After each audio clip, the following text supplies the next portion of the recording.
On my end, it says everything is excellent.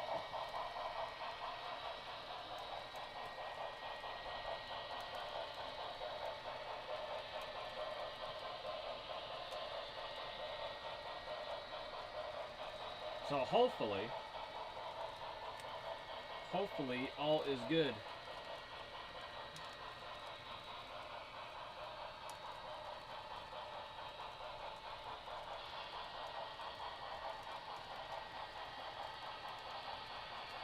I gotta see if I can fix that curtain in a minute.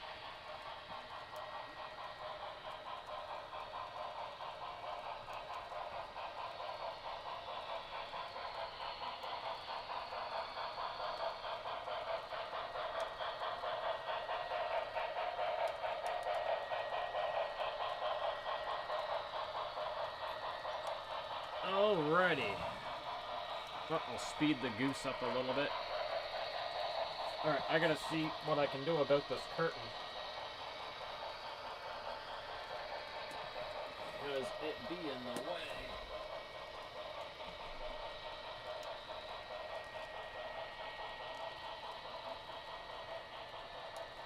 I need it to go like that, right there.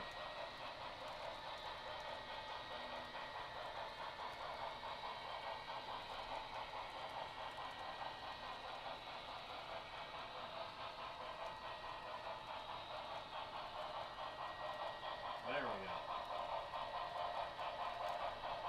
I know what I gotta do. I just gotta put a staple right there in it, and it should be good.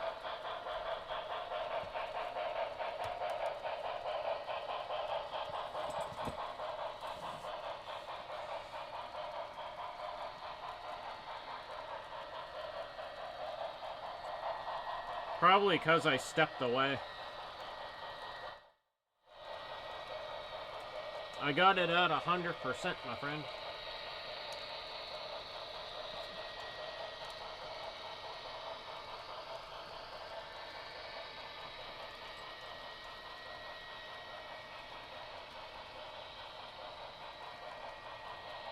It should be... I don't know. It should be like... The volume should be perfect.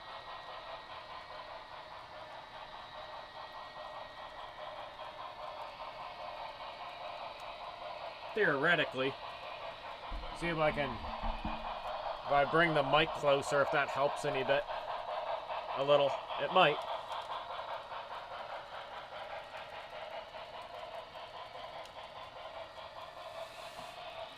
I got it a wee bit closer.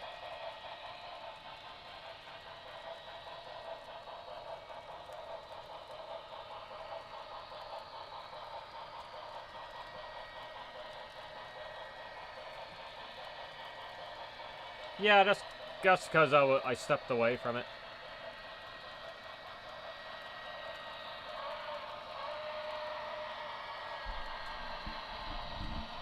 It should be fine.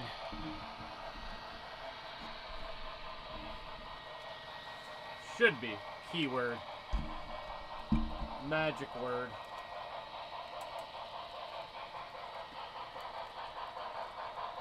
Hey Michael, how's it going there, buddy?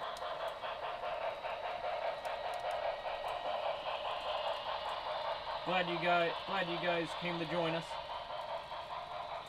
Yeah, man, Michael, I took a little bit of time today to try and figure out this OBS thing, and it's keep my fingers crossed. I really struggle with computer software, so like I say, I was at it for a couple hours. Now, what I don't know how to do yet, I don't know how to jump in and I don't know how to go back in and title the live stream.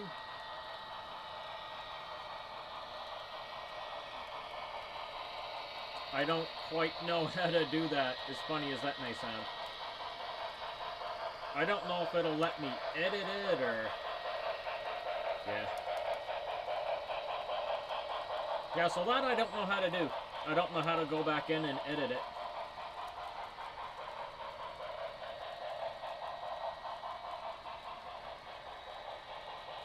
I go into the... Well, I'm trying to go into the options here, but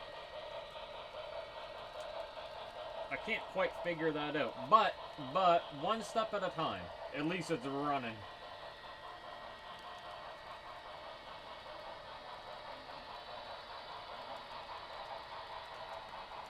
Yes, it is, Josh. We haven't ran in a Union Pacific in a while.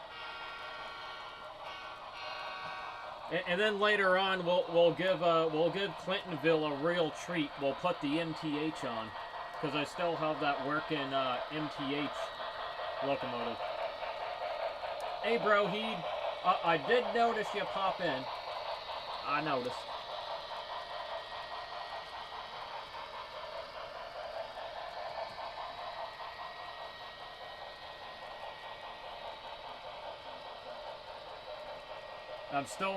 I love running my BC rail. It's getting a lot more track time.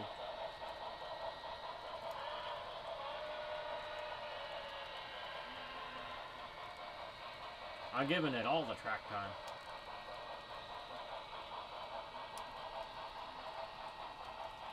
I don't have a crap ton of Union Pacific locomotives. I got this SD60M, that's an Athearn Genesis. Then I got the MTH Gevo, and then I got the DD40, but that's at my girlfriend's place. DD40 is a bit big for this layout, as much as I love it.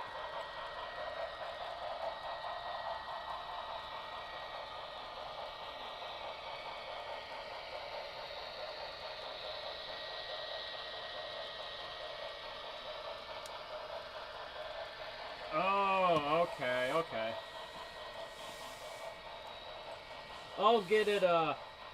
I'll get it for next time. I'm just glad I, got this far with it. So this is like huge progress for my brain, especially when it comes to computer software.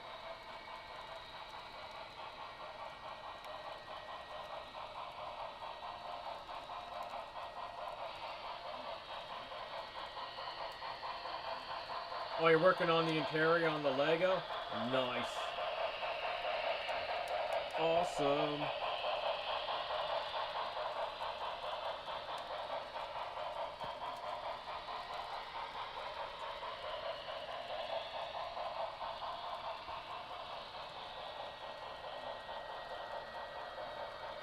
It's quite different having the two camera angles, I must say. Even I'm getting used to it. And I can just, I can go to one or the other too. So I set up 3 scenes in total. So this is scene number 1. And then I can go to, and then scene number 2 is just, basic what we're used to, right?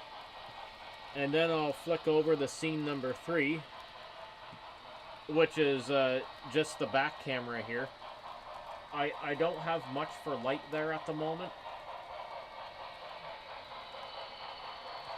And then back to scene 1. Oh, thank you so much, Michael.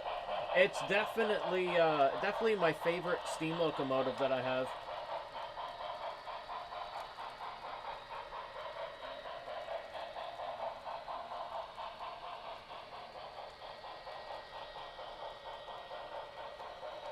So there, I just cycled through my camera settings there so you guys could see them.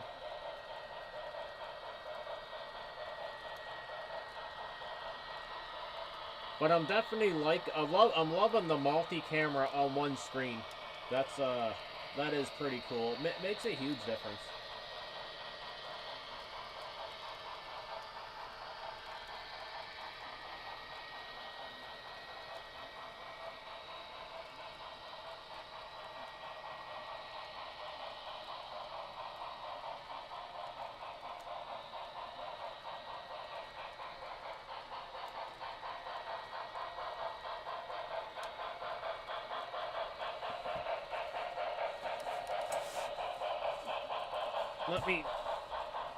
Let me minimize this here for a second. And Oh, okay, yeah, there's the... I can jump onto the... Interesting, okay.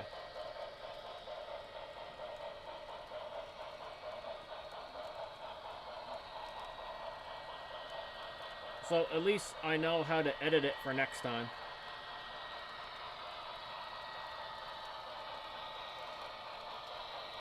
Too bad it wouldn't let me do, Too bad it wouldn't let me do anything to the edit now once it's going, but I guess that's not a thing.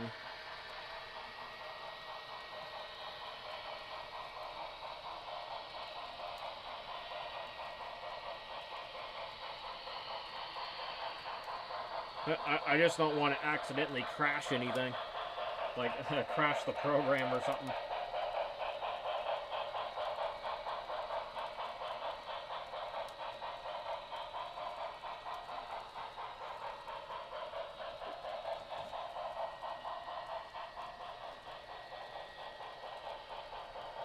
Oh, I just wanted to change the title. And then also what I do, and I never knew this until Lauren told me. So in the description, she told me if you put hashtags and then you select the options it gives you in the hashtags, it's supposed to like expose your channel to other things. So I put hashtag model trains, I put hashtag railroad, hashtag toy trains, and it helps expose your channel. So when people, if someone searches railroad, my channel has a good chance of popping up when someone looks up railroad. And yeah, so that's the hashtag thing. It helps with the algorithm. I thought it was crap at first, but it's true.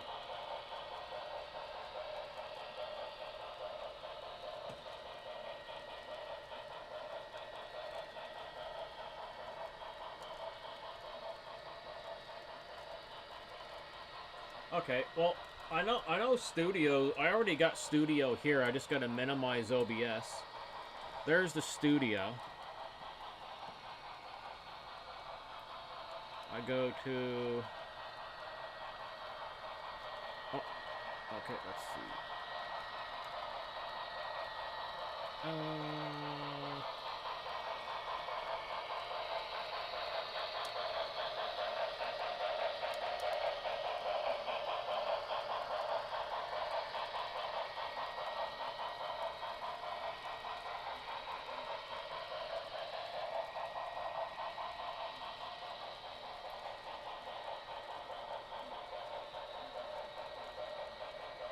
I don't think I have that option, bro. I am in Studio.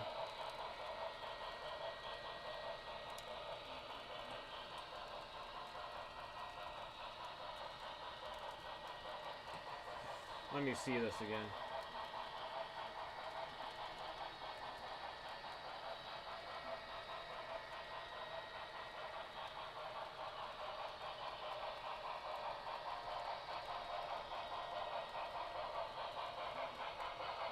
Yeah, unfortunately, bro, I can't find that option in Studio. Like I say, I'm not going to stress too much about it for now. It's working, and that's the bonus. I don't want to accidentally click something and then I mess, like, everything up.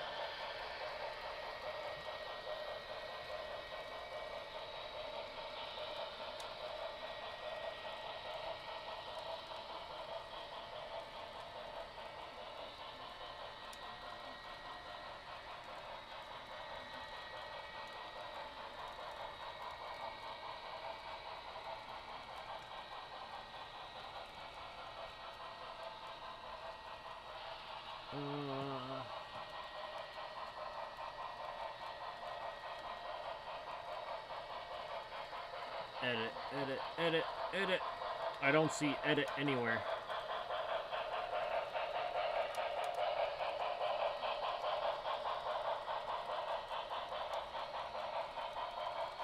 Oh, there we go. Okay, I got it. I got it.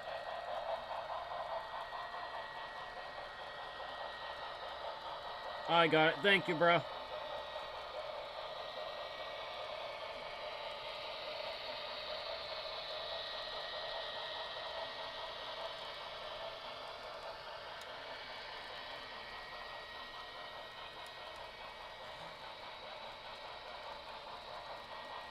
Well, no, it's actually very different than just doing it from the YouTube itself. It is a little different, actually. I never had to go into it like this before to edit the title.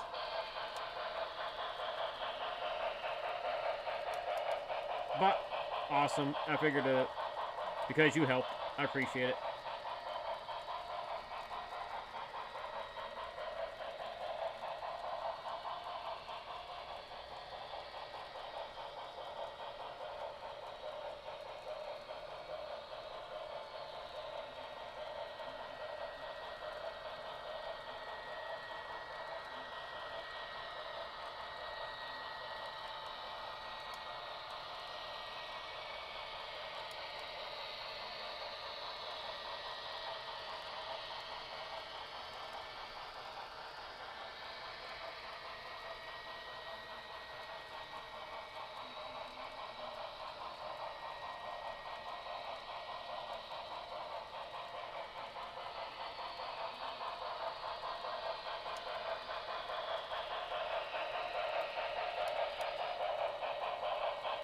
There, get this all, get my hashtags in there. Yeah. Oh. Another hashtag. Sweet.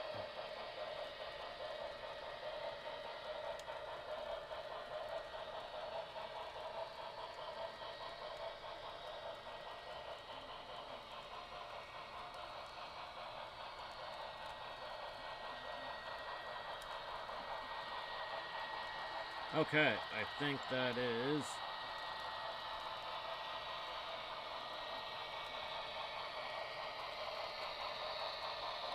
Now, how do I...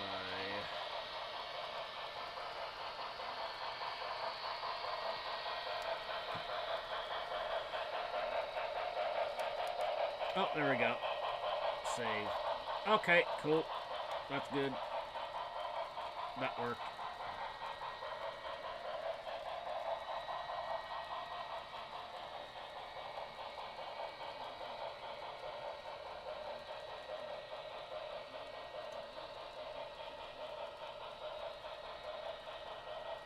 Awesome. Let me check that.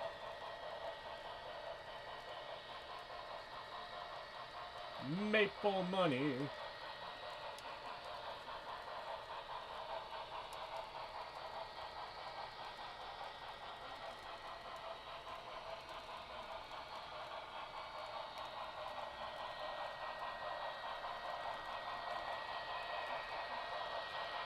Sweet. Awesome. There, that's all fixed up now.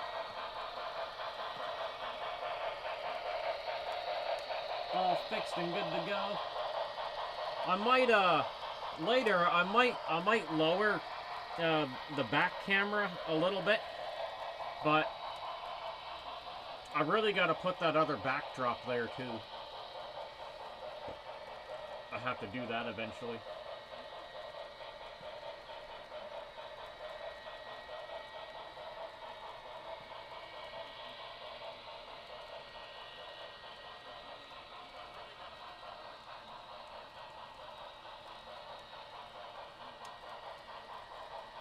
So, what would happen if I exited YouTube? Would I completely crash the stream?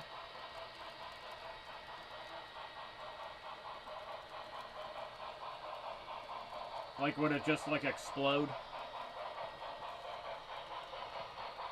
I'm just wondering, because where it's, like, going, where it's linked to OBS, obviously, if I was using just YouTube, the stream, yeah, if I exited, it would end the stream.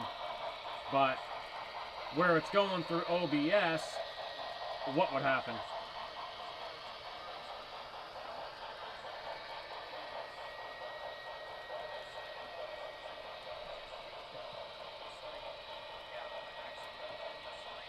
Okay, okay.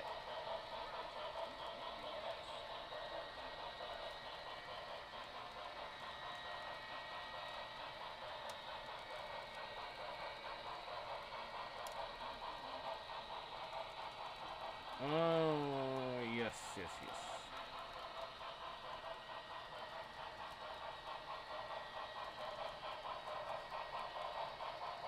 There we go. Okay. Okay, cool. I just had more than one window open, so we're good.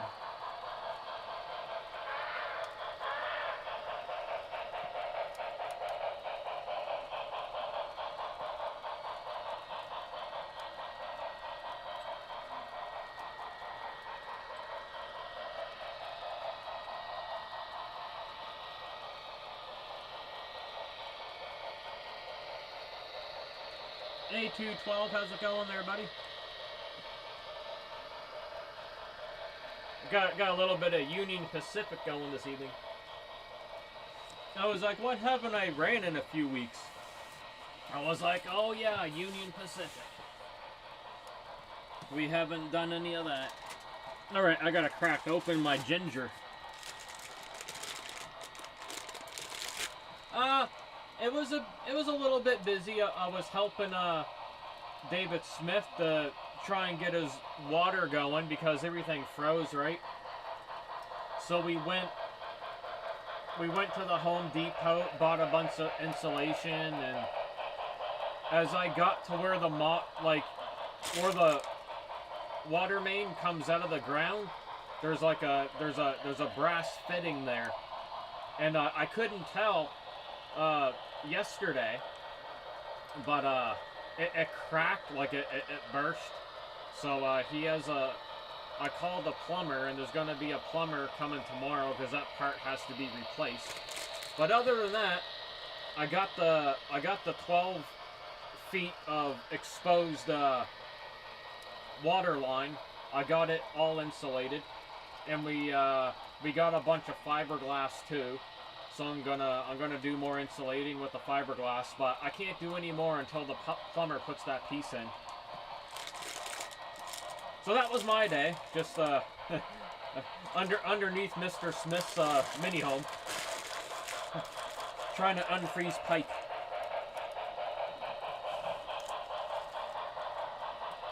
And just the usual running around in chores and stuff like that.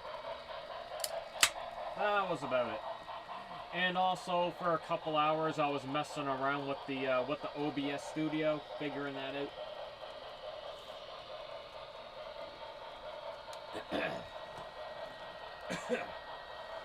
Oh man, the ginger always has a little bit of kick.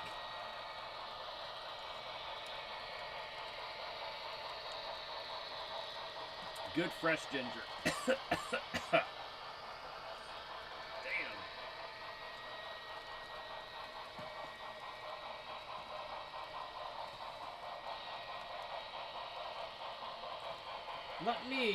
Let me lower that camera number 2 just a little bit.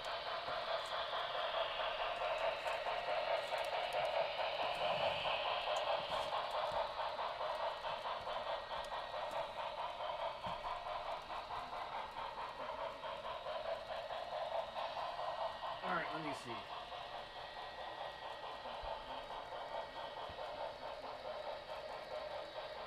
Lower this just a tad. The camera's gonna go wonky here for a second.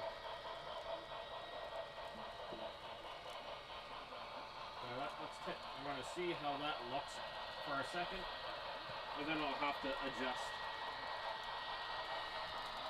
That light is also really bright too.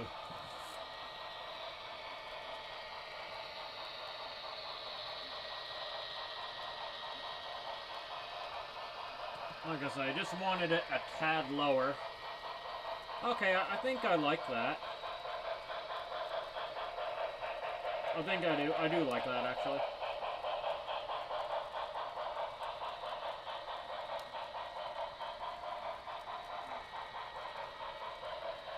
Oh man, I love building. I love building the structures, man. It's really fun.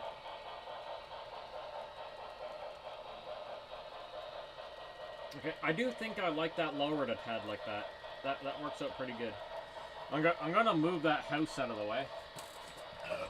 Oh, crap. Actually, I'm gonna bring the phone over here too so I can see the camera. Let's move it just a tad that way. We'll take the house. The house doesn't need to be there. And I just gotta wait.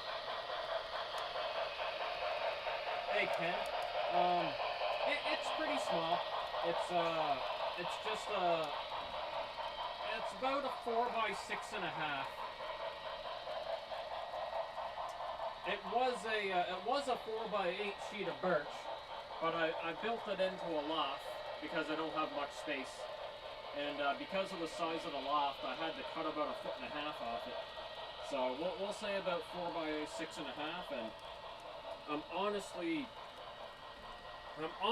shocked how much I'm able to squeeze in such a tiny space.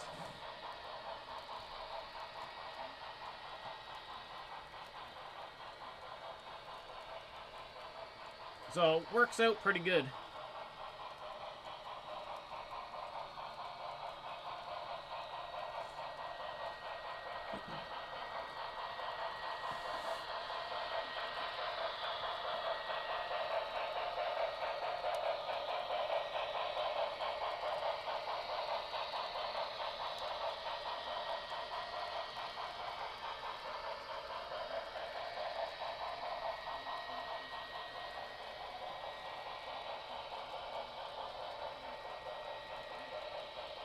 But it works out pretty good.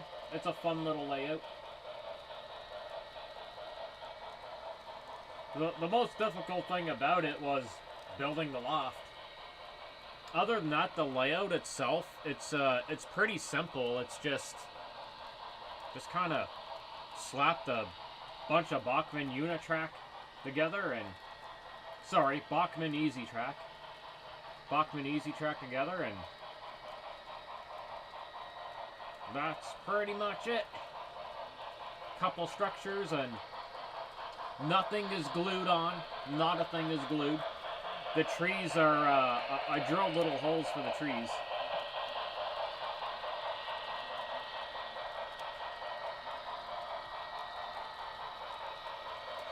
Yeah, it's kind of, I think it's how both cameras, they're different brand name cameras, and I think it's how they both pick up light differently. But it could be, no, I don't think that's it. I do have a tad of yellow light, but yeah, I think it's just how they pick up light, really. So that's the only thing I can think of. They both pick up light like 100% different.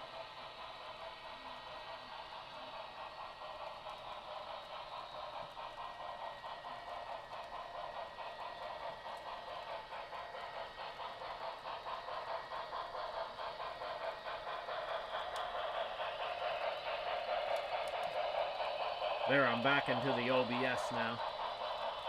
All right, let's bring the back camera fully up. Yeah, it's definitely yeah, I see that. Good for calling that out, Josh. I didn't even notice that right away, but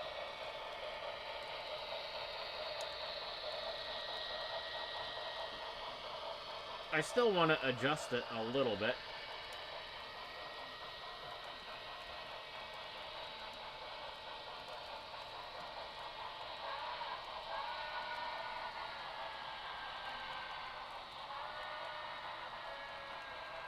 And then I'll, if I open up the curtain, I can expose more light in, but I really like that backdrop. Well, I suppose the camera number 2 is hiding the backdrop. So, let's see here. Let me put it up just a tad. And see if it brings a little bit of light in. See what that does. And I can literally point one of the, kind of, that didn't work quite how I wanted, but we'll see what that does.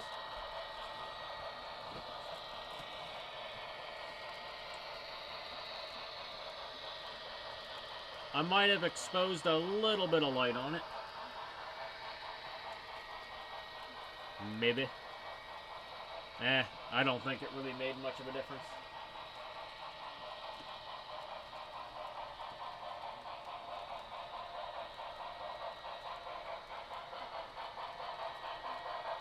Hard to say. Let me widescreen that for a second. Nah, it's still pretty dark there. Opening up the curtain didn't really do much.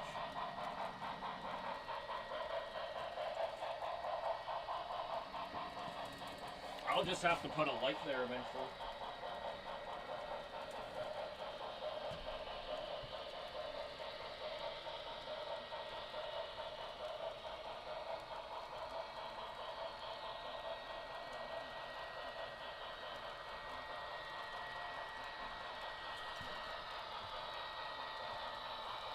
Oh,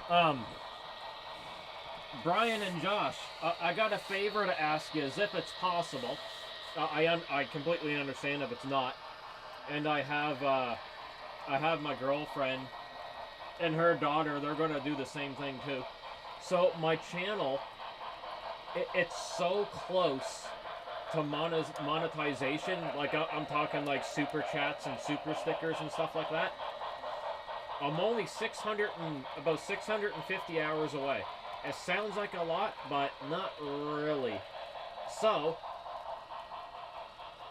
what I'm asking, if it's possible, when you guys aren't doing anything, just go on my YouTube channel and just have it run in the background, like when you go to sleep or whatnot. Like I say, if it's possible, and that way the hours can get racked up really fast.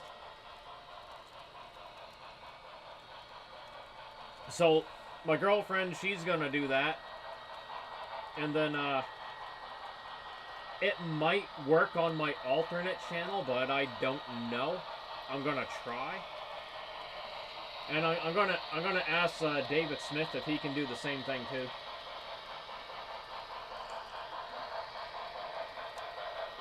And here's the strange thing: if I don't get that 650 hours soon, it resets. It resets every year. Of course, YouTube would do something like that.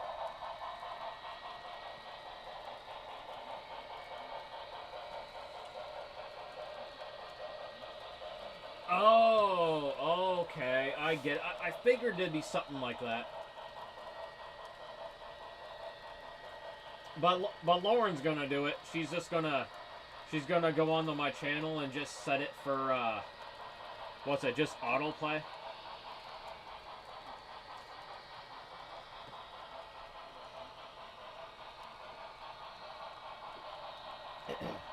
I'm just trying to think of tricks to get it up there faster. It jumped up a lot in the past, like, 2 months. Like, only 2 months ago, it was 1,300 watch hours. And now and you need 3,000? And, like, I'm 650 away now, so, I mean, it was a huge progression.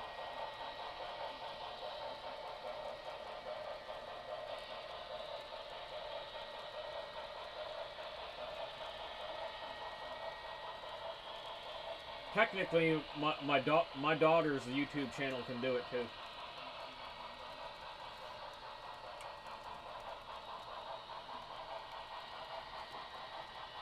Like I say, I'm gonna try it with my alt channel, but I'm not sure if it counts because I imagine YouTube's pretty smart, and they will know that that's also one of my channels. They're like, nope, this ain't happening. We're not gonna make this easy.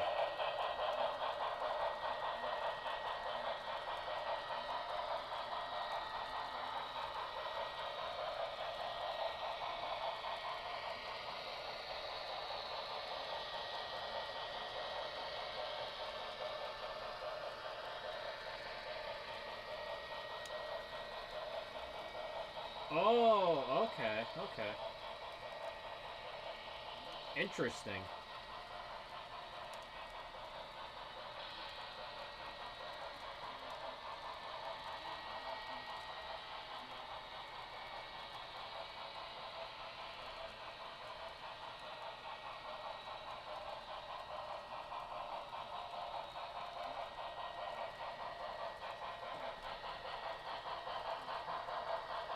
I'm not sure when the reset date is.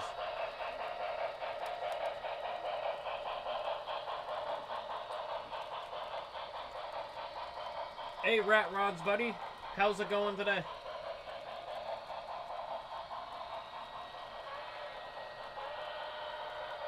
Guess we got some Union Pacific going.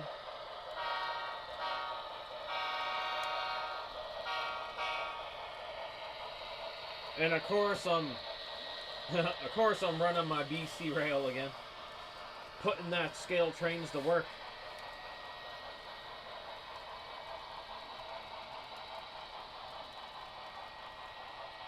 Making it work hard.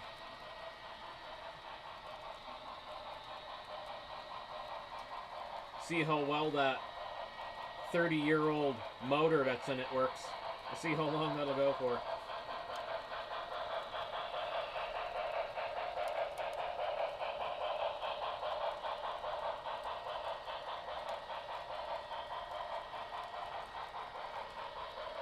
Oh yeah, well yeah, you don't want your cell phone to run out of battery. Like I say, if it's possible, like if it's like a pain in the butt, then yeah, don't bother. Like I know like if I go on someone's YouTube channel, like I can make it so it just goes through all the videos. It'll just go one after the other after the other.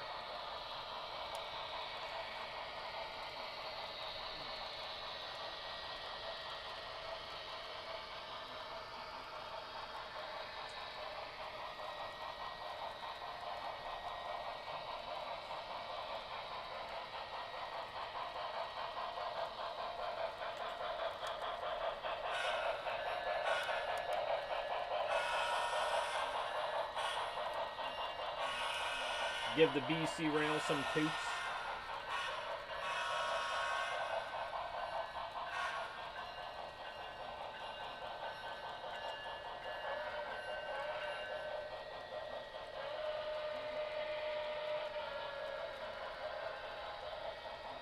Oh, I better slow down the goose. The goose is, he's like, I'm gonna run BC rail right onto the ground. Blue goose weighs so much it don't care.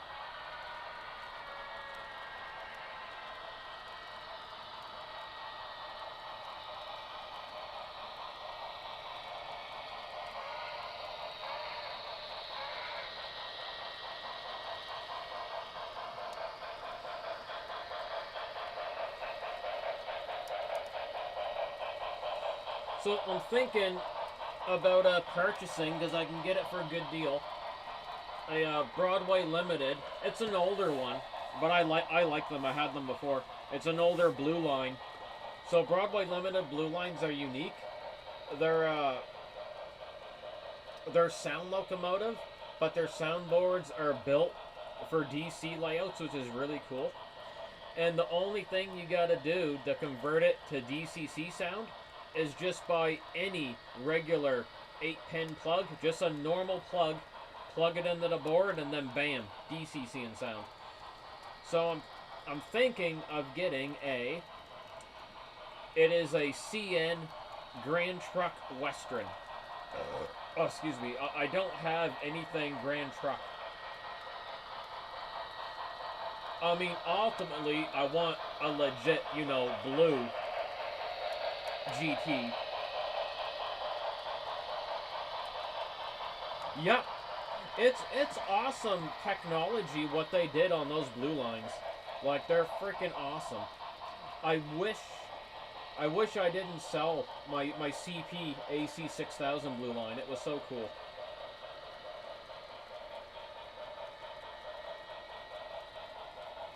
It was so neat what they did.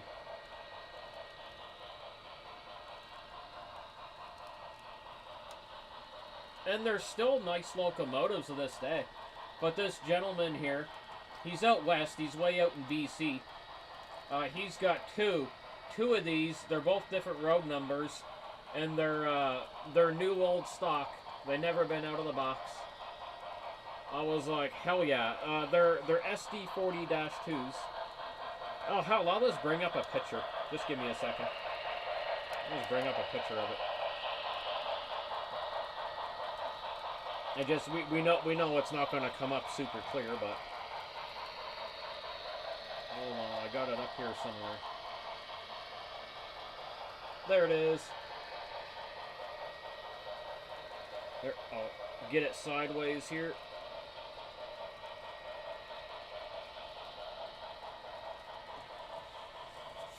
Here it is right here. And it just says down along the bottom there, it says GTW. I'm sorry if it's not very clear. Hold on, I'll get the picture of the box. Oh, a buddy took a blurry picture of it. Here, hold on. There we go. I'm highly thinking about it.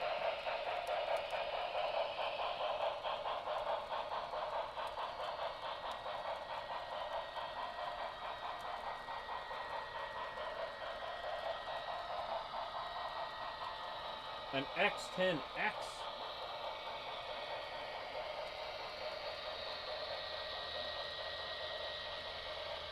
Damn.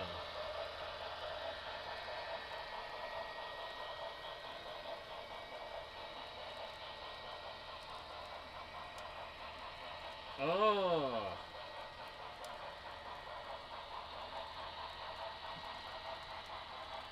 Yeah, I don't even know how to share a link on here. Hold on, wait, let me try this. See what, hold on, let me go on eBay. Let me click on here. Let me...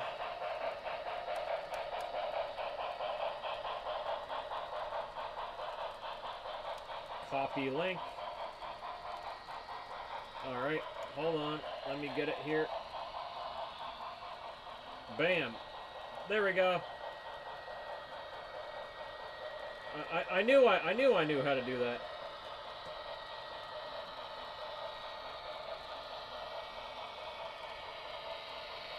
Now I wonder if it'll take me there. I think. Yep. Yeah, it'll take you right to it, Brian.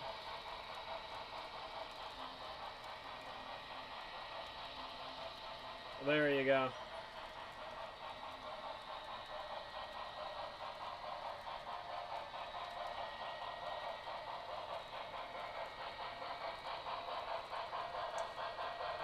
Yeah, I've been learning OBS today there, Rat Rods, and I'm glad I finally started learning it because I think it's gonna make a big difference. Because I had a couple cameras for a while.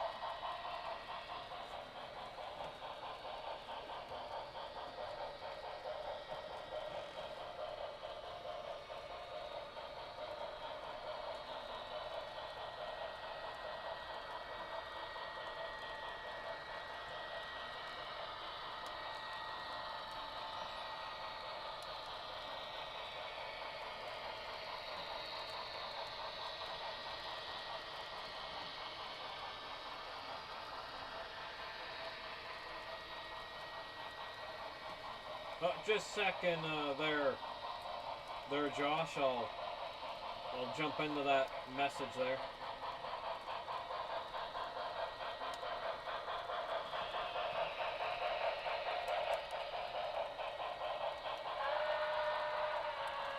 I just turned the blue goose down a little bit. Man, Josh, I love all that work you put into that layout, man. That is just a different height of everything. I can't get over it. It's so cool.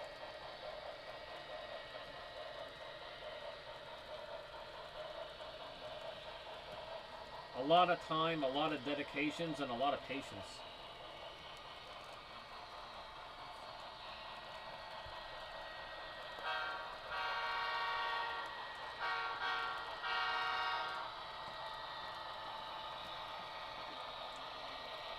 I love it, brother. I love it.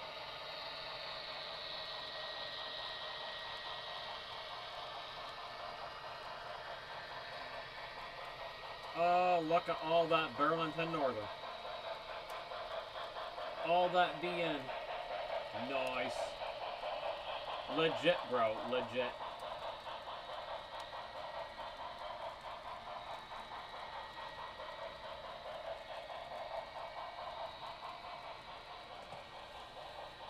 Well, Brian, you're such a perfectionist, and I highly appreciate that. Like once you start doing scenery and stuff like that, like I can picture your layout being so bloody realistic looking.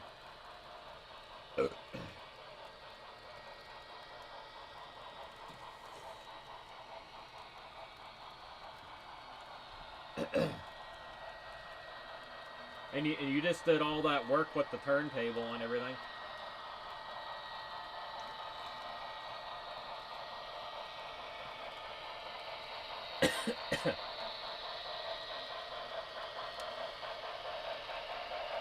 Yeah, I sure did.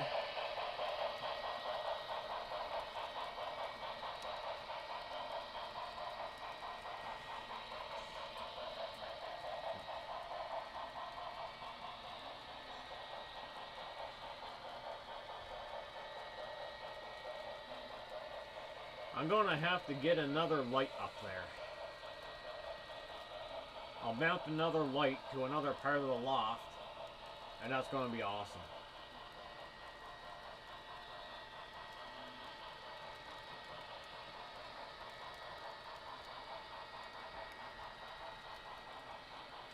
Alright, I'm gonna bring up my... Where is it here? They're gonna bring up my chat. So, on my little computer, so I can close this off. Just so I can use the phone for a few other things.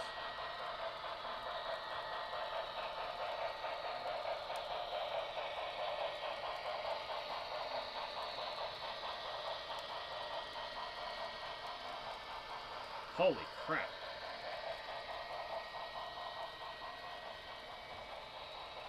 I just jumped on the marketplace and seen a big freaking ass amplifier, and I'm like, ooh. Ooh, another dual 510 for sale.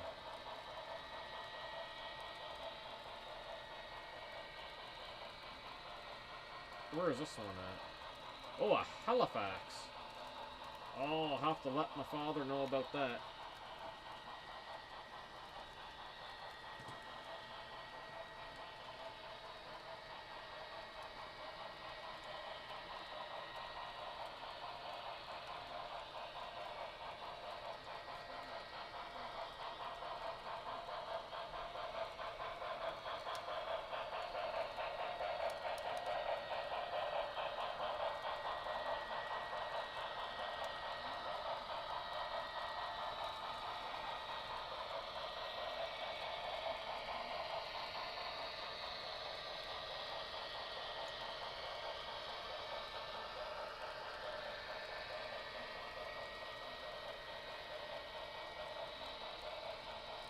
Oh, buddy, I bet you had lots of words with that layout. Oh, I just got a new subscriber. Tantanus Studios. If I pronounced that right, I probably butchered the crap out of it. I'm always butchering up people's names.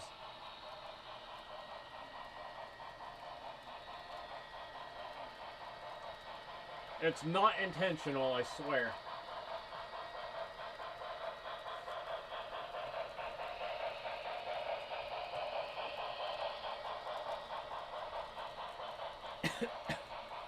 Oh, man.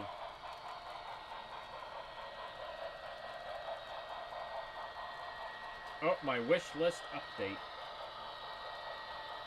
I think I already seen everything on my wish list update.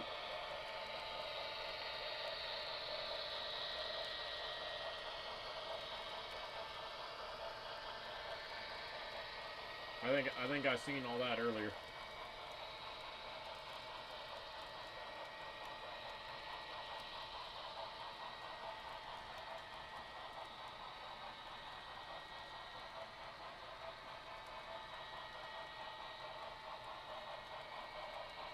Alright. Brian sent me a link. What am I looking at? Oh, yeah. Oh, my goodness. Dude.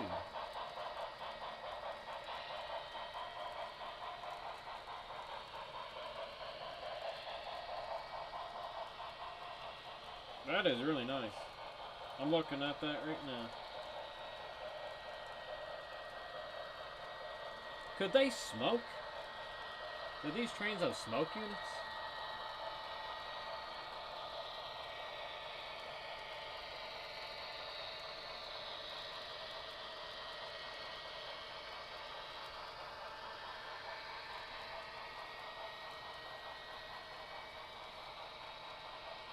I'm trying to see the detail on it.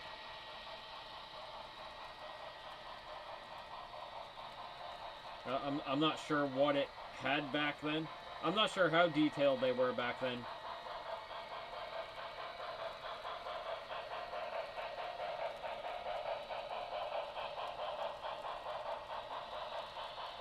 Those does look hella nice though.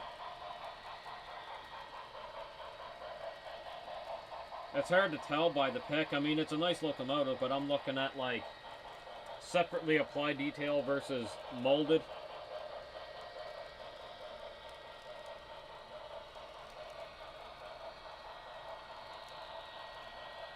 But they didn't take very good pictures of it. So let me see how much this is in.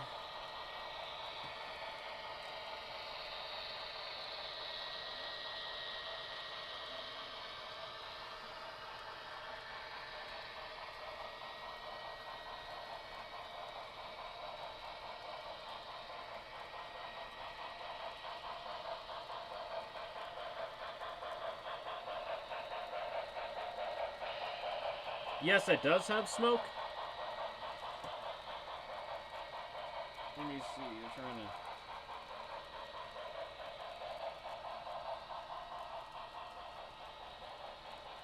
I'm gonna put that in my box to see what that comes to.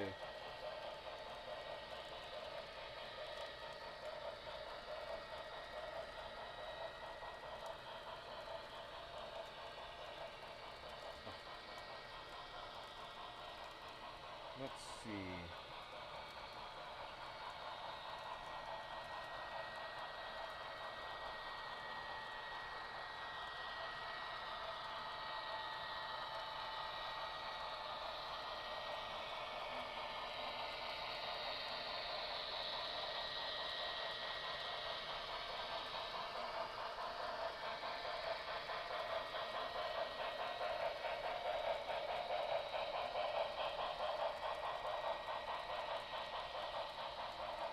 That is alright. I'm gonna go to continue.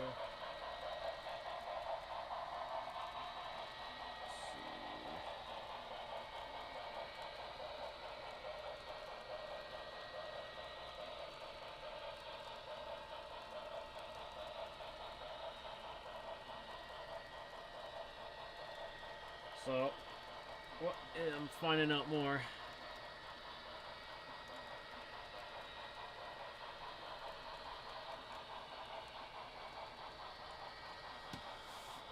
Alright, let me Google search that right quick.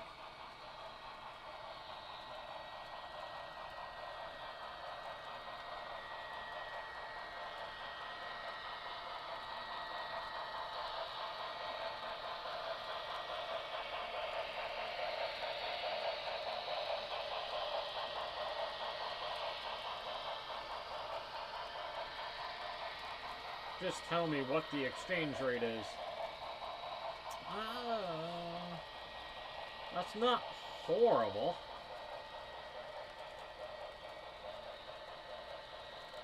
That locomotive would be 307 maple syrups.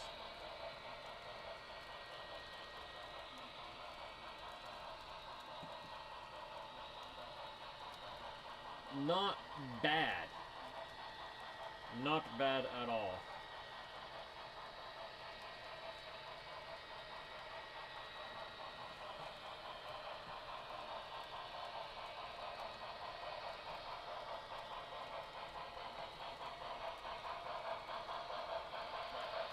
Well, speaking of smoke, I better get some smoke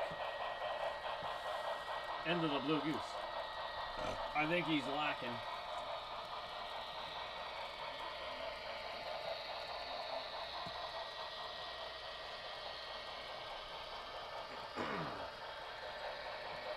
I'll get him when he comes around.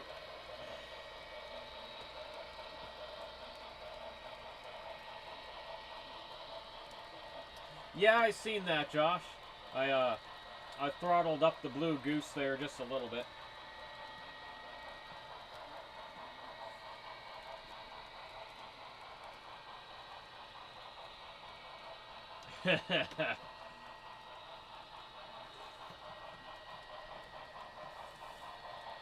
Oh, let me get a couple drops in there.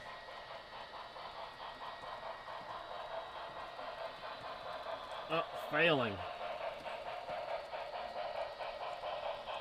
I didn't have my arm position.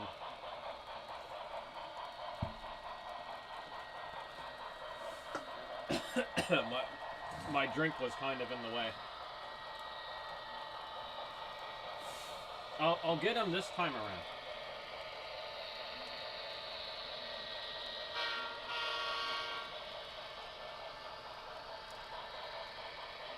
I had to throttle him up another notch.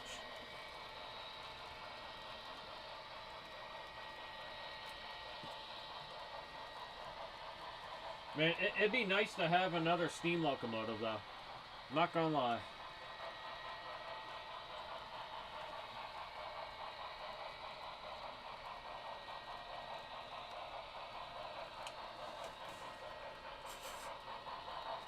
There we go.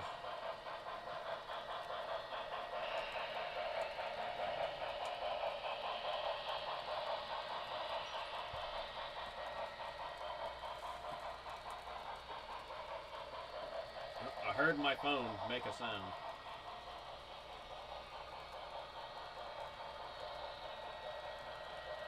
I don't know why it did yet, but I'm looking into it. What kind of notification was this?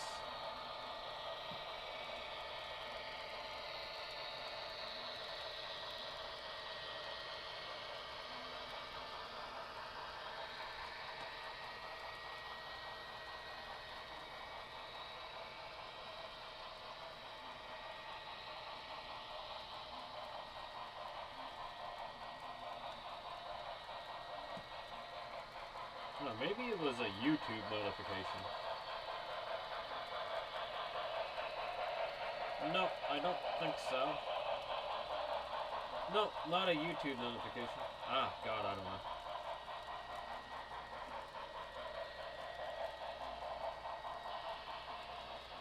Could have been a few different things.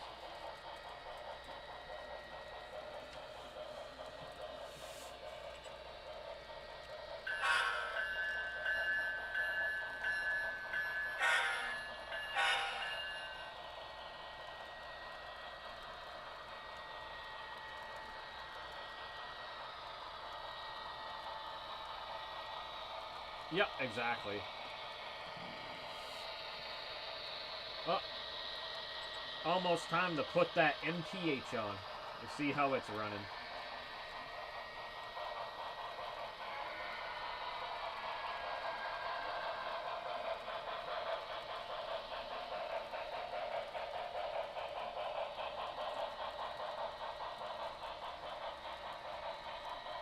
I don't have a whole lot of Union Pacific to cycle through.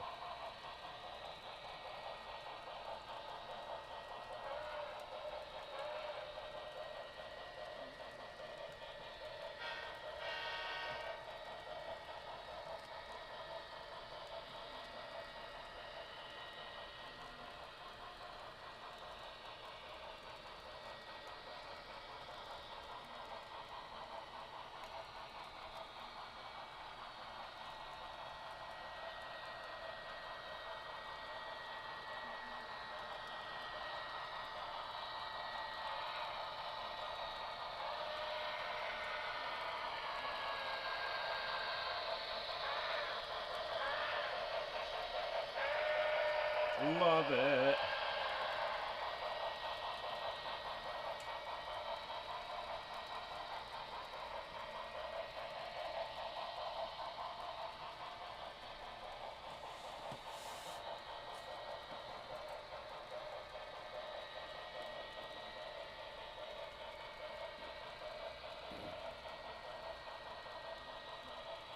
set it up to?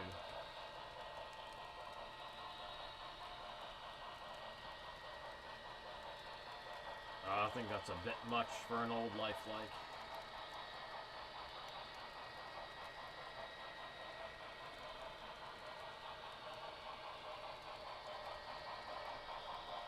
Yeah, no, I'm just gonna wait.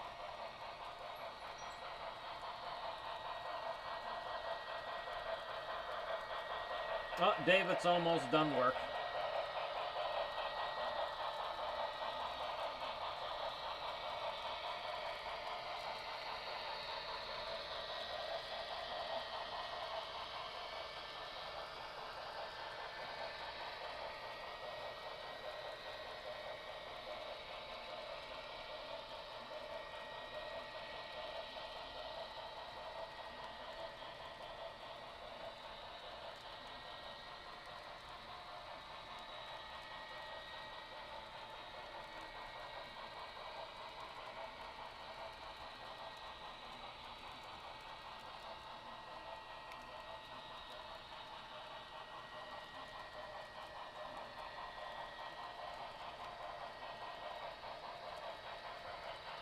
Oh, excuse me.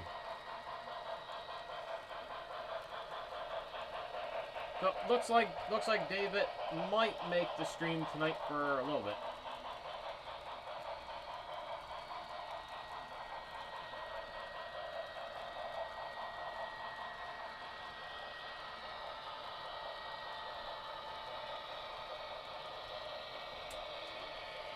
Hello? Don't let the cat in.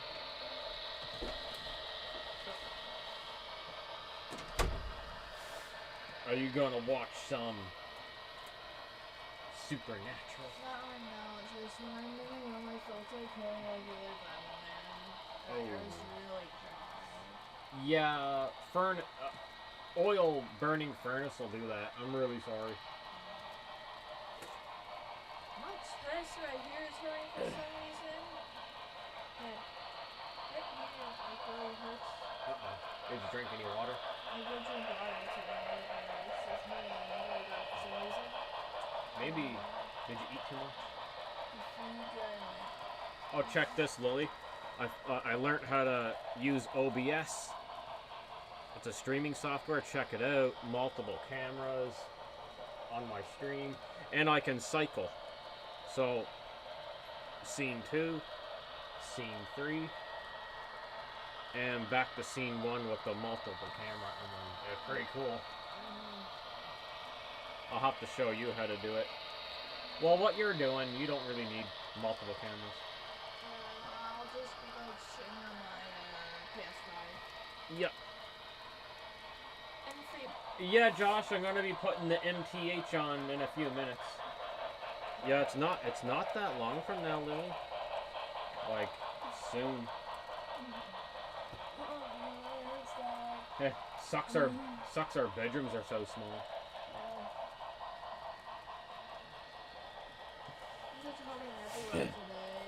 I don't know.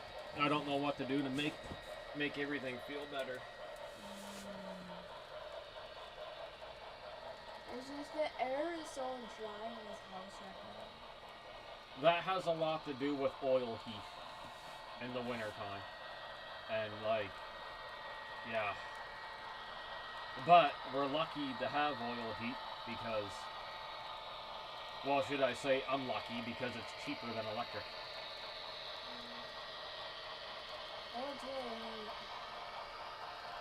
That's because I got that on. Because I'm always cold. Well, not always, but half the time.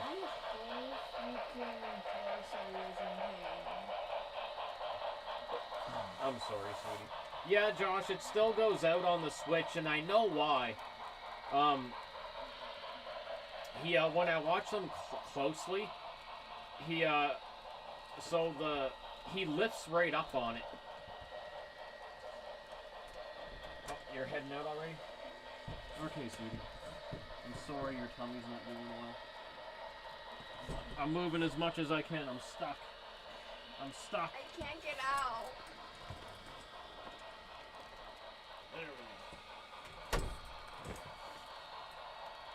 Yeah, so he lifts right up on the switch. So I think it has something to do with his traction tires. So his traction tire is catching a certain part of the switch, and he's completely lifting up. So you gotta remember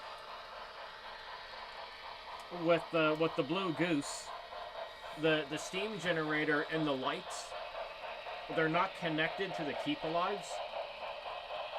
So the lights in the steam generator can lose power just like any regular locomotive.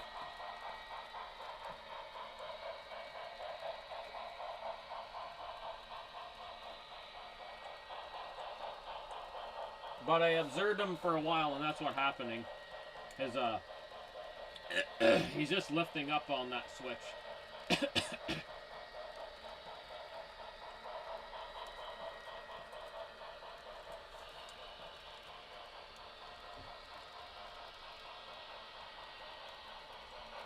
Yep, now BC Rail's catching up.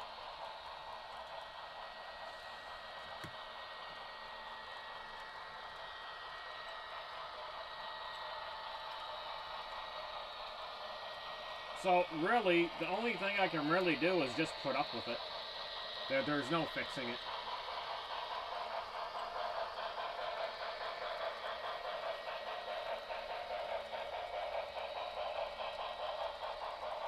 Not a thing I can do, my friend. It is what it is.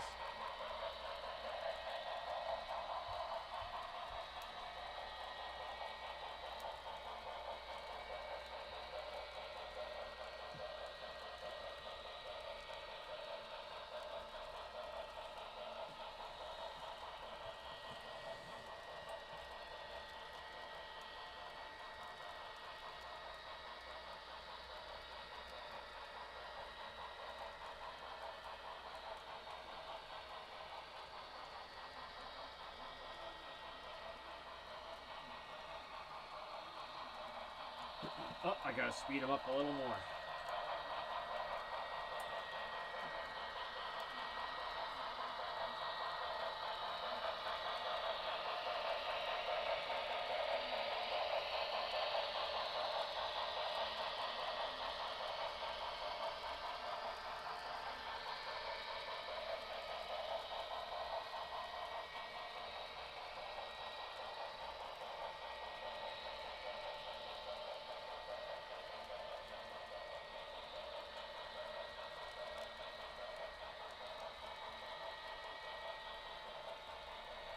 There, see if there's any other BC Rail caboose for sale. Nope, not at the moment. Not in HO scale, anyway.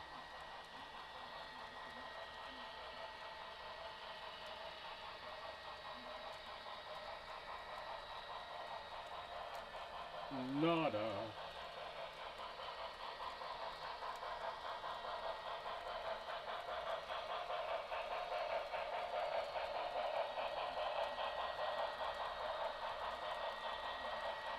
Oh, that's pretty.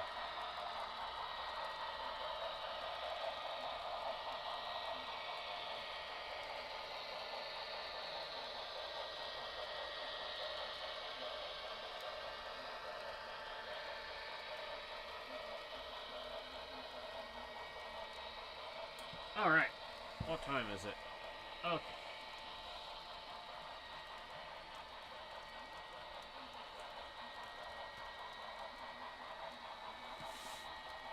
A few more minutes and the MTH will go on. Let's just hope MTH doesn't explode. Yeah, man, these trains are always playing duck, duck, goose.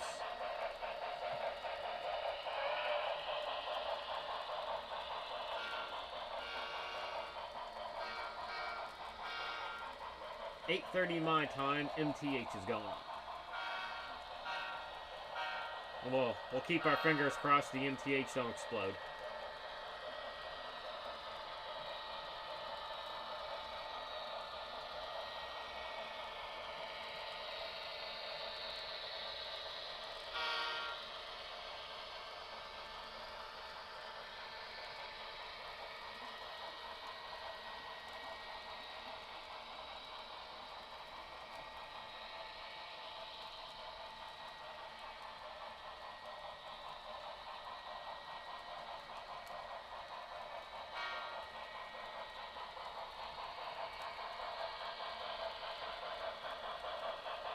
Yeah, I swear these guys love the Duck Duck Goose game.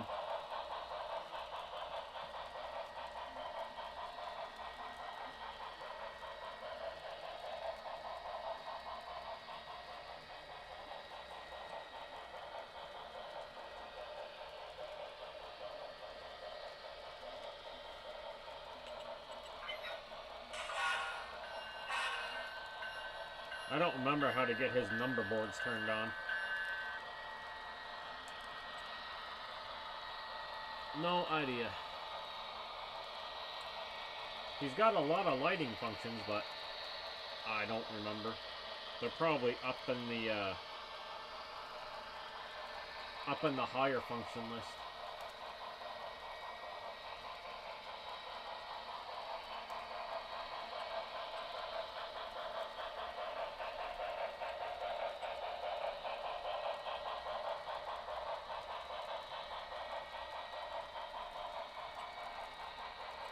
Yep, that's ditch lights. Oh, that's not what I wanted. What about F12?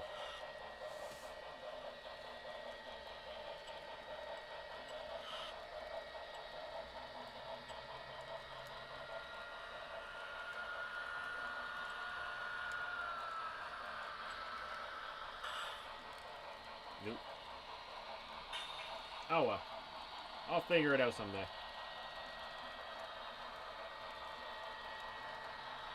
Oh, you got another video? Sweet. Uh-oh.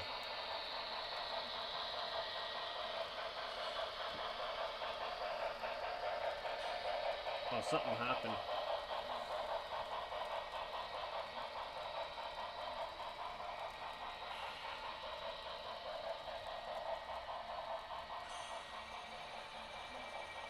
Or I thought something happened. I had a little glitch there for a second.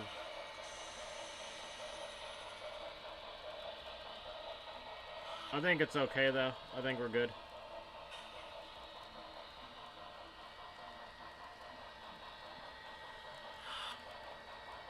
Little hiccup.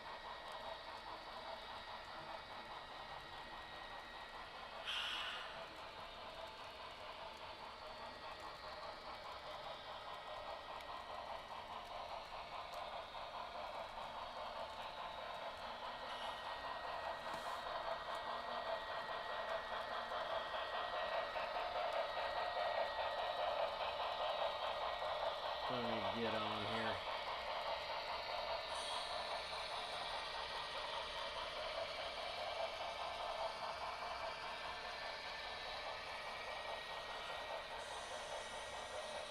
Oh, yeah, he is. Alright, slow down, bud. Down, down, down. Down we go.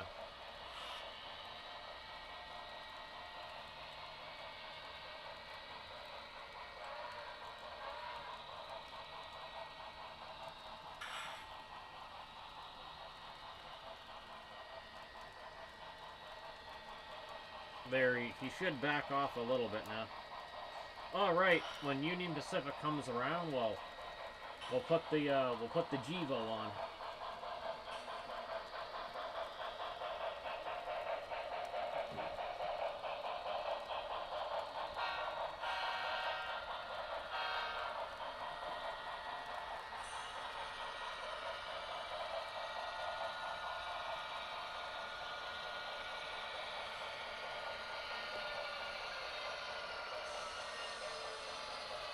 Oh, we'll get Hard Hat Mac.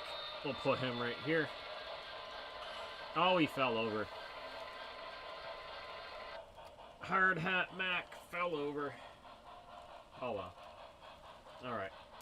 Alright, Goose, I'm gonna slow you down another notch.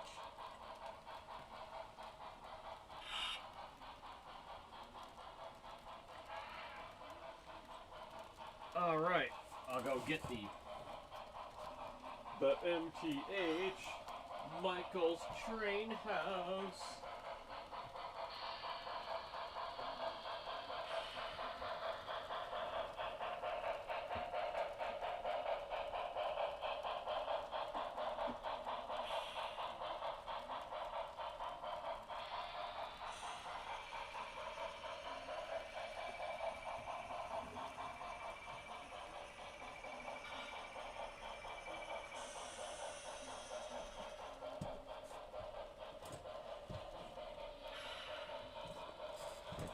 There we go. Every HO scaler's worst nightmare. MTH. Michael's Train House. Dun dun dun dun dun. Oops.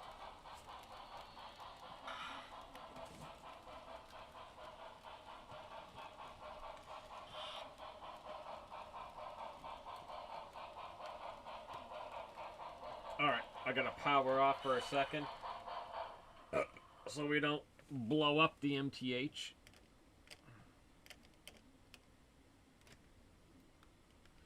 I will have this thing for a year on my birthday on March 8th. And then it'll be the MTH that successfully lasted a year. Oh no! Oh yeah, he's just number 79.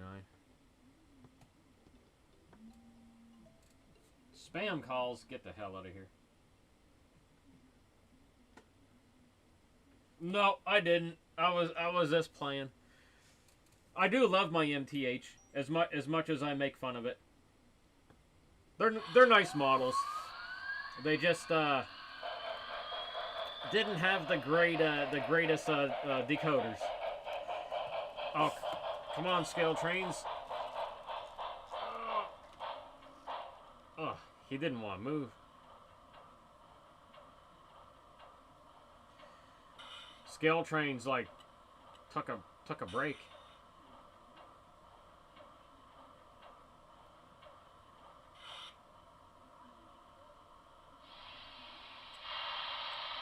All right, I gotta back the goose up.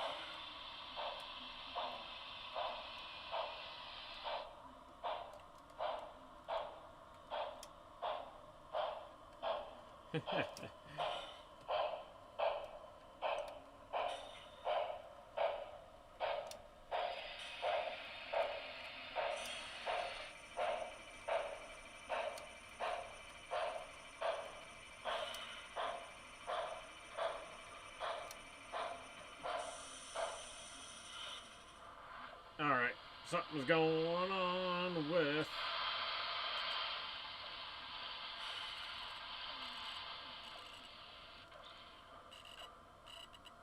Something's wrong with the Gevo. I think we got a broke down scale train.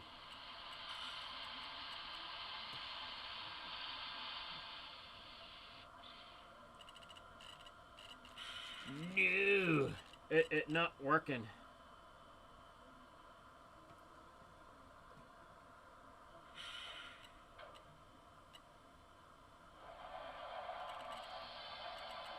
Houston, we have a problem.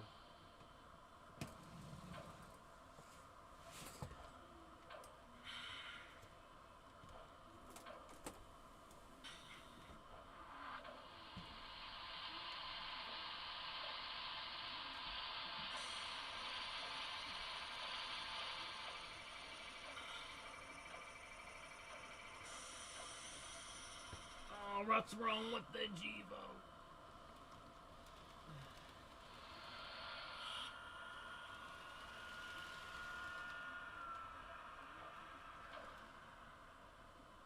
We got, I think we got a broken down Gevo.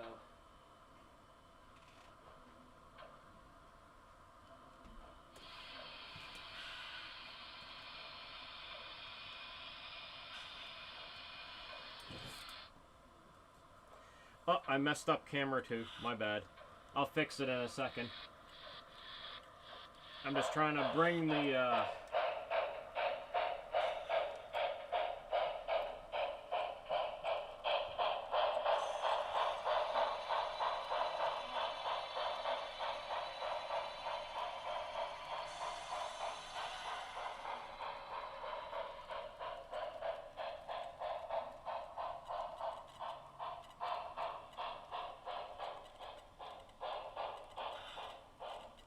Alright, Goose, you stop there.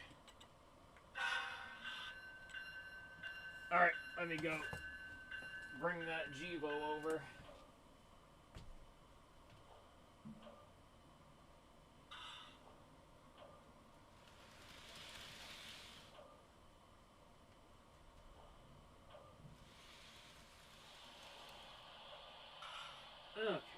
close enough I can grab them.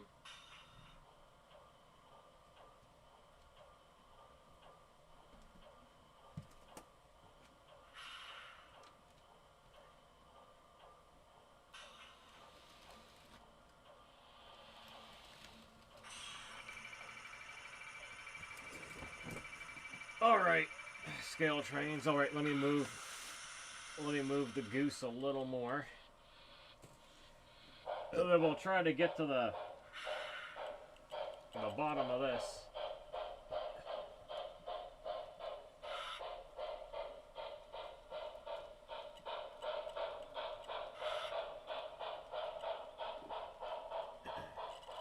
Okay.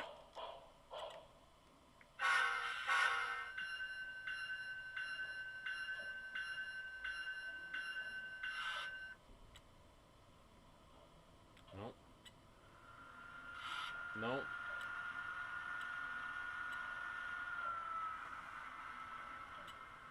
Nope.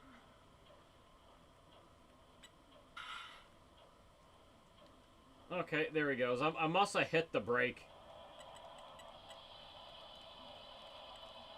Don't hit the brakes. He not broken. I'm just dumb.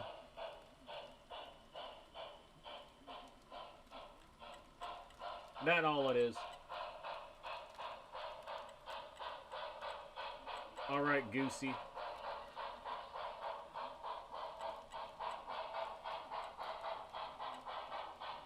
We all good. I had a little panic because like I already did a motor swap on BC Rail.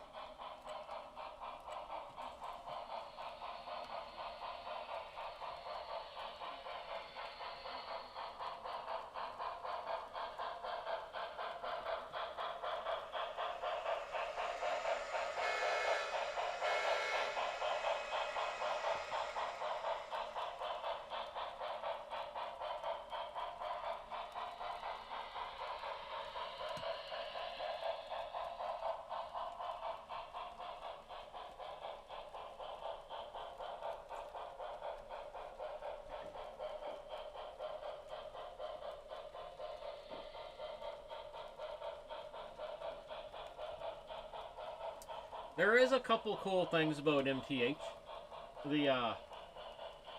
Their railings are metal. That's something they did like back in the day that other manufacturers were not doing.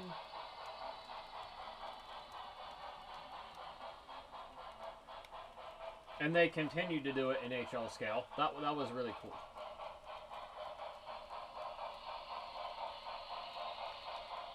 And also, once we've ran the MTH for a while, we got the Tower 55 Gevo.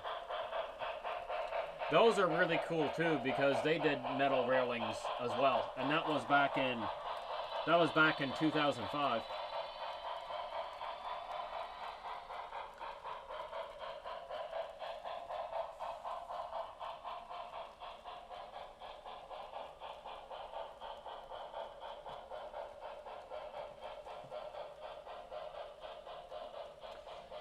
Oh, so on my scale trains, well, it depends on how the lock sound decoder is set up, right?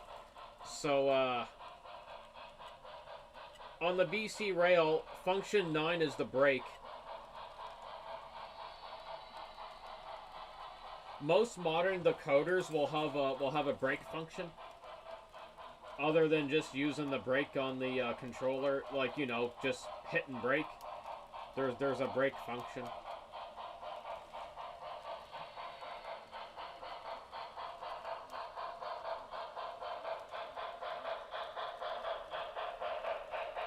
So F9 hits the brakes on BC Rail. So I must have pressed F9 and didn't know it. Hence why he wasn't moving when I started the layout back up.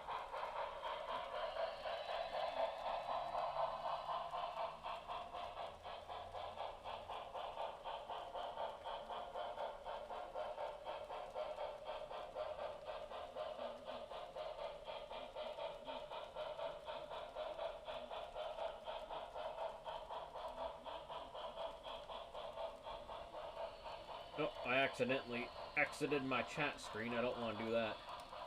I need my chat screen.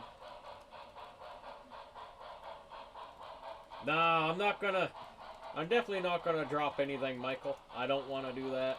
I will cry.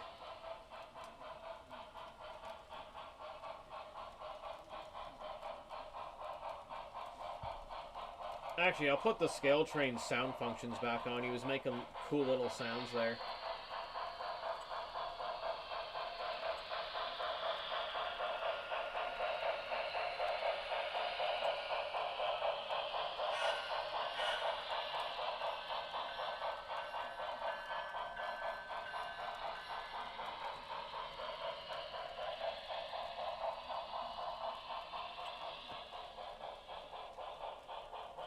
So function 12 on the BC rail kind of dims his lights a little bit.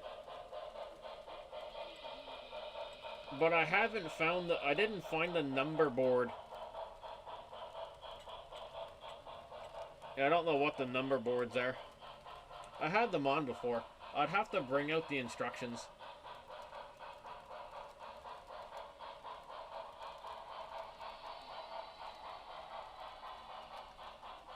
Yeah, that is true, Squirrel. Very true.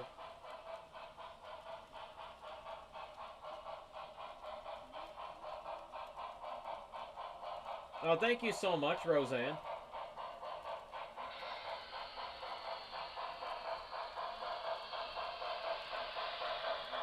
Definitely glad you stopped in.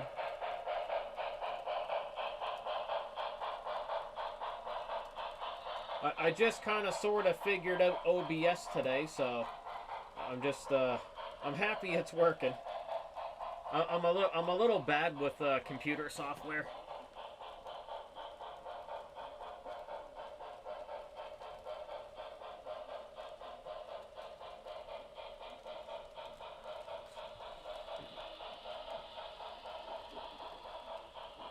Just a wee little bit, you know. But I'm getting a hang of it slowly. So the only sound I got going right now is the Blue Goose.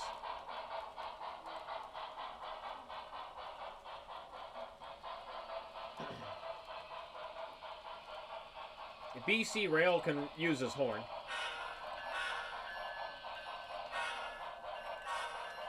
MTH is this kind of, yeah, they're a little wonky on DCC controllers.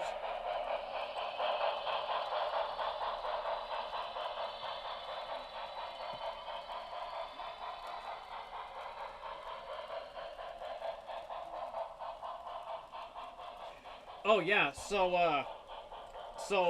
on BC Rail here on this guy, if you hit F9, he'll stop. Like, for example.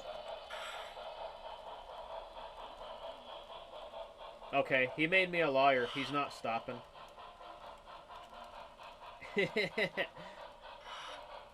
Well, either way, to get him going again, I had to hit F9. So, yeah, I don't know what's up with that. He's a little strange. We'll just call it a lock sound phenomena. But at first I was like, oh no, the motor went kaplooey. But it didn't. We're good.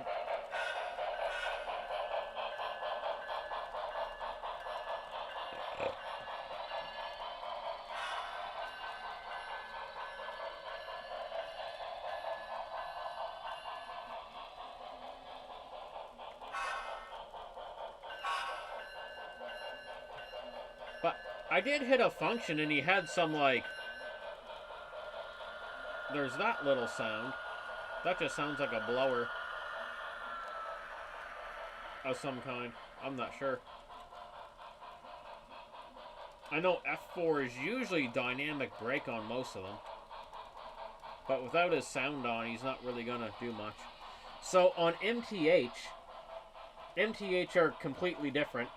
To turn the sound on, you got to hit F6.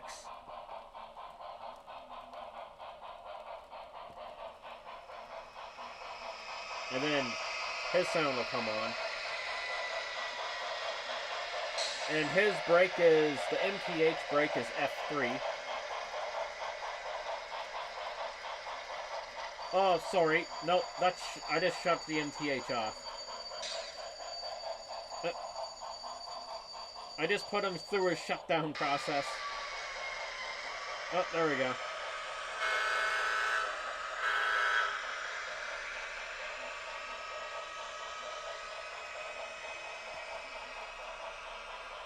But the mute button is F6. I gotta hit F6 twice to mute it and twice to turn it back on.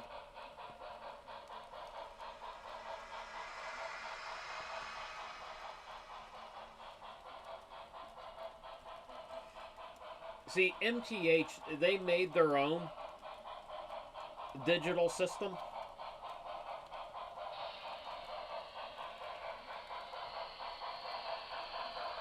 Man, you're not wrong, Josh. BC Rail does have a mind of his own.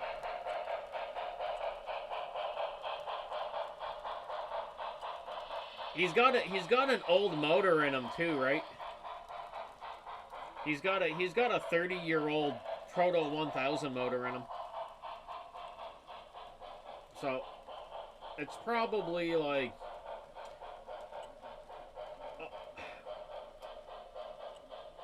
I can tell he doesn't hold like a perfect constant speed. I mean, he tries, but it's not always it's not the best, but I'm just glad he works.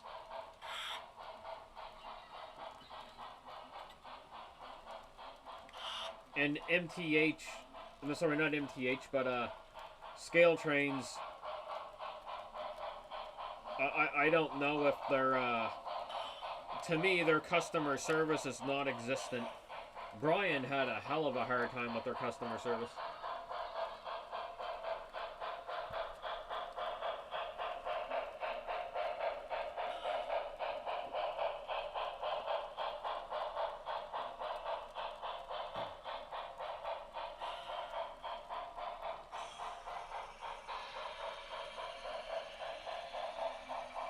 Oh, okay. Thanks, 212. Well, that makes a lot of sense.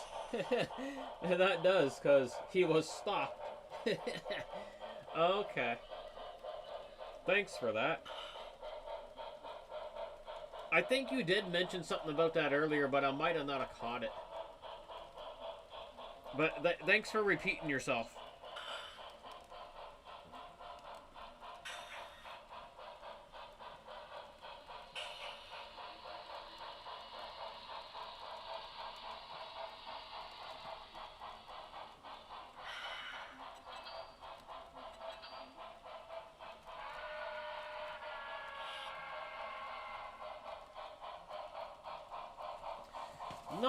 Not much smoke going on with the Goose tonight. I tried to give him a few drops, but I'll blow in them when he comes around. See if I get some more smoke.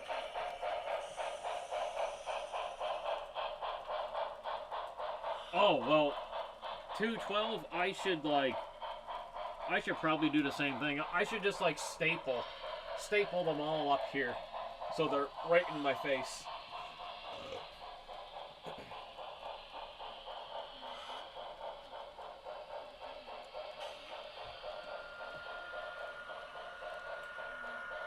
That's what that sound is. It's the air dryer.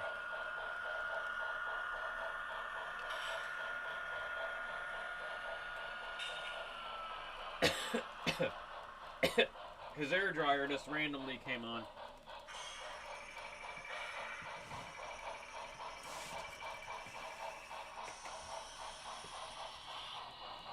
I had to think about it for a minute. Alright, so I think Josh was a little curious about the MTH system. Let me see if I can find it for you, Josh. I had it here somewhere. It's called a, I think it's called DCS, their DCS system. Let me get his box. Oh, wait, here it is. I got it right here.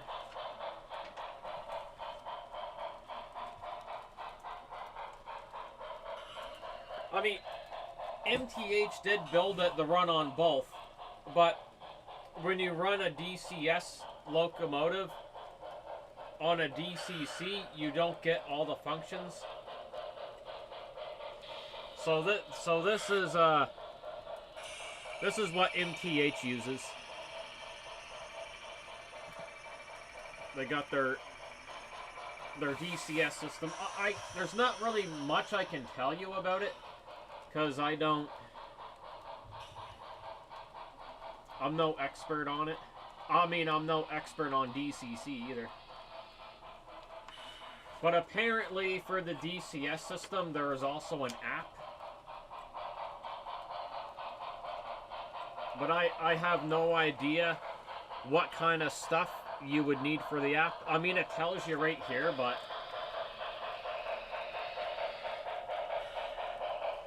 I throttled up the goose a little bit.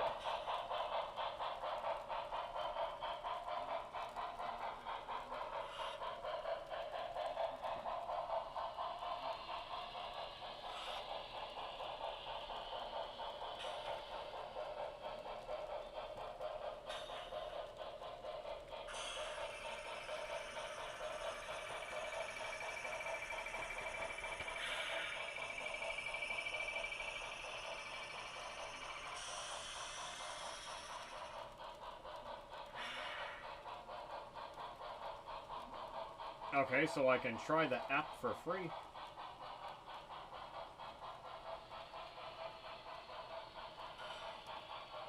So my MTH has wireless? I got another wireless locomotive?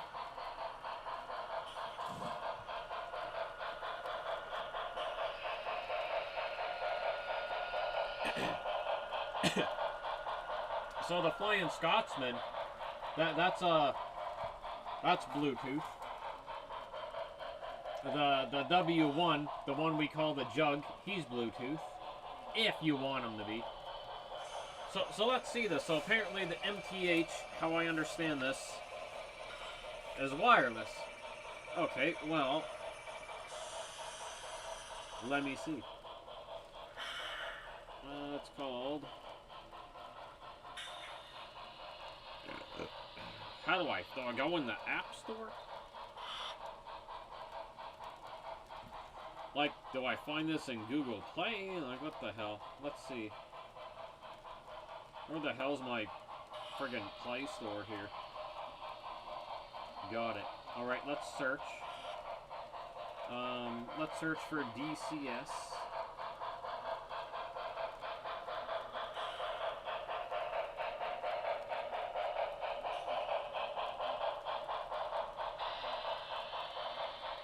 There's a lot of things called DCS. Okay, let's put in MTH. DCS app. There it is. There's the MTH app. Let's get it in there.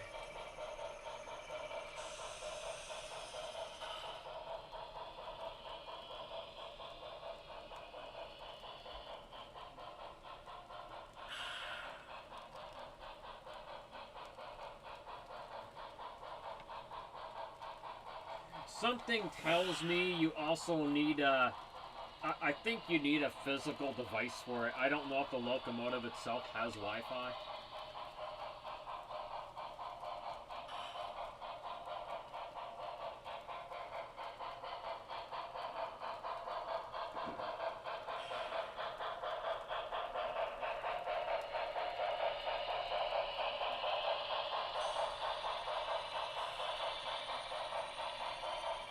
No, no, you need the physical hardware. It's not like, yeah, okay.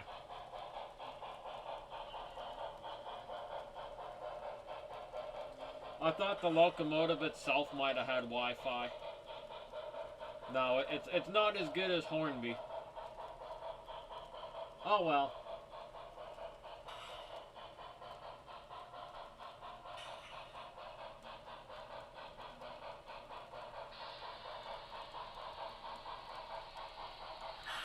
So I need something called the DCS Explorer.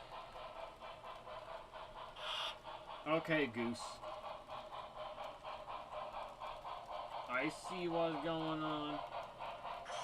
Well, I mean, it would have been fun if it did have Wi-Fi. That would have been nice. My dreams were crushed.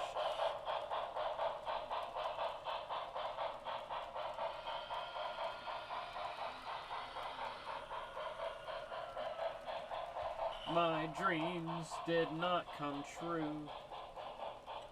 Alright, Goosey. Slow down. Slow.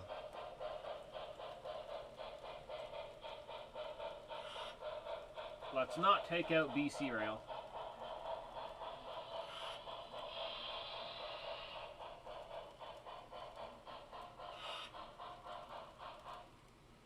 Oh, wrong button.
Ah, there it is. So yeah, you gotta have all their things.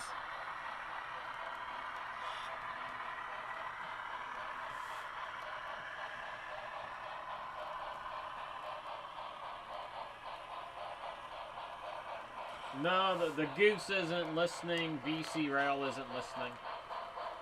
They all got a mind of their own this evening.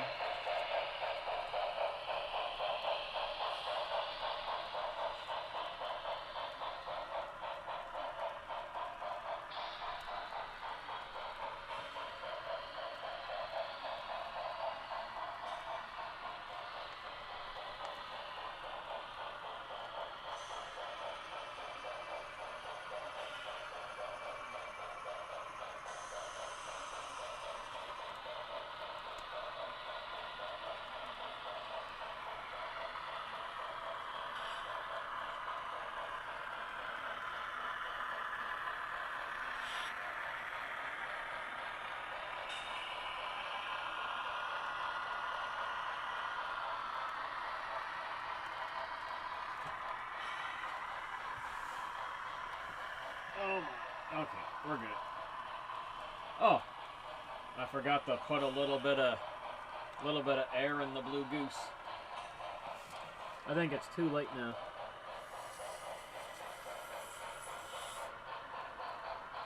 Yeah, might be a little too late.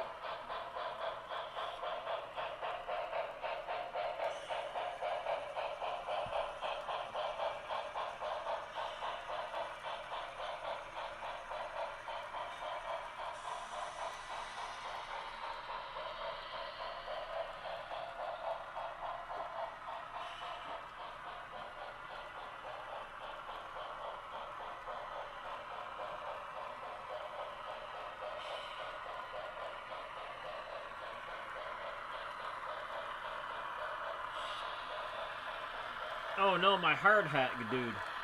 I forgot to get him. Joey!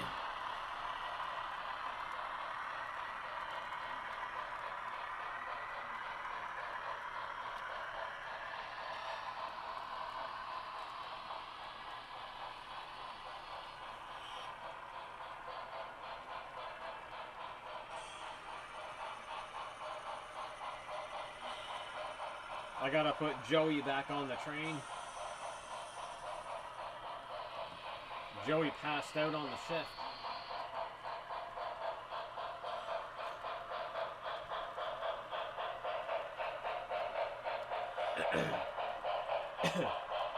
He's working a double this shift. He's working 16 hours straight. No break. Joey's not even allowed to go to the washroom.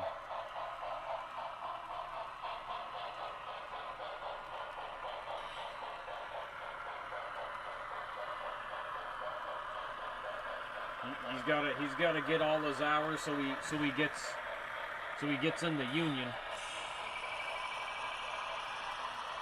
There we go, Joey. You get on there. Oh no, he fell over. Oh no. Oh no, Joey fell right over. No, Joey. You can't fall over on the walkway on the job. No, come back, Joey. I'll pick Joey up with the tweezers. No, I can't get. He's all stuck. Oh, Joey's all. Oh no. Oh, I think Joey had a little too much to drink.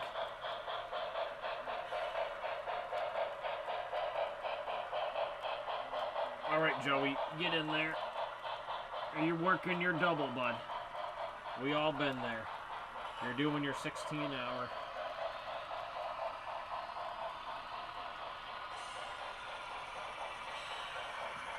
Joey ain't going home anytime soon.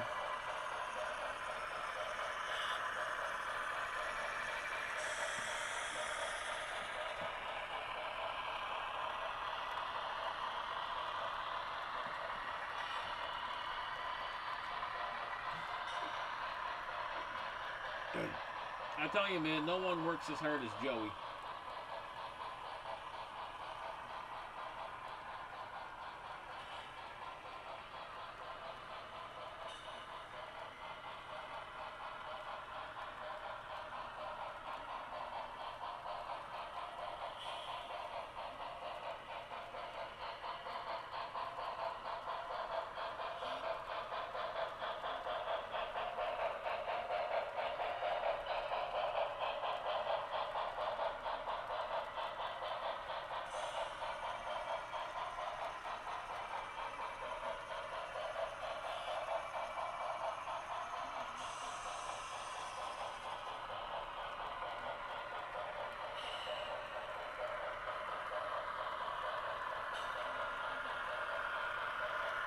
I mean, Joey's such a hard worker.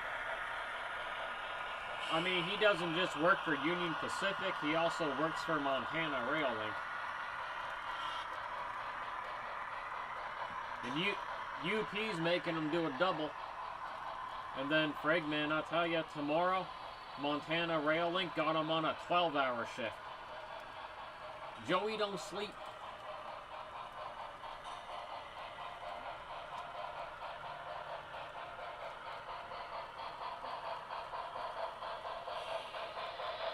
Oh, no. No, that's dirty.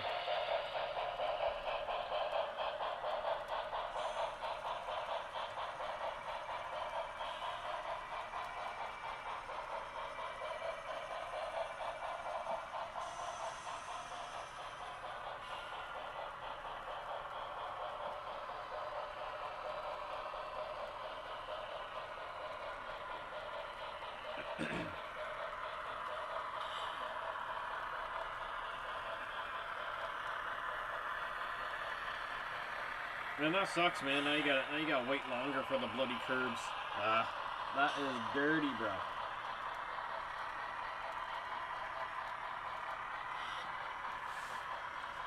Oh, I got another. Oh no, there's another person here falling down drunk in the grass.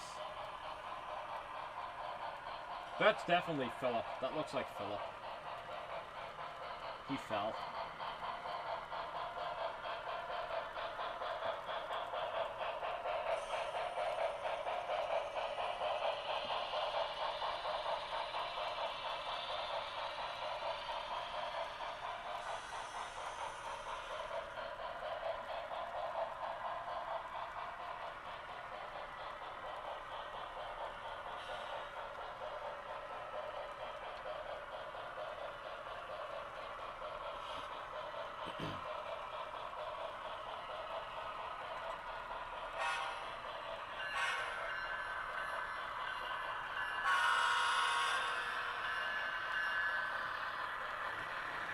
Oh crap, those other lights magically came on somehow. Something I pushed.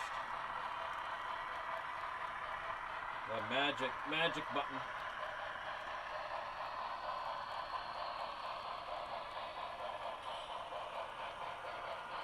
David should be here soon.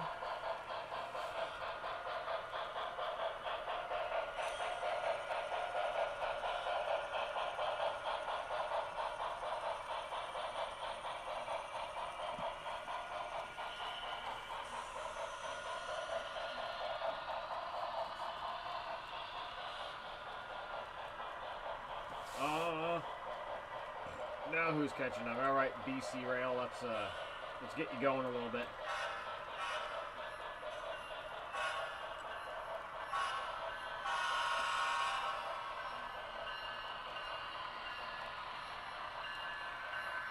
Speed up.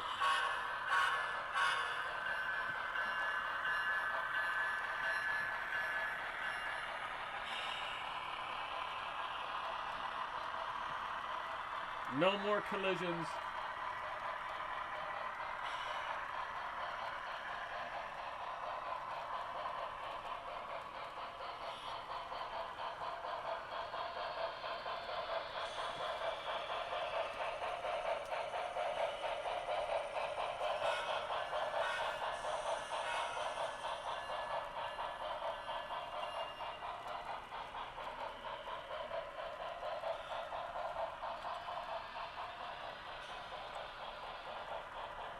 Alright, see if I can get that smoke unit going again. I will give it a shot and see what happens.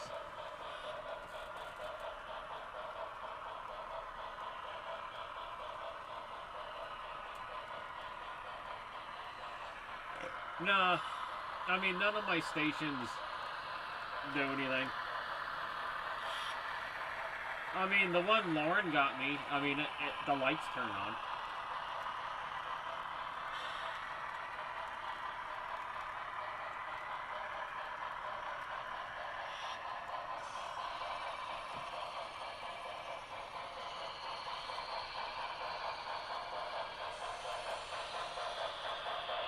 Yeah, I sped BC Rail up a tad.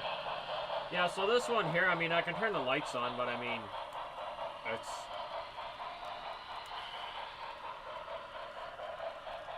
I mean, it's not going to make much of a difference from where we see it.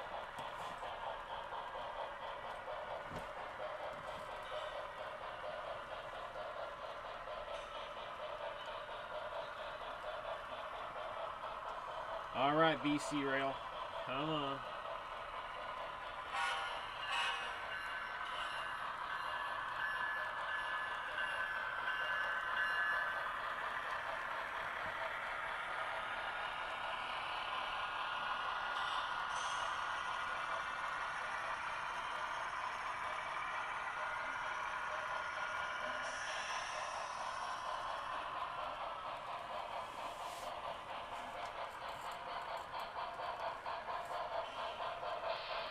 There, BC Rail will pull ahead there a little bit now.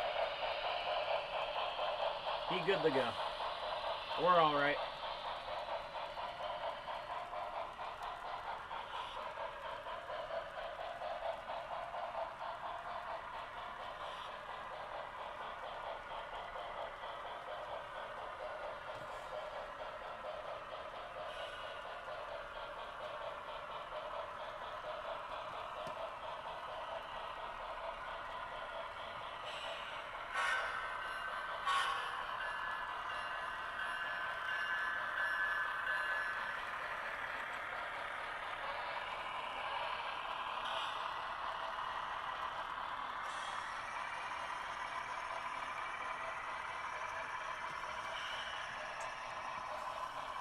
Alright, smoke. Let's go.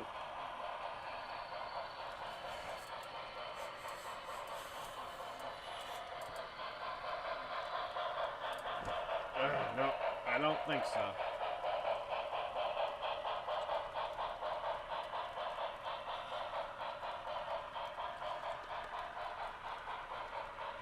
Could not get it going. I might have put too much in it.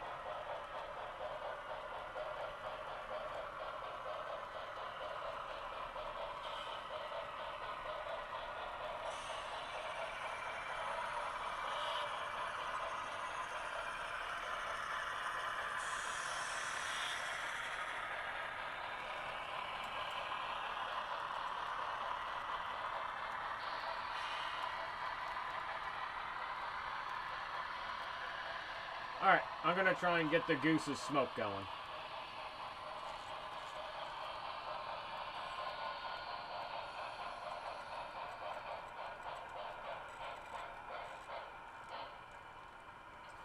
Let's see what's going on here.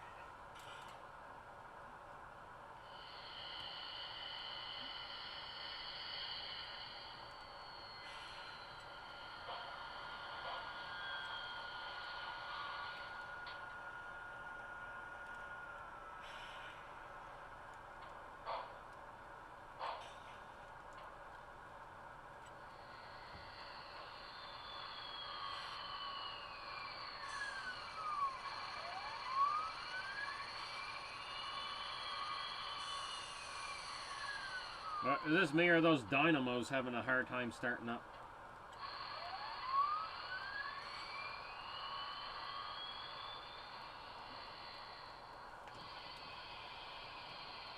If that's what they're even called. I hope I didn't oversaturate you. Or did the oil even go where it was supposed to go?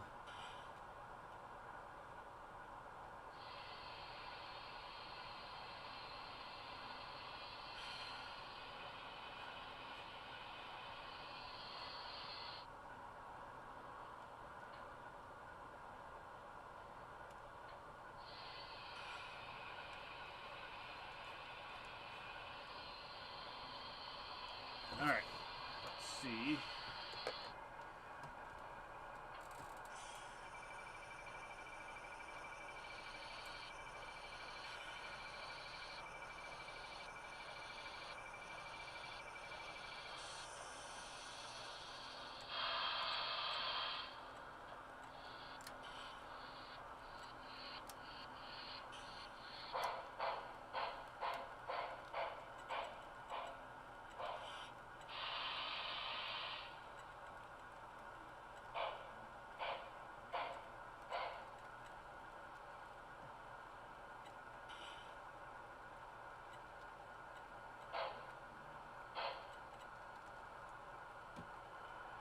Oh, I know that. It just might have been getting caught in the... Okay.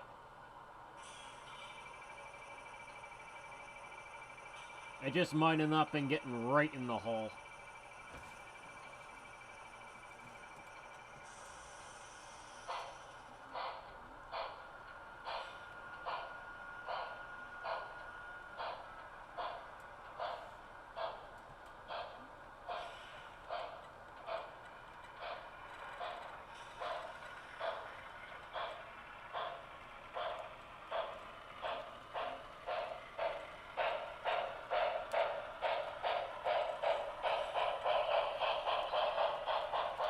There. I may have fixed it.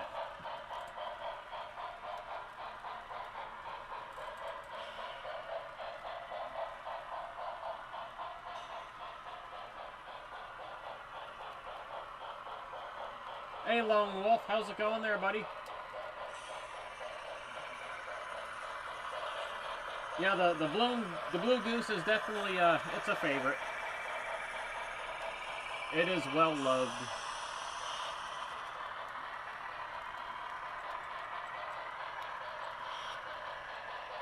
I gotta speed them up a bit. Yeah, BC Rail has other plans.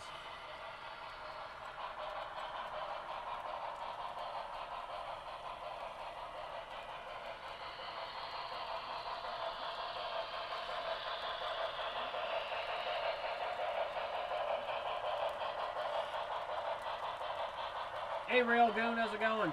There's Jason. Yeah. Yeah. I tend to.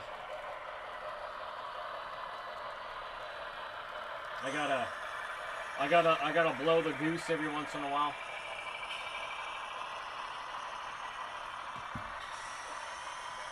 I need to revive it.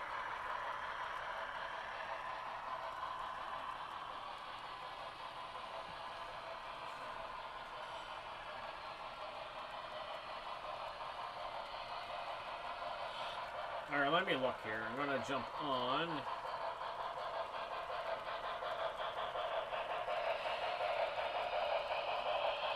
I might have to do what Brian did and get some Mega Steam.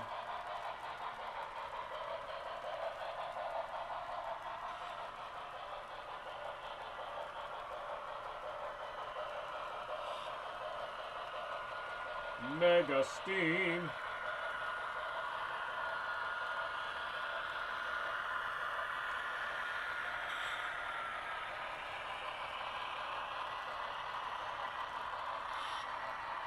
Oh, there's a big bottle.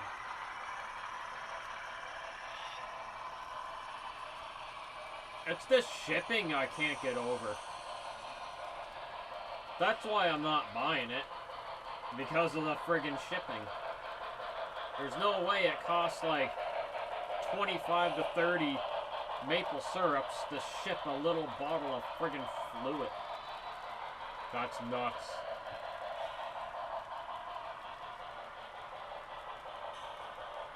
Insane in the membrane.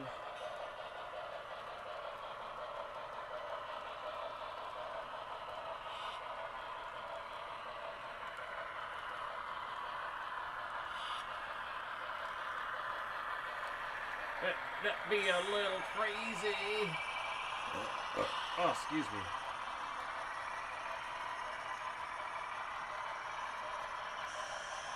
I wish Amazon had it. That'd be great.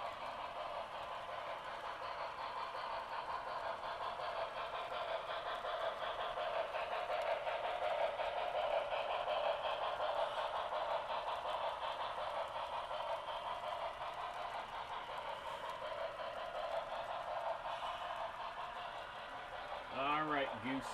Slow down. Oh, I can get some fog juice.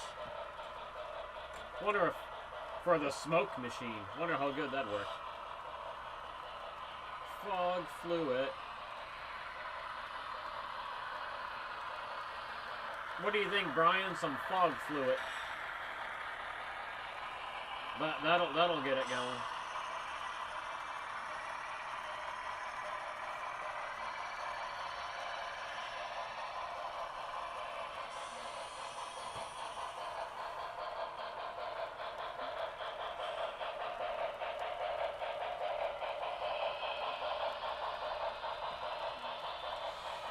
Yeah, I know, man.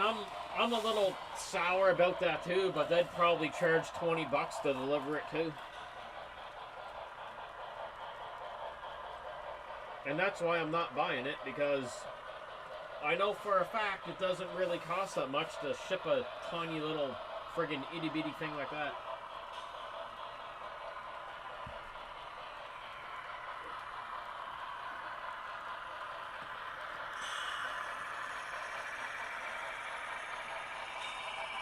I mean, crap.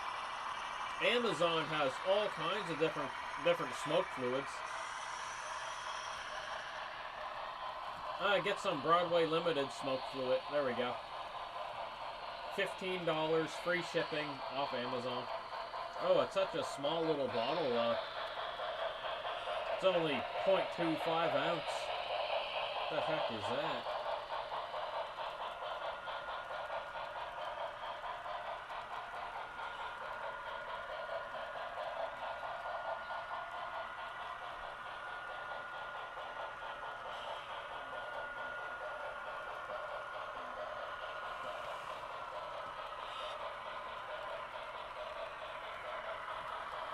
That would be cool, have an asteroid above there. Incoming extinction.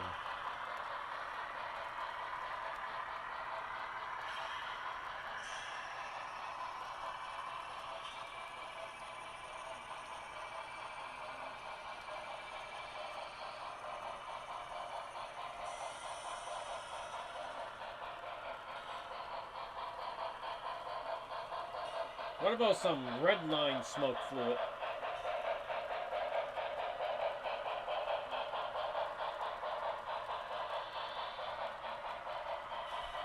Red line sounds pretty epic.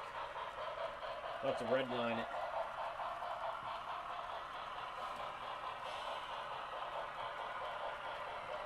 Squirrel, that's so true. When I ordered my Hornby locomotives, it was cheaper to get delivery from England than it was to just get delivery from the States.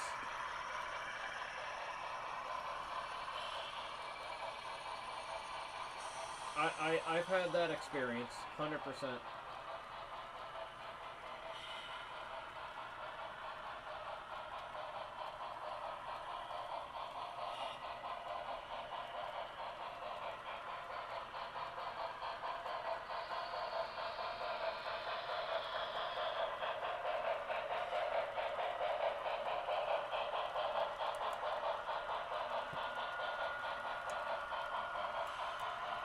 Uh-oh.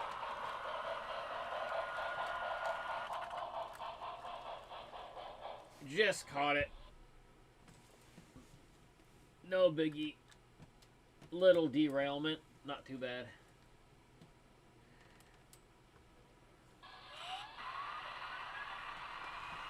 There, we're safe.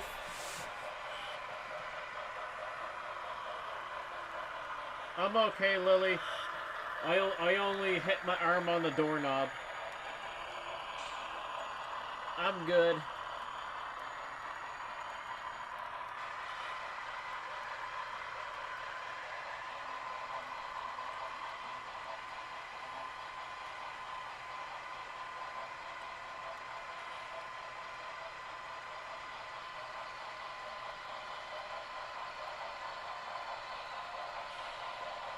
I think I broke the MTH.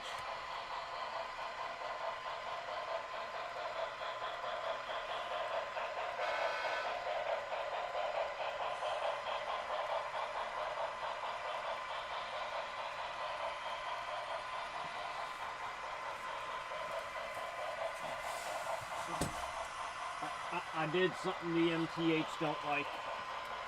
I don't know what. I think I broke it.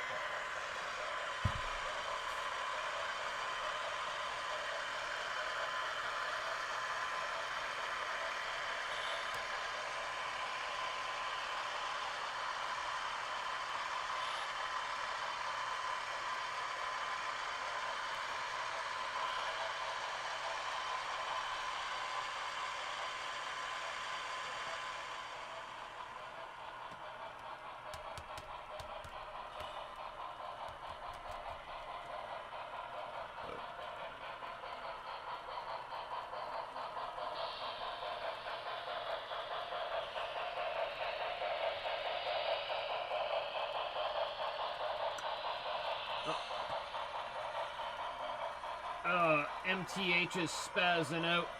I'm not.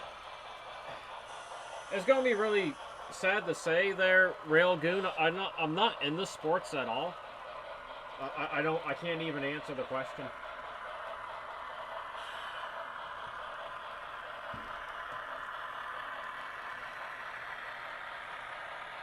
I haven't watched a hockey game, like a full hockey game, since the Montreal Canadiens won the Stanley Cup. Now, mind you, that's watch on TV. Now, what I used to like to do is, way back when my parents, were working, they worked at a printing company, and they did the magazines for the Halifax Metro Center. So they got free tickets to all the Moosehead games all the time. So literally every week we went to the Moosehead games, and I really enjoyed like being there watching hockey, but I can't. It's just me.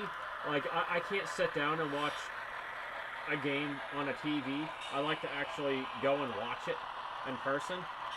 But it kind of broke me because it was a weekly routine. We were always at the hockey game. I just couldn't. I just didn't enjoy it on the TV, so I never watched it on TV.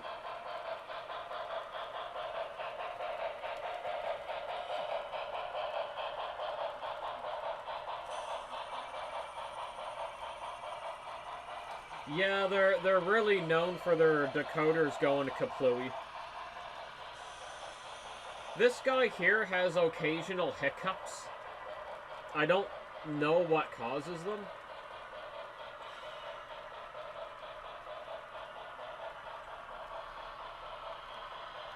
He does feel a little hot.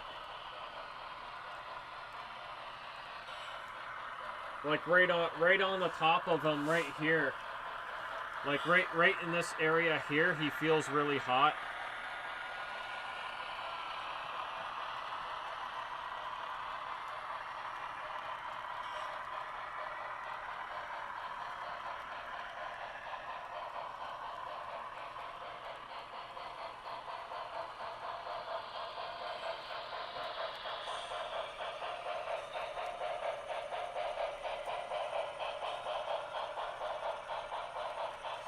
Oh yeah, I think it was 1993, my friend. 93. And like, if I was gonna pick a favorite hockey team, I would have to really sit down and do my research because it would be the hockey team with the most Canadian players.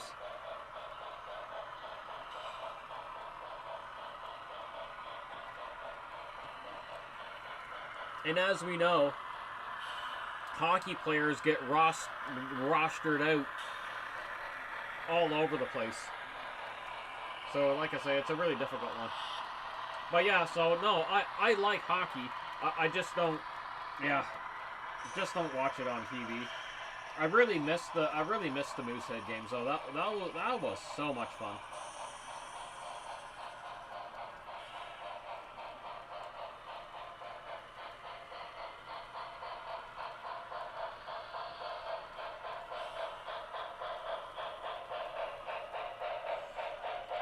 Yeah, me and Brian and David, we were doing the countdown. So I got this MTH for super cheap at the train show. My first train show I ever gone to, it was last March. March 8th, it was right on my birthday. And he's one of 3 locomotives I got that day. I got him in a bundle deal. And we're all saying, how long's he gonna live? It's almost been a year.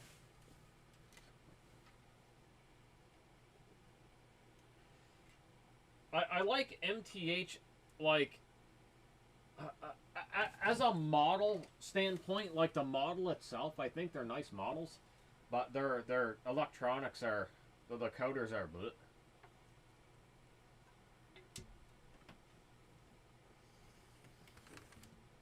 Alright, let's see if he gets going. See what happens.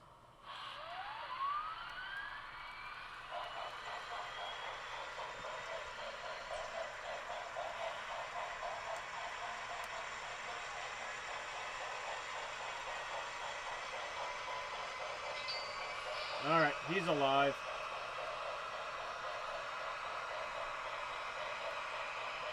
Somewhat. But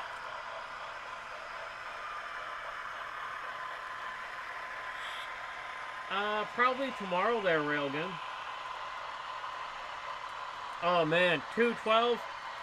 Yours is on the 8-2, isn't it? Just the way you put that in there. That's gonna be awesome. Yeah, Railgun probably tomorrow, I'd say. Cause I don't know if I'll be doing one Friday.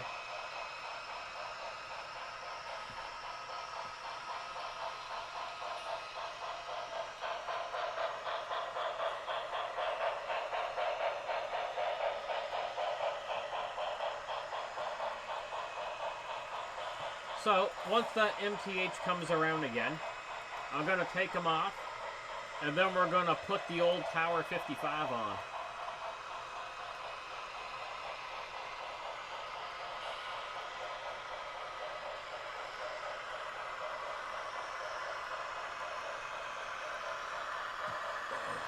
Oh, excuse me.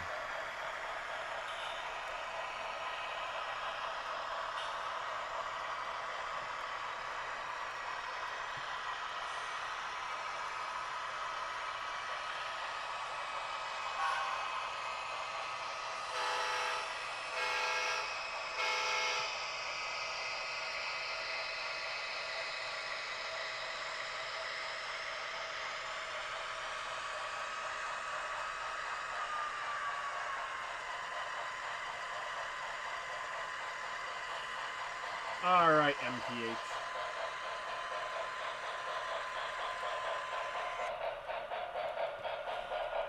Alright, I'll go get the Tower 55.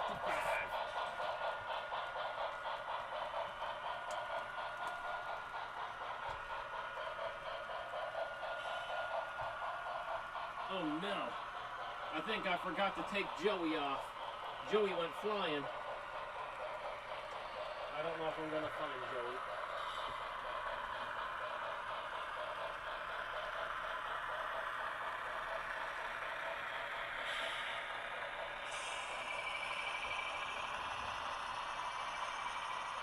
Where's my T-55? I might have put him back in his box. Heck, I don't know.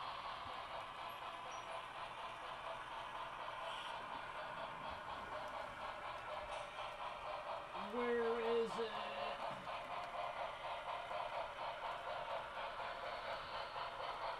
I may have put him away. That's okay, I can bring him up. He's not packed away too hard. Oh, my closet's on fire.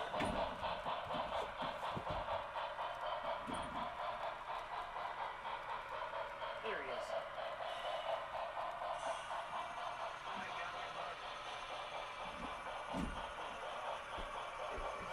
got you, bud. Yeah, I had him put away.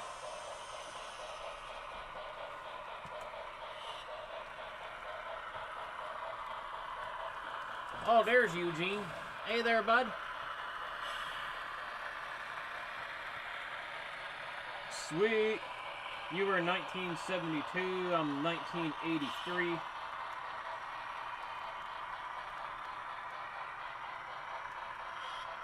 That is epic, bro. Alright. My Tower 55 is coming out. Anyone that's not familiar with Tower 55, this is Overland's plastic models, and they did use a lot of brass parts though. They are really cool. I really like it.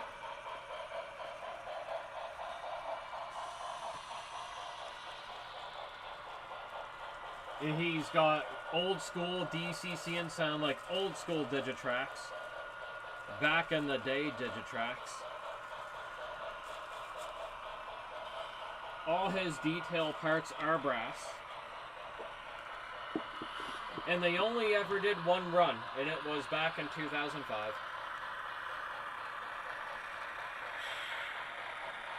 But for, you know, for back in the day, I mean, he's a nice locomotive.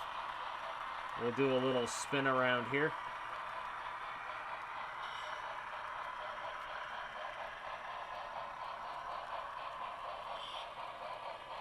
He a nice Jevo.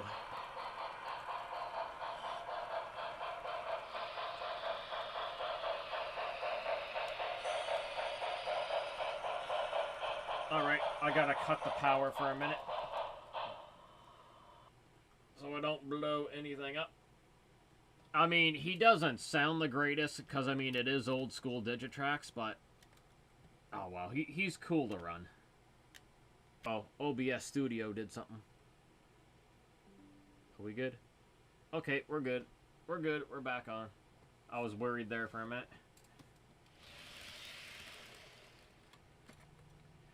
Alright, Tower 55. Alright, I'll get... He is number... What is he? 5506.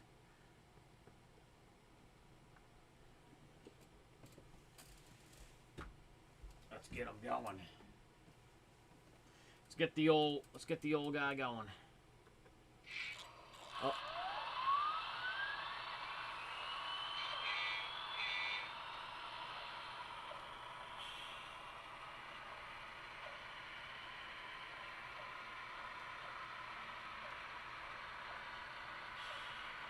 Well, there we go. Alright, BC Rail, you get running.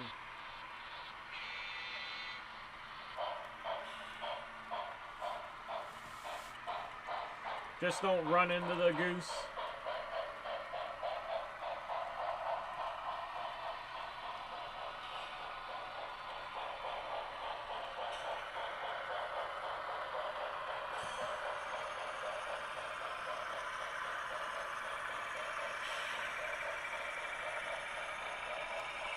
I mean, his lights and stuff are not bright at all. But I mean, you know, this was, you know, 21 years ago. His ditch lights do blink with the horn. But like I say, they're very dim.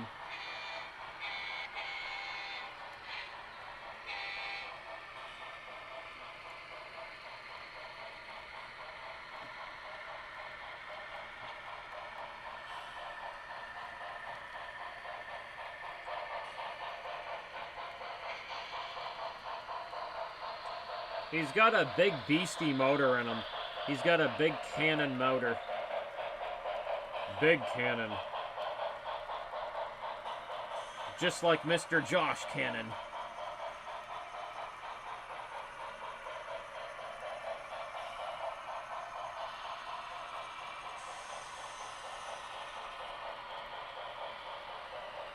Oh God, yeah, man. Yeah. I mean, I don't think the horn sounds really bad. But I mean... And I'll never upgrade it because I just think it's... I don't know, to me it's just kind of special. Just to have an old guy like this running.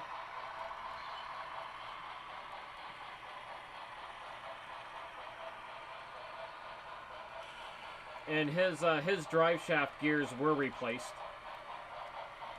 He's one of the last locomotives I bought at our old hobby store before it closed down. So I was really happy to get him.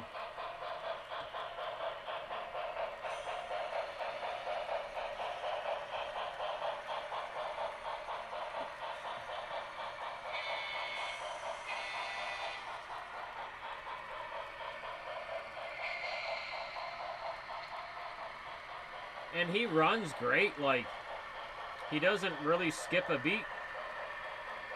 We'll throttle him up a little bit.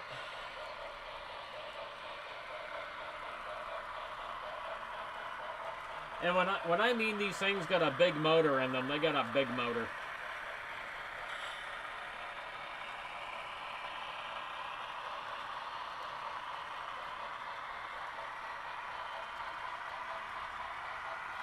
So we got 40% throttle there. He's just going along. And he's got metal hand railings. Well, should I say brass? All his detail parts are brass. Oh, I'll drop him down to a nice crawl speed.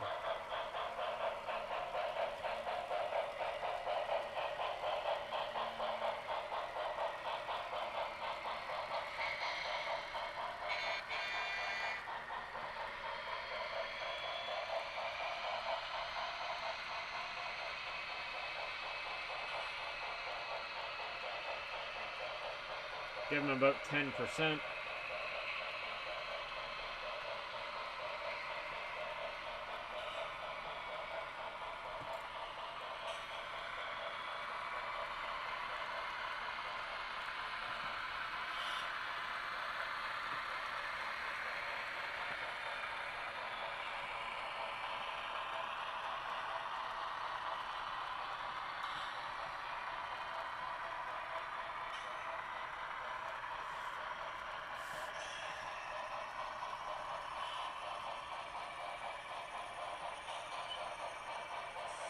Ooh, check that out.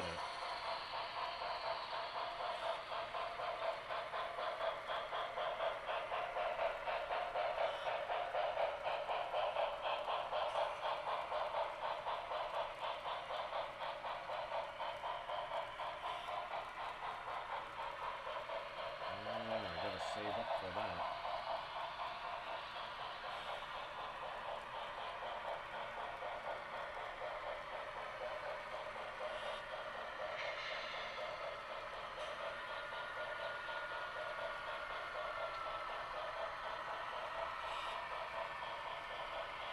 Ooh, a fire station.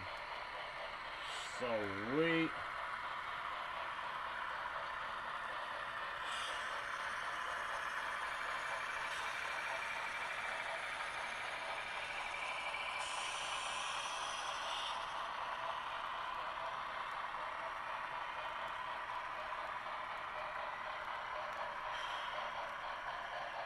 Hold up a minute. Does that have dynamic brake? No, it did not. No dynamic brake.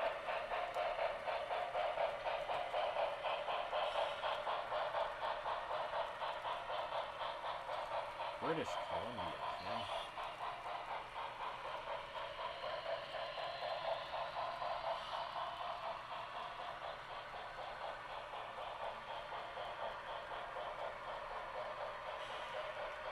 Oh, Blue Goose.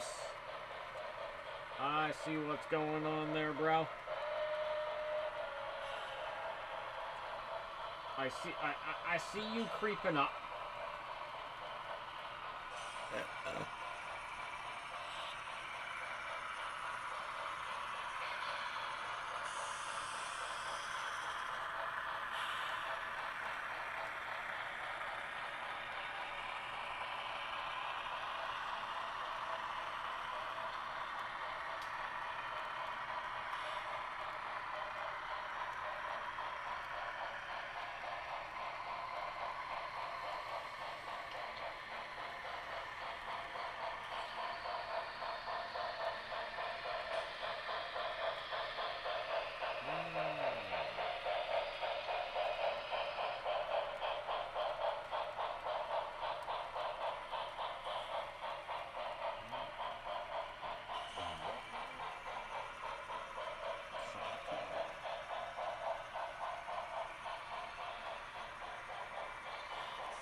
Sorry, I'm just reading, guys. That's why I'm not saying much.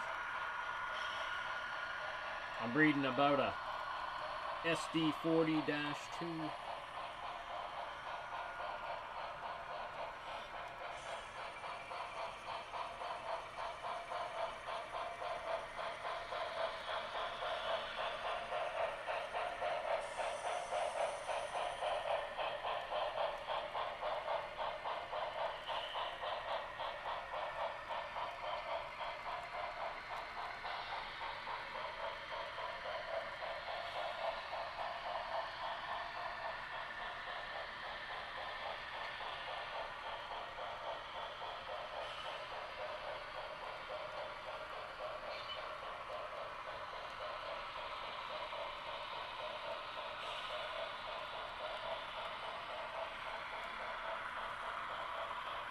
What was that, Josh? Something about your light up building?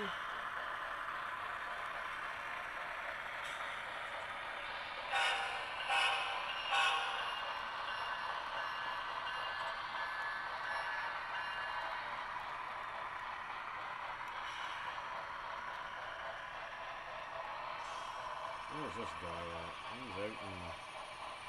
Yeah, he out in British Columbia, too.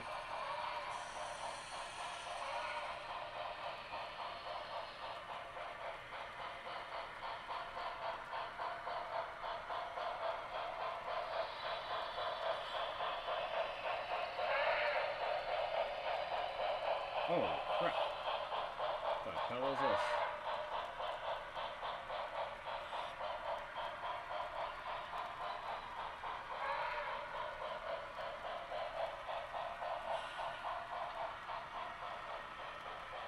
Ooh. RS-18. Beastie.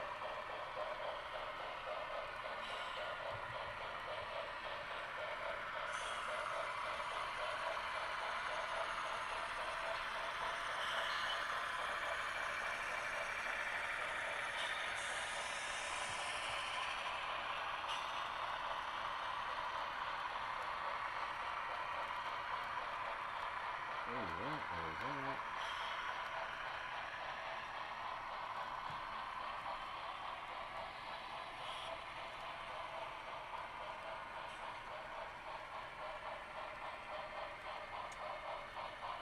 Sorry, I'm just deep in reading here. I'm deep. I'm right in there.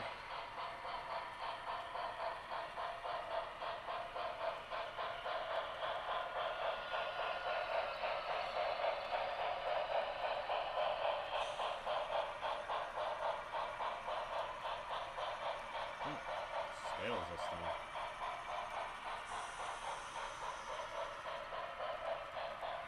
Oh, that is N scale. That's kind of cool.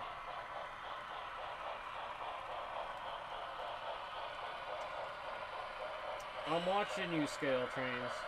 BC Rail. I see you're up to some shit.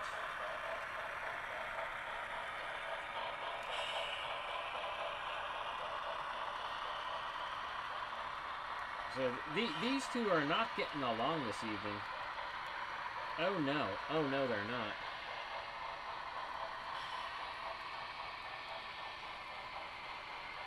They're like, nope, not happening.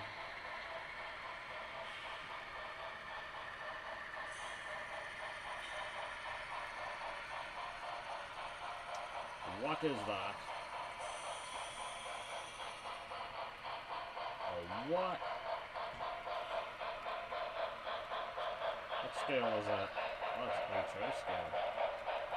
Damn.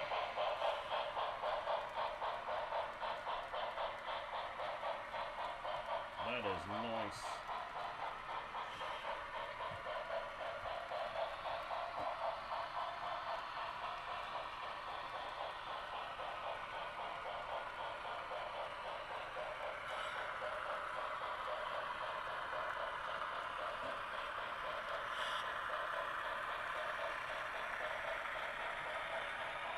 Little more speed.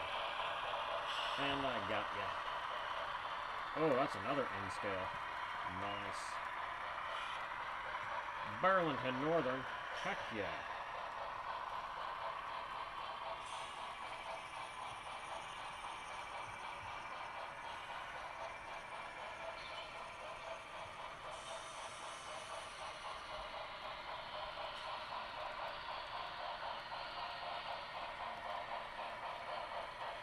I almost can't keep my eyes off those two.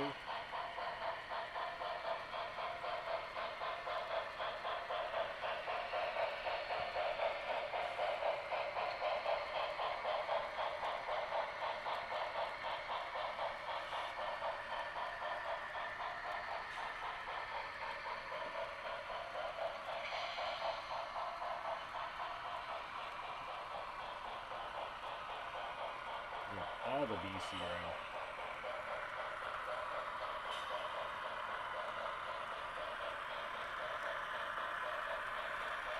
There it is.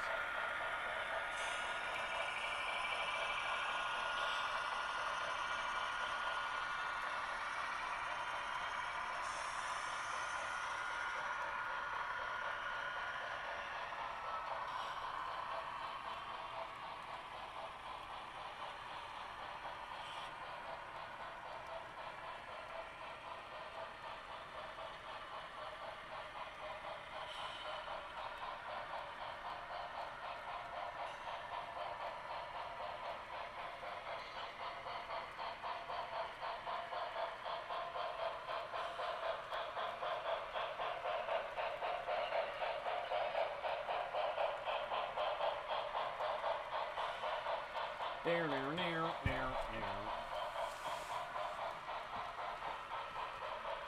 950.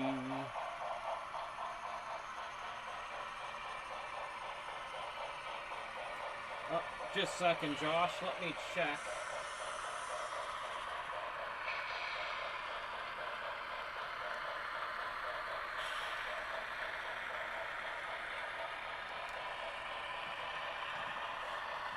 My internet is struggling to play the video at the moment.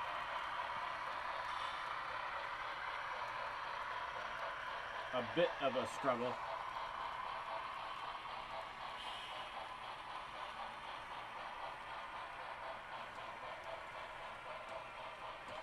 Yeah, it won't play, Josh. I'm really sorry. I'll have to try it later. I can't get it to work.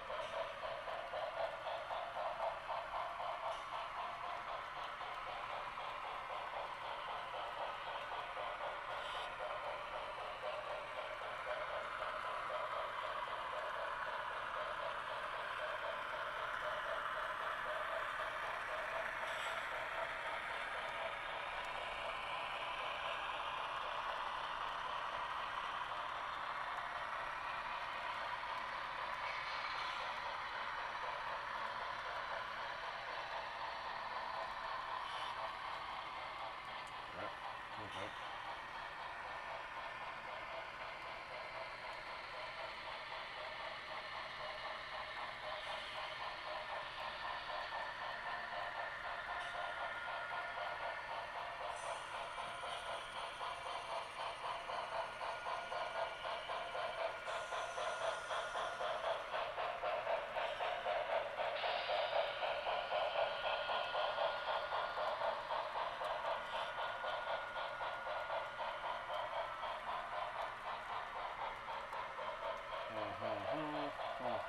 There we go.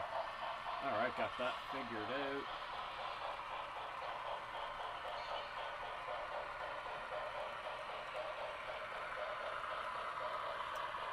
Check a few more things here.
Oh, they are decently speed matched.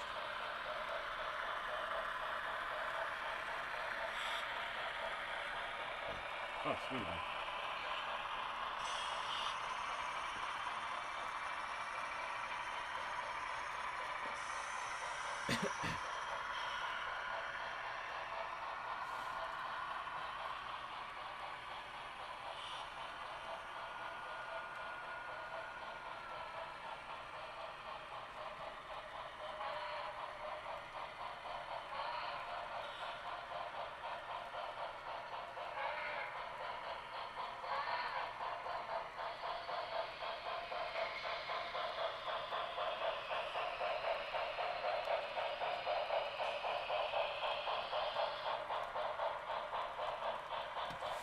What did I say for my title?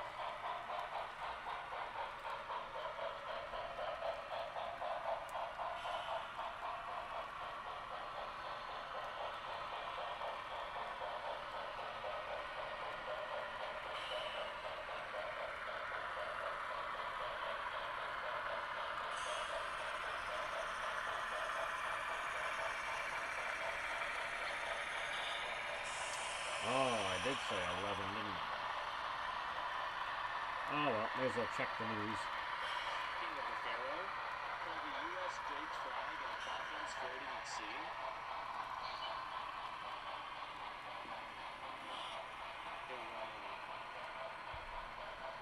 What did they hire Pakistan's PR guys? Oh my God, this is so sad. It is so sad for the Greens.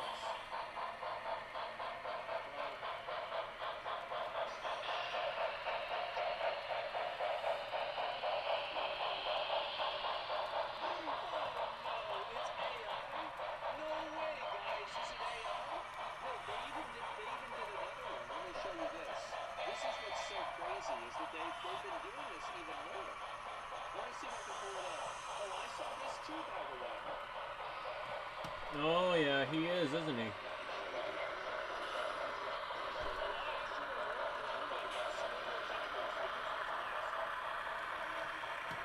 Not to speed up the goose there a tad.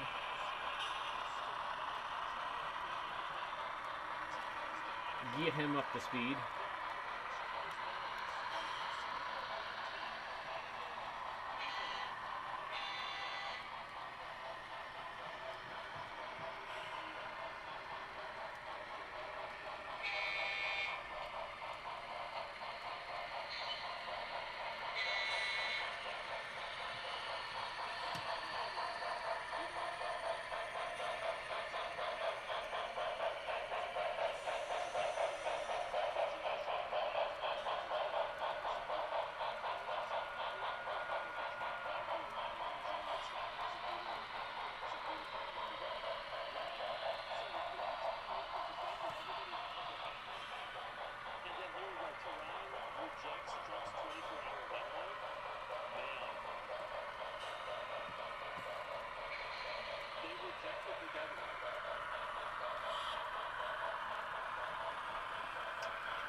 Hey Dougler, how's it going there, buddy?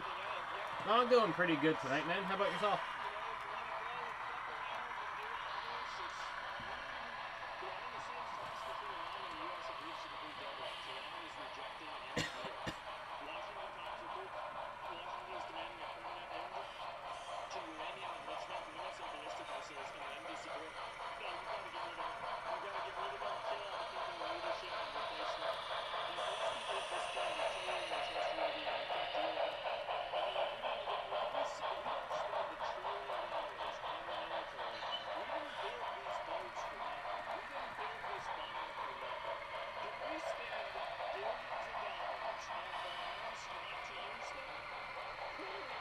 Oh, I'm sorry to hear you caught one of the bugs going around, man.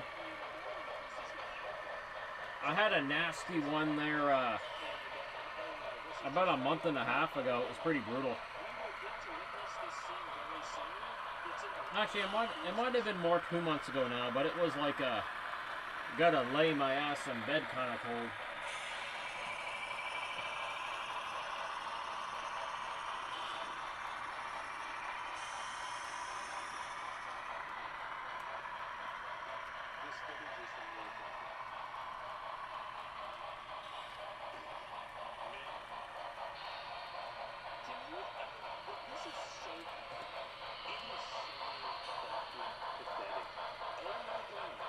Sitting around here posting out AI videos to try to act like they're winning.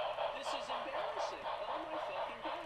We have 30 to 40,000 American troops stationed across 8 or 9 facilities in that region, all within the reach. Theoretically, not theoretically, in reality, all within the reach. Oh, now I think Goose is catching up. Of Iranian one-way UAVs and Iranian short-term ballistic missiles. So short-range some racist pieces. We have to have enough force and power in the region, just on a baseline, to defend against that possibility. At some point, as a result of something, the Iranian regime decides to strike at our troop presence in the region. The president always referred to the preemptive defensive action. In essence, if we have indications that in fact they're going to attack our troops in the region, to defend our personnel in the region. We also have security arrangements, the defense of his requirement others. That requires now the first pasture in the region to defend against that.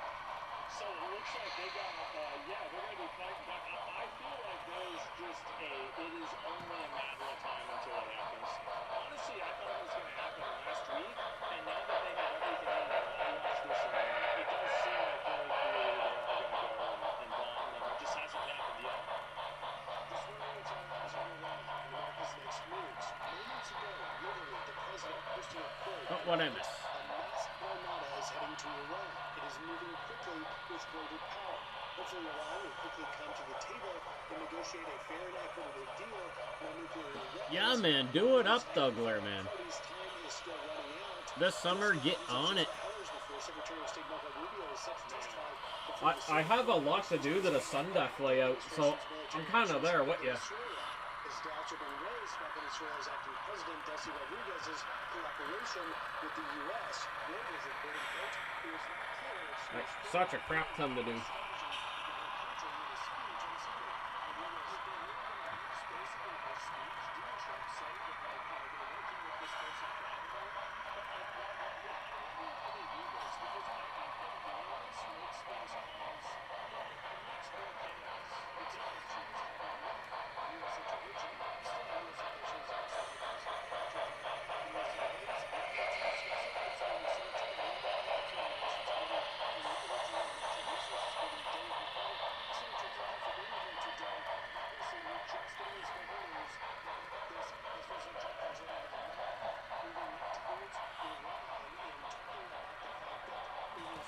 Hey Lily, you gonna watch some Supernatural?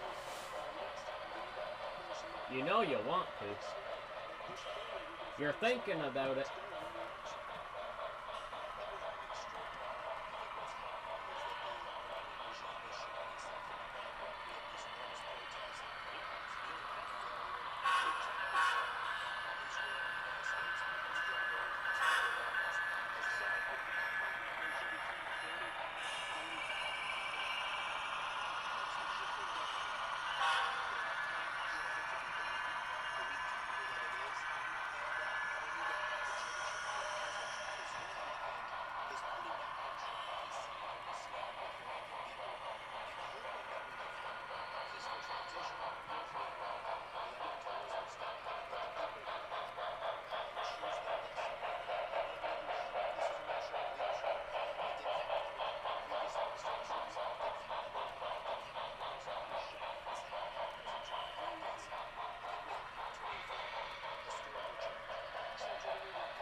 I can only vouch for the Easy Track and the Unitrack.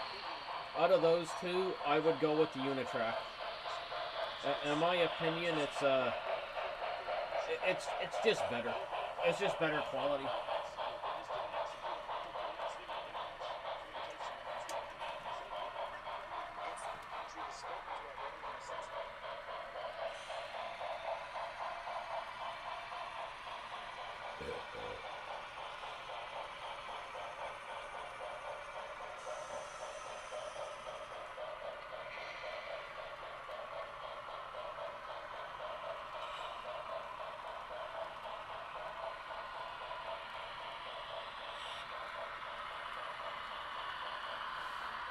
Like, my experience with the both of them, that's just my experience, right? The Unitrack is superior to the Easy Track. Hey Spence, how's it going, buddy? I mean, the camera's not going to pick it up, but, like, And I don't have any Unitrack here. So this little layout's all Easy Track. And the Sun Deck is Unitrack. But, like, the Easy Tracks fit. I find it's never smooth. It never goes together like as smooth as Unitrack. Unitrack is next to perfect. This stuff not so much. And the I mean it's gonna look smooth on the camera, but I mean when it goes together, I mean you can see like there's a gap here down on the road bed. And I mean there's it's not even at the joiners. And this is very common with Easy Track. And their switches, in my experience, are just not great. I don't even like to use the Easy Track switches. They're so horrible. They work about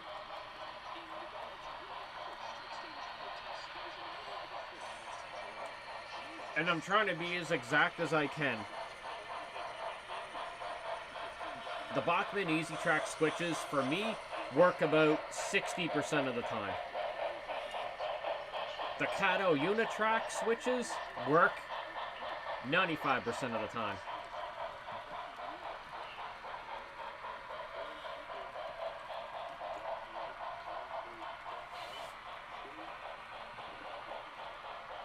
Like, every time I use a Bachmann Easy Track switch, I'm always like, is it gonna work? Is it gonna work? And like I say, 60% of the time it works, 40% of the time it does not.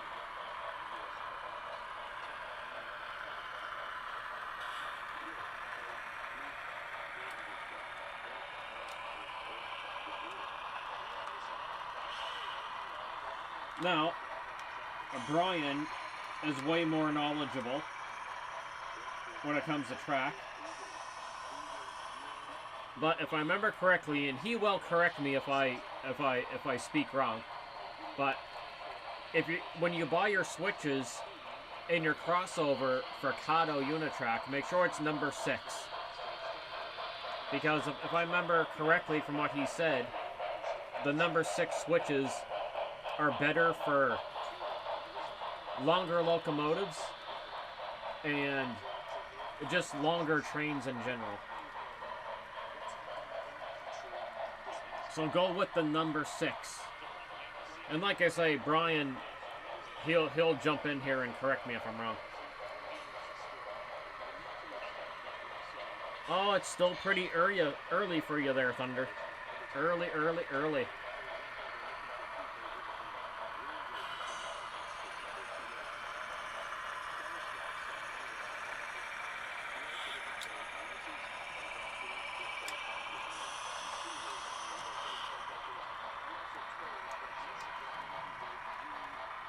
But that's my experience, Douglas.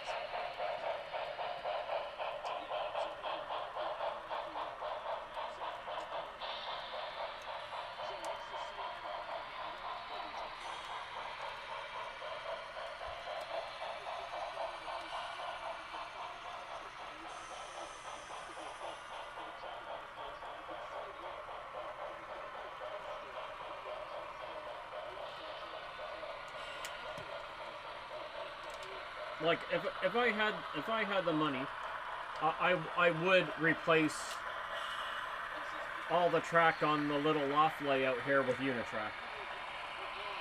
100% would, no hesitation.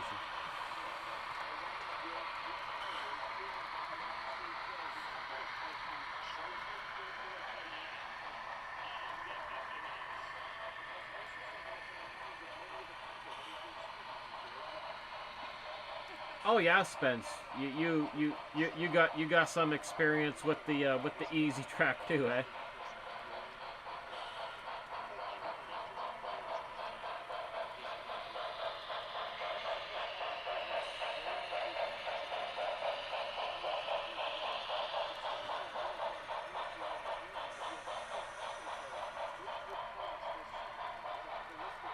So Josh, I think I missed something, Josh.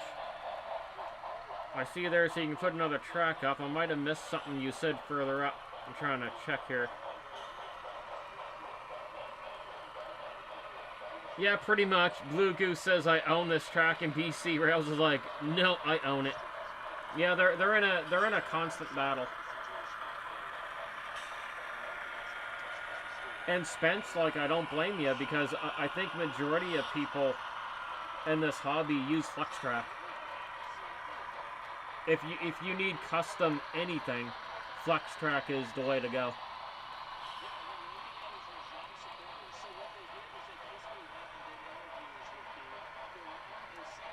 An L shape? Yeah.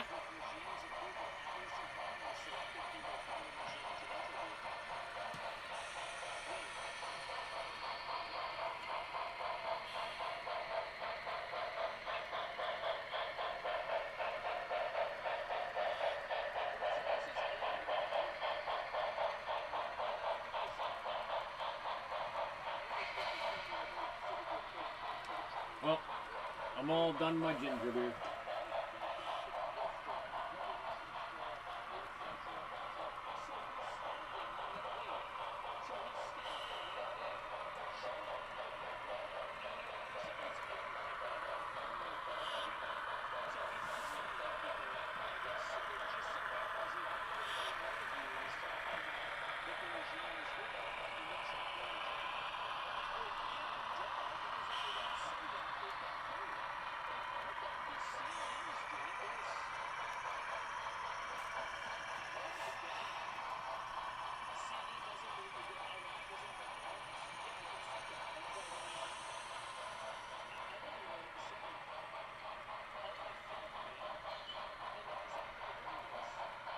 I actually have a crap ton of, well, I can't really say a crap ton, but a good amount of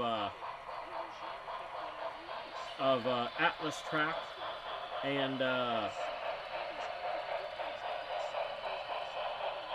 goodness. I'm trying to remember what the IHC Mahino President's Choice train sets used. It looks the same as Atlas track, but it probably says Mahino underneath it. But I got like quite a bit of that too.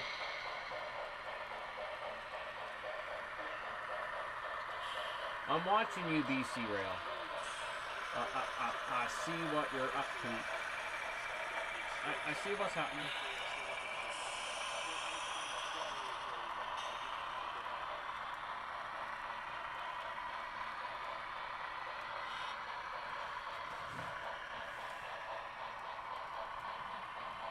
Getting a little bit, just a tiny little bit of black right here.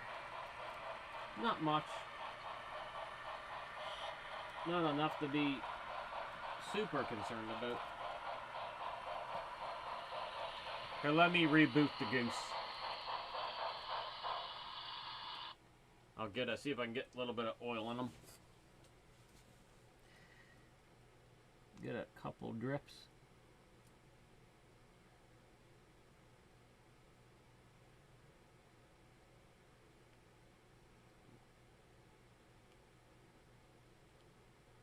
There we go. I'll just leave it there for a second.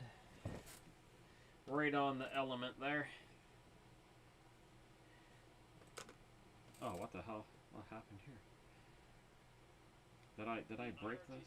Oh, it just wasn't very long.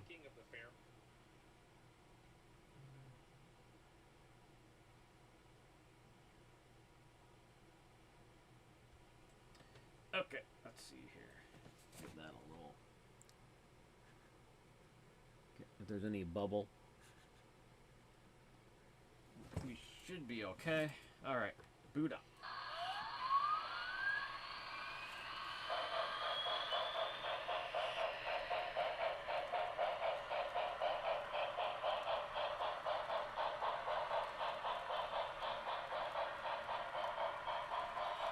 I'll give him a quick. I'll blow down the chimney here in a second when he comes around again.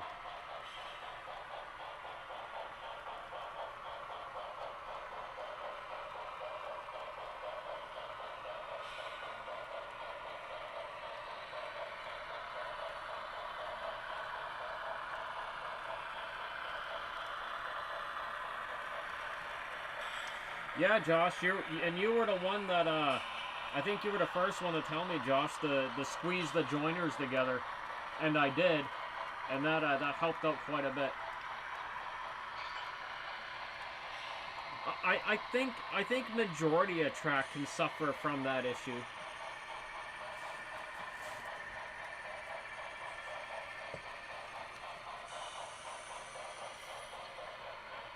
There we go.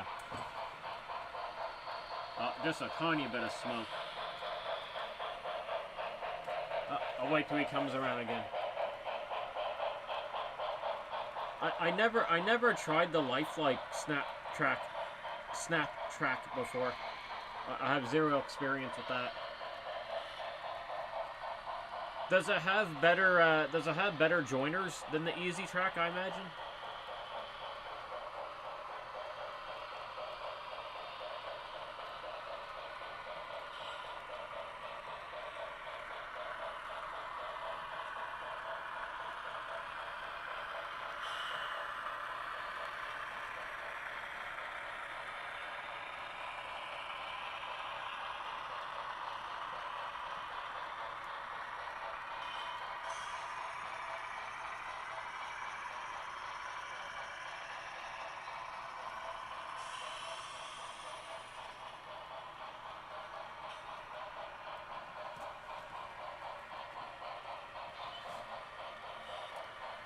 All right, let's get that. There we go. There, he good now.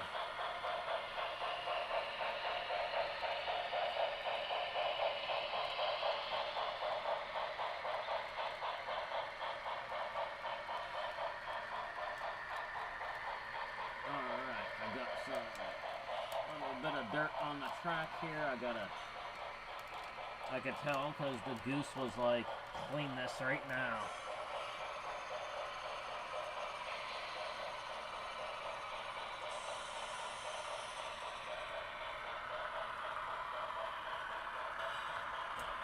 Oh, I just lost my balance there for a minute.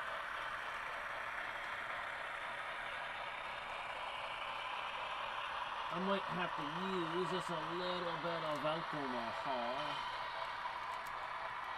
to really get in there. See what the goose says when he comes around.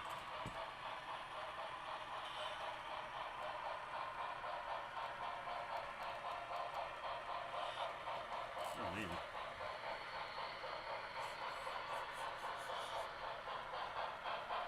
There we go.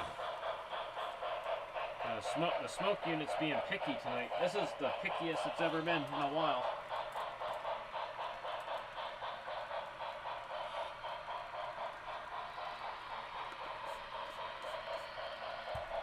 Alright.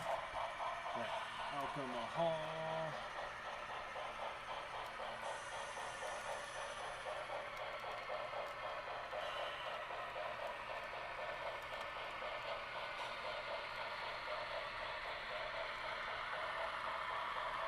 See how that turns out here.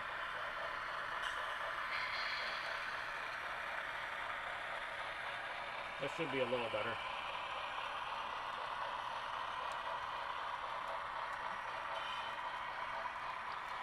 And that's why I like to talk about a 212, because everyone's experience is different, right? Like, my experience is not going to be the same as yours and vice versa. That's why it's fun to talk about it. And I'm really happy that your experience with Easy Track has been positive. Hey Strasburg, how's it going tonight there, buddy?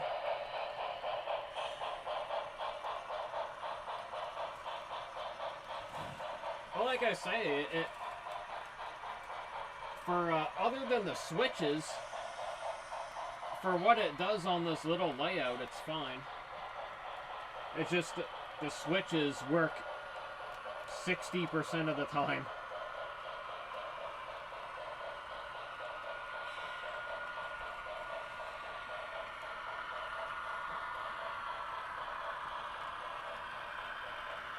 Oh, good to hear, Strasburg. Yeah, my night's pretty chill. My day was a little busy though. Had quite a bit to do earlier today. But that's okay. That's that's just a day, right?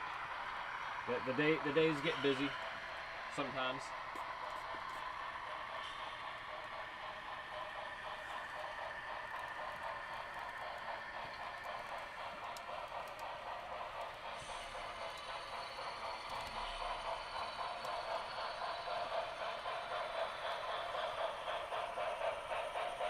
Like 212, how are your switches? How are your experience with the switches on the easy track?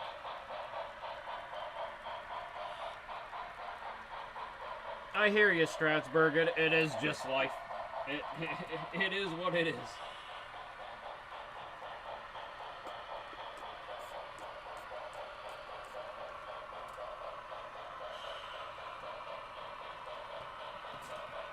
Life be life. Right. That's why I'm glad we all got this hobby, right? Because it helps out with what life can throw at us on a day-to-day basis.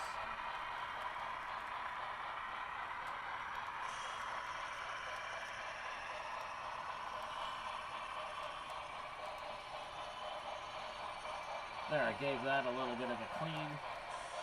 This one here.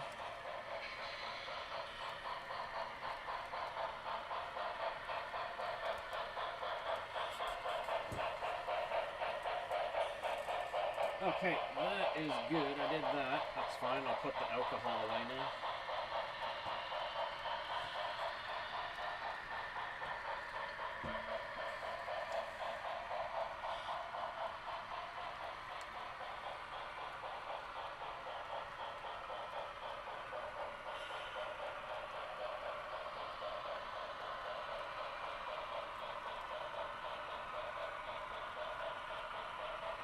Damn, that's epic, Strasburg. There's Mr. Smith. He made it. Mr. Smith is in the house.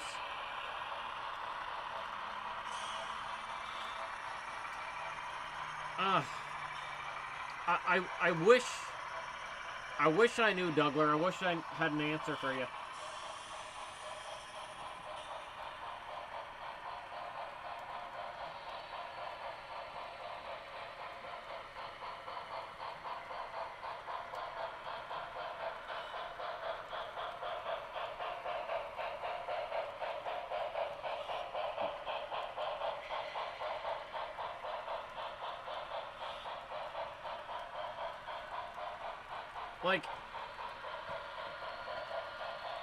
Like 212, like I find everything's fine, like pretty reliable except for the switches.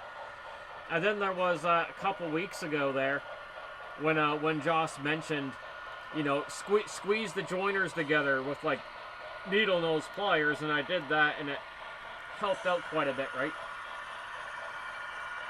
But that's something like every track has problems with. Oh, you were doing your CB list. Nice.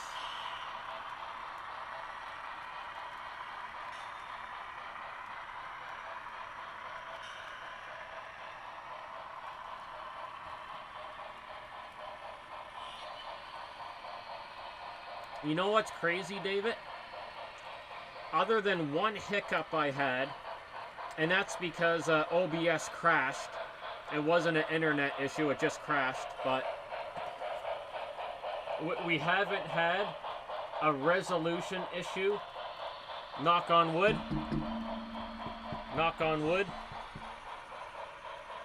at all this evening. Not one. It's been crystal clear, and maybe, just maybe, the OBS is helping with that. I don't know, but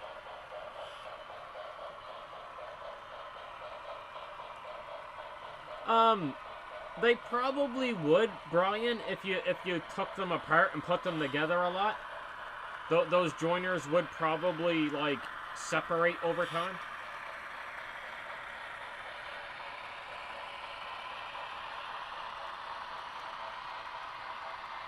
Like I say, we'll see how tomorrow evening's stream does with the OBS too, and see how that goes. But I mean, like I say, I had to take a good couple hours and really play with the OBS to figure it out. And then, like, you know, I had to read a little bit of Google instructions and stuff, and I think I you know, I'm getting the basics, getting it down.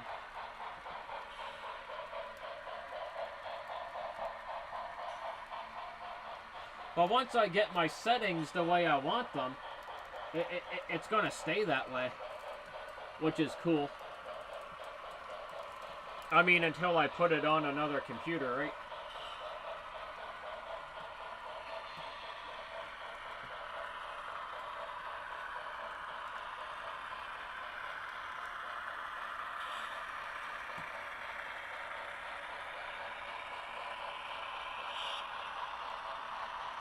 See, what David Smith does with his Atlas track, he just welds it together.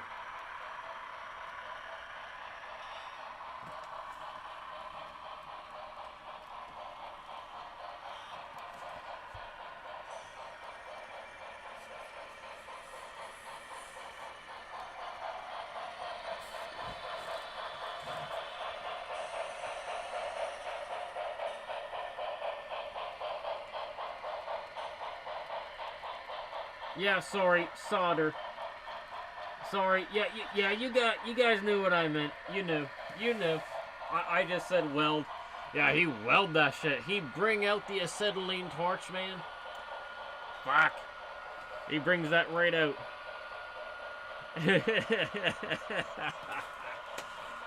Oh man, that was hilarious. David friggin' welding that shit together. He's got the welding friggin' helmet on and everything.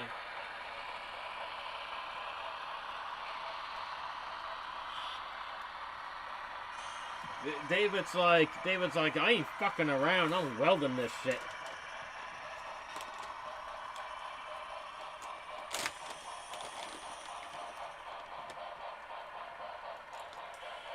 They're getting done.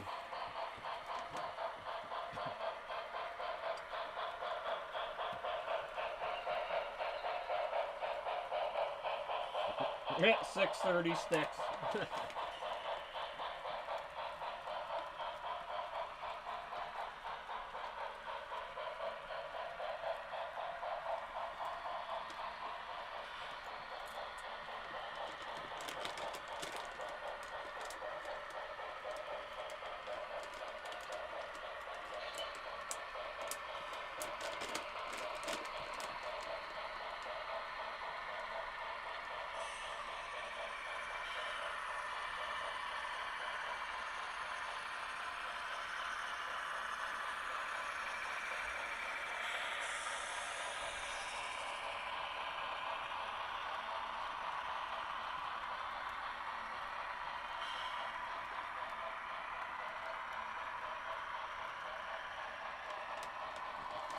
Atlas track is probably like the most inexpensive track you can get.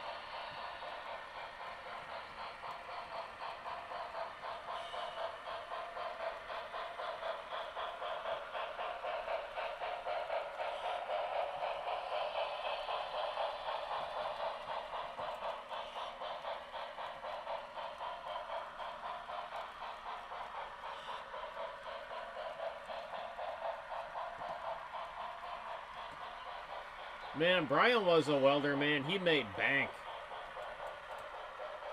I know a couple guys that are in the Boilermaker Union. And man, they're making bank.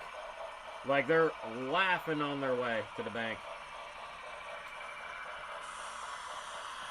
Like these guys, man, these Boilermakers, working at the nuclear power plant, they can, like, fucking buy all the hookers and blow they want and still put money in the bank. They laughing. I got into the wrong thing, man.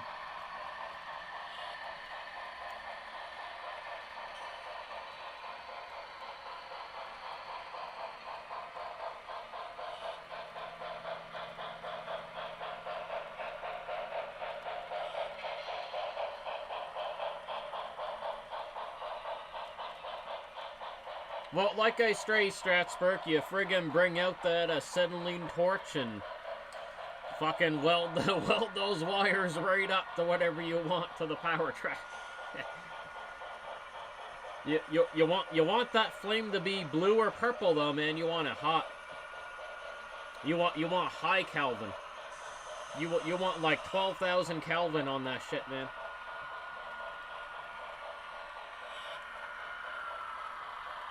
Yeah, don't listen to me. I'm just full of shit. I don't know what I'm talking about when it comes to soldering. Other than what David showed me. I can do very basic stuff. It doesn't look the greatest, but it functions.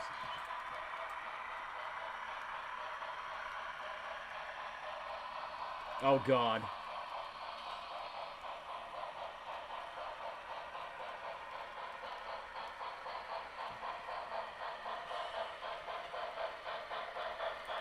I mean, me and David could do a video of like him soldering and then me soldering. That's not impossible.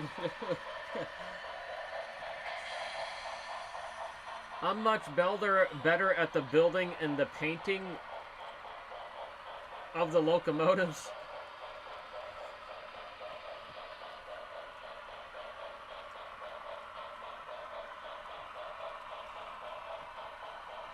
I mean, I can do it so that it functions. It just, you know, my solders don't look nice and neat like David's does.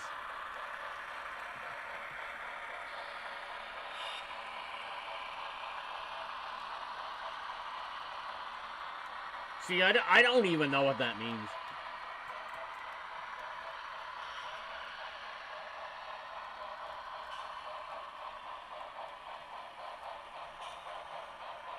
Lead weight.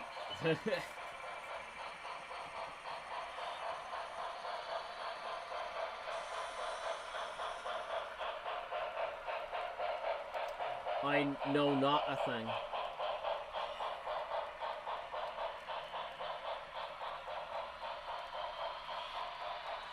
So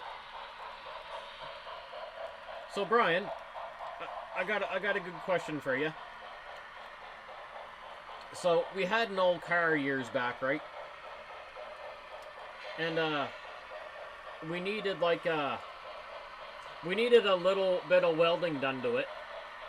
Not part of the unibody or anything. It was an old 2002 Saturn.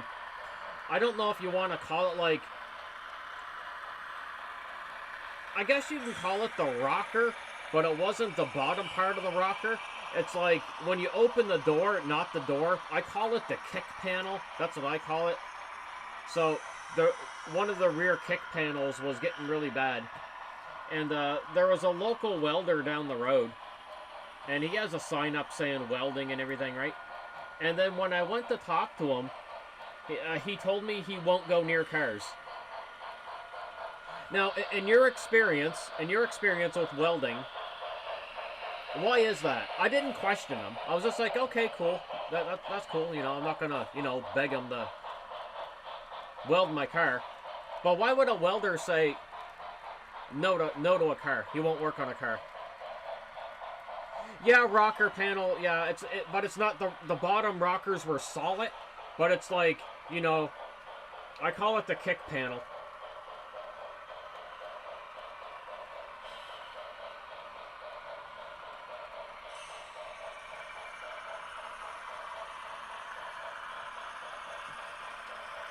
Is that the only reason?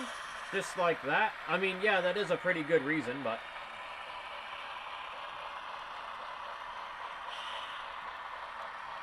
Like, would you do a rocker for someone? Or would you just stay away from cars?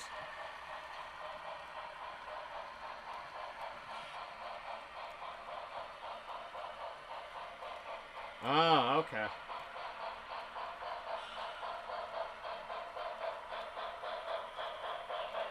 We ended up selling the car to a friend, so we never bothered getting the upper rocker fixed.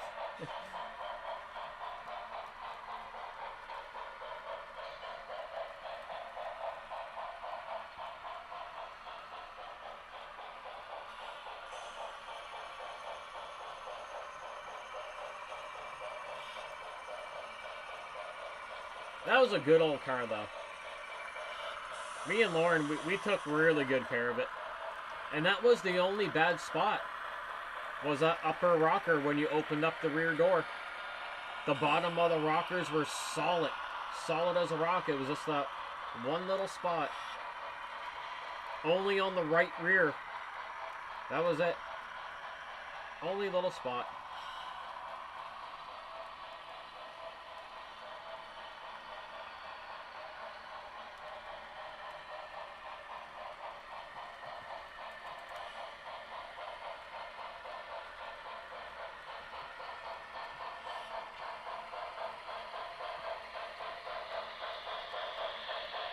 Well,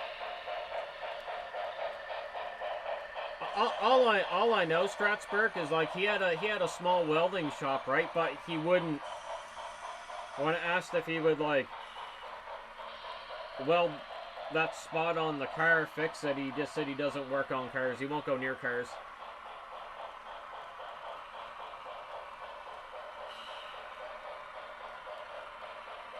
Well, like I say, like I don't know much about welding, so I couldn't really, I didn't really ask him like what he does, like what he specifically welds, but just not cars.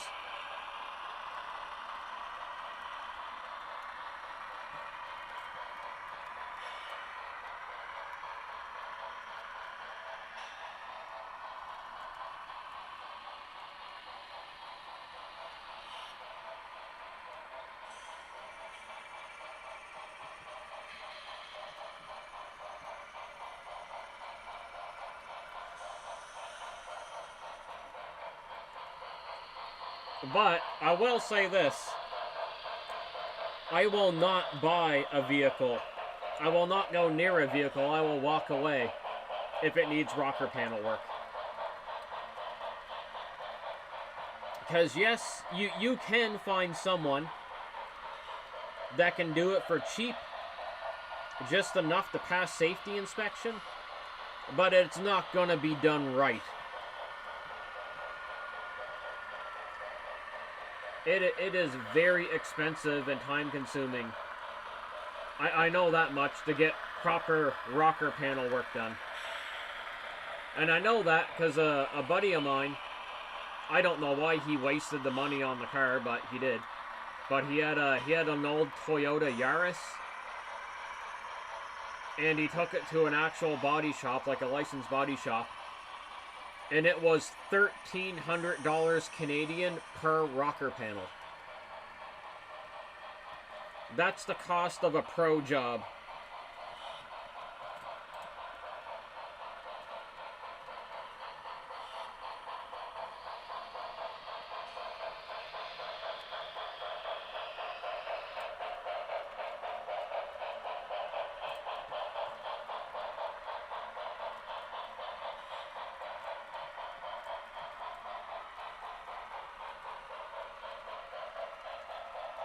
Hey, Australia, how's it going there, man?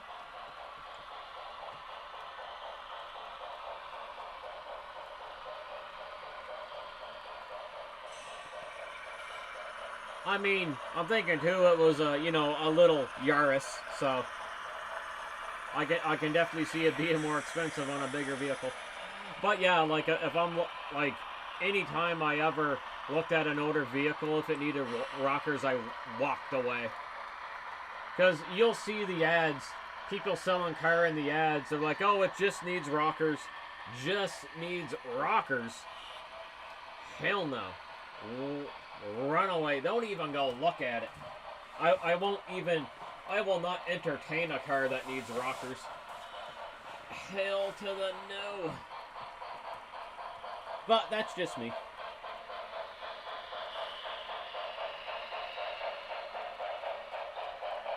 On a jig?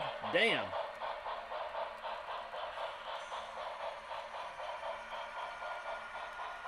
Thank you so much, bro. See if I can get your whole name correctly, because I'm really good at butchering names. So, I'm squinting looking at my little screen. So, Australia Bali T13. Actually, I love the name. Especially the last three there, the T13. Man, T13, man, that sounds like an epic machine there. T13, yo. That T13 gonna mess you up. I love it.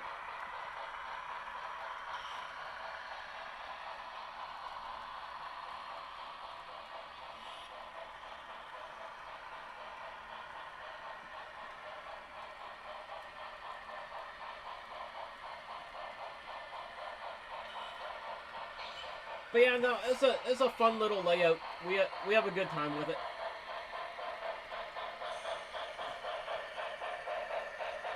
Oh, you're very welcome, my friend. But in the winter time, like this time of year and stuff, I usually stream a good 3 times a week. It all depends on what's going on. The weekend is up in the air. Summertime. And if you're wondering where I live in the province of Nova Scotia, east coast of Canada, and we get really nice summers. And when the summer hits, man, I just like to be out in my old Cadillac. It's like my happy place. I'll hang out in my Cadillac all friggin' day, all evening, if I'm able to. I'm like the happiest man on the planet, just hanging out in my old caddy.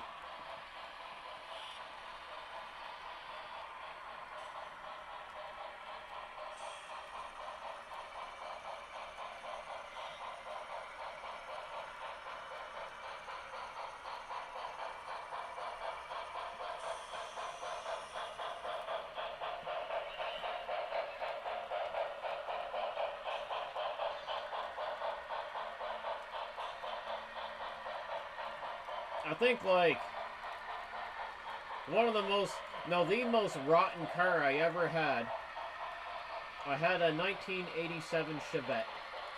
And that thing was like the Flintstone mobile, man. It had no floors.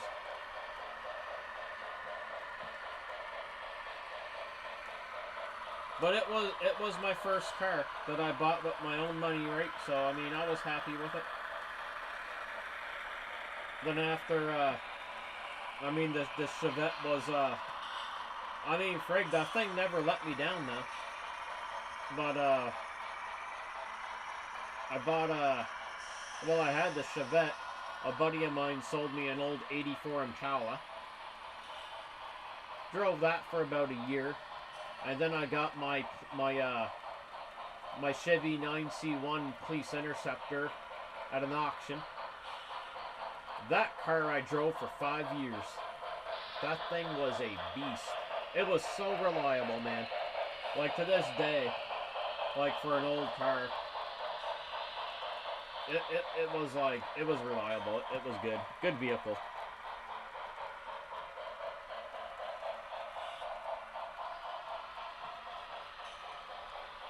I love my caddy. You're a Mustang. Oh, hey, Brock. Well, I'm doing pretty good, man. Having a chill evening. Had a bit to do today. Helping David trying to get his pipes unthawed. Ugh. It was not a success, but I got a bit of insulation on it, and he's got a plumber coming tomorrow because the first fitting where it comes out of the ground, there's a fitting there that broke from the cold, which is a big pain in the ass. So once that's fixed tomorrow, all is good, and then I can continue putting insulation on it, so his pipes don't freeze again. We'll get her done. 83 Caprice, nice.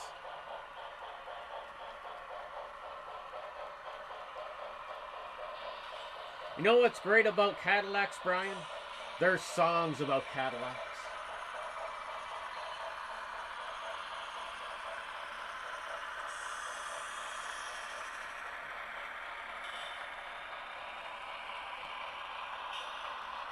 Oh, there's a Cadillac song I listen to quite a bit.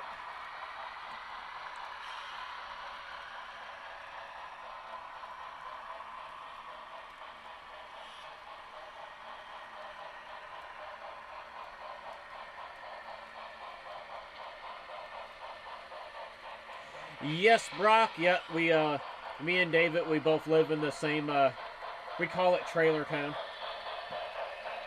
Yeah, so the company that was hired by the town to install the smart water heaters, when they installed his water meter, his smart water meter, they didn't put the insulation back on. So when the temperature dropped, it froze. And he wasn't the only one. A lot of our neighbors had frozen pipes. Even mine froze, but I easily unfroze mine. I only have, where my main goes into the house, I only have a couple feet that needs insulation. And the odd time it does freeze, I just take my space heater to it, and it's good to go. My heat tape don't work, but it is what it is. But now, David, from where the main goes into the house to where it goes into the ground, he has about 12.5 feet of open pipe. They didn't put the insulation back on. 12.5 feet, almost 13 feet of just mainline pipe just laying on the freaking ground. I'm no plumber, but I have enough common sense to know that that is fucked up.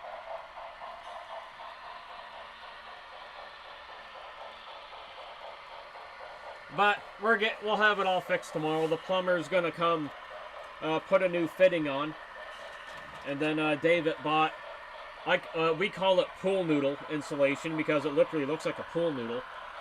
So I got that 12.5, 13 feet of pipe wrapped in pool noodle insulation, and then we got a bunch of a shit ton of fiberglass. I can blanket it up with fiberglass, and then we're good.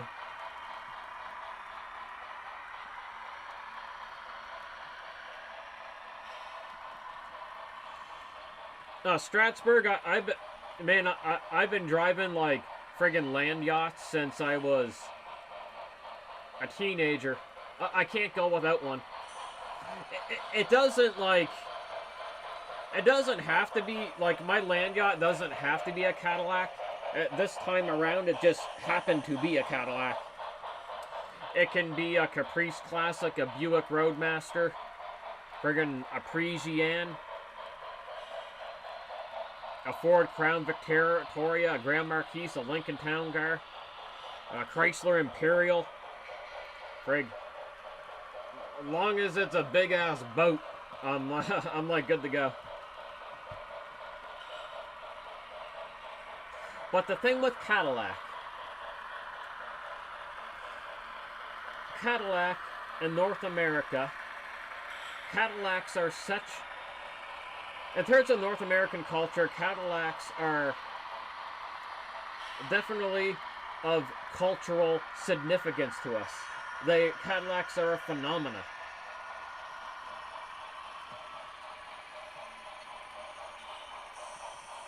So yeah, I definitely like my Caddy. It's not the first Caddy I owned. I owned like the same kind like it when I was like in my early 20s. I only kept it for a year though, and then I, you know, sold it.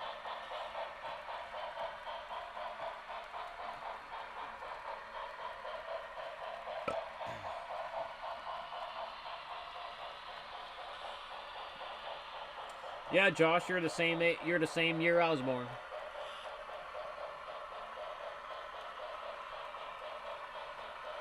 Yeah, man, you're right, Douglas.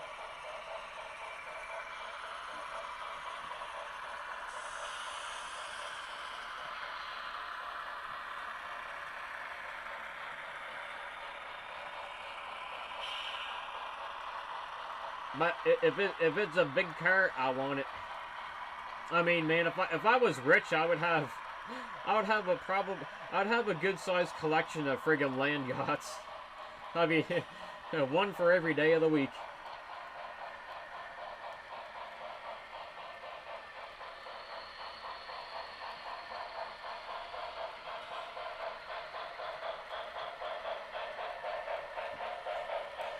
All right, going into the email. What do you think of the second cam there, David? I'm enjoying it. I like it. I like how it's all set up so far. The second cam, I'm gonna have to adjust a little bit. I might bring it down a little more. But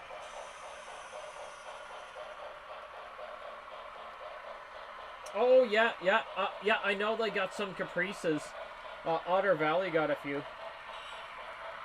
Caprice. Love me a Caprice. We got the wagon. We got the Woody. We got the Woody. What? We got a CN Caprice. We got a Fleet Caprice, yo. Check that out. I love it. Thanks for sharing that, man. I never seen all the colors that they made, but that's cool. Oh, Brock is going to be 47.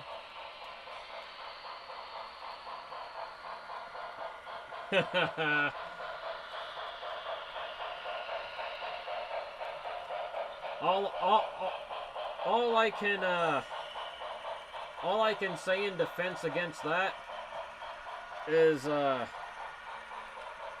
every woman I've ever been with, I've gotten compliments from. So that's the only way I'm going to defend myself with that.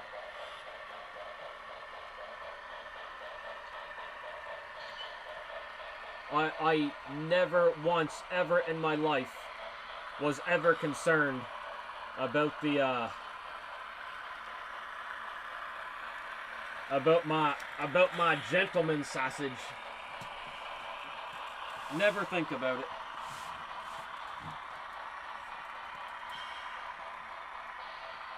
Yeah, the red and blue. Yeah, March 8th for me, Josh. March the 8th.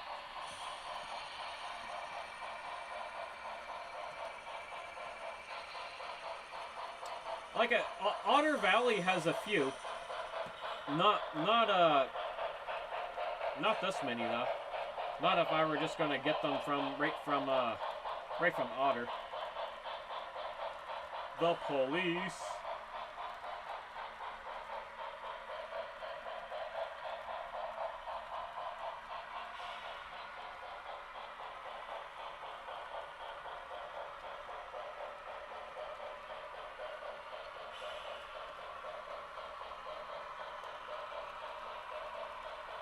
Now I'm looking at other things. All the train stuff.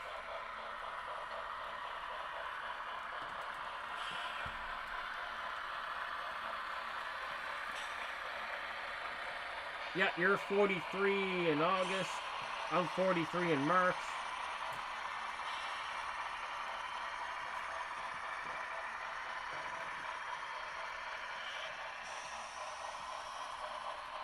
Oh, man.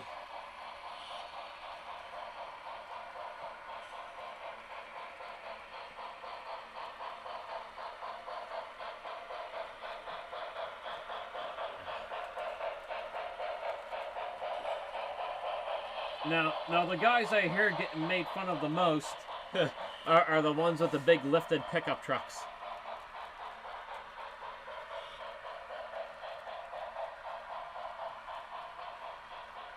for the overcompensation.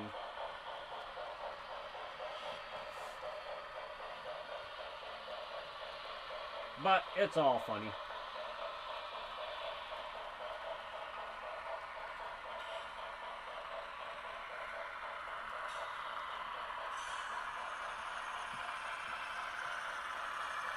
That's when you're like, yeah, I'm 3 inches from the ground. Gotta tuck it in my sock. Oh God, don't get me started.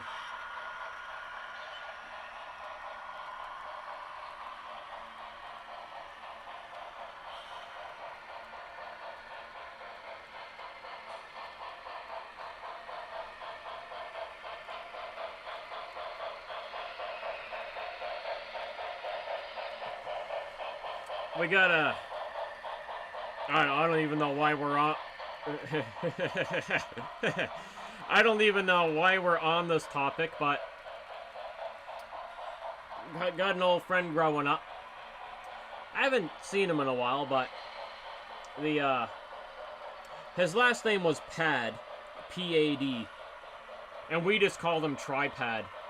Because Buddy, like, hung like an absolute horse. So so his nickname has always been Tripad. Instead of tripod, like having a third leg, where his last name was Pad, we just called him It was like, hey, what's up, Tripad? So that was his name. And our group of friends, we just called him Tripad.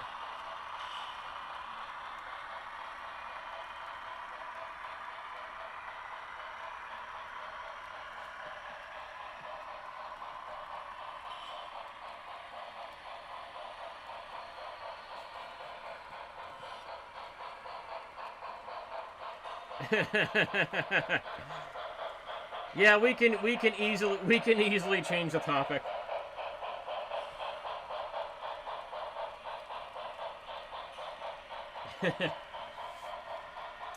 Well, it's just bringing back all kinds of funny memories and situations.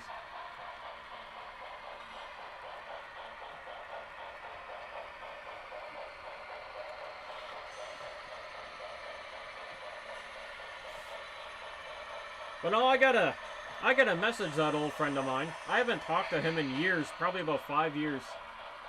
A lot of us lost contact over time.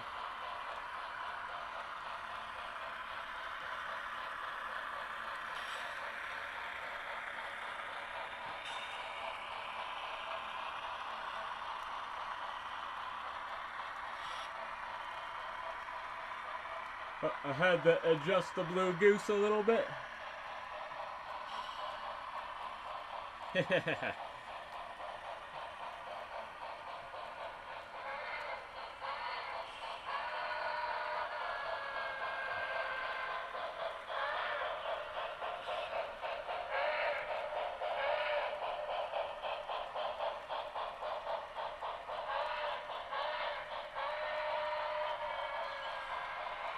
How's that old Tower 55 going? Oh yeah, he loving life. Good working old dude.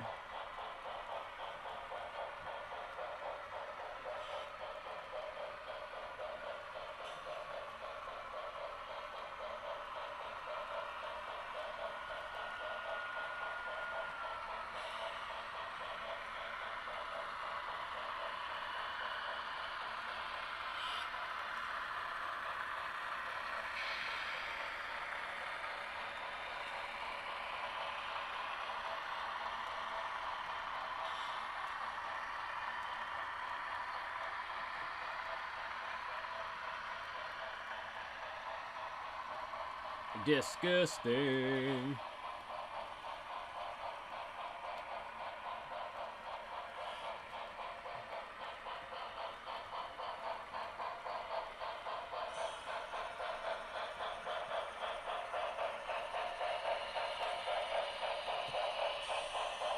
You want to hear a dirty joke? I got a dirty joke. The white horse fell in the mud. There's my dirty joke. And then it rolled around in it for a good half hour. The owners are really mad.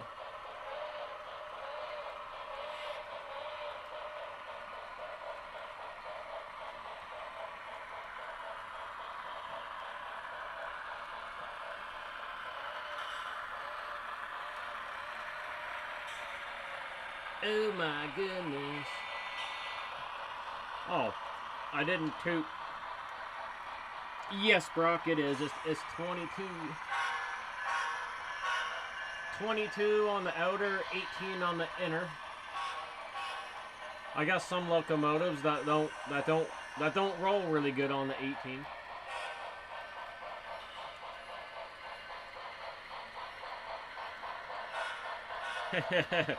Throw it in the chat. Throw it in there, David.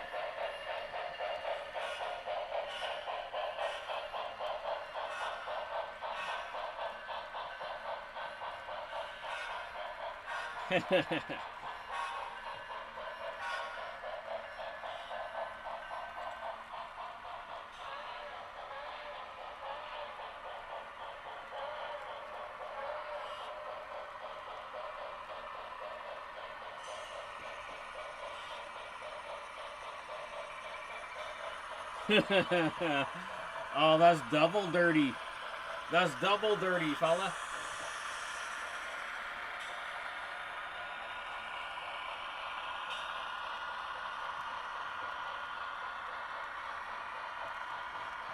I don't.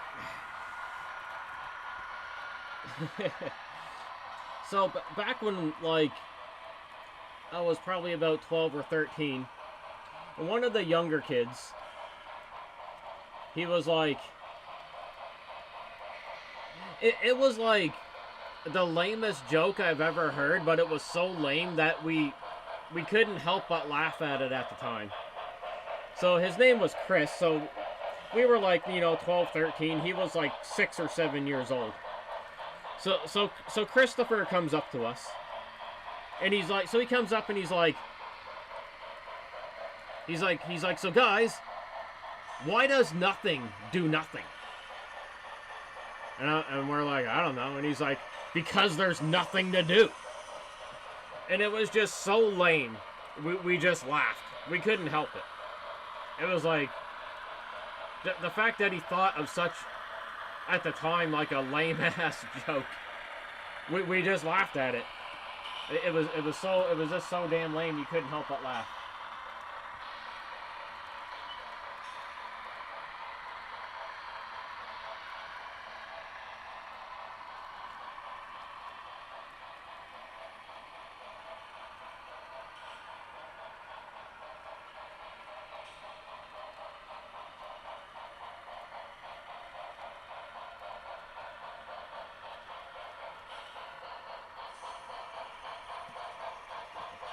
Oh, I got one.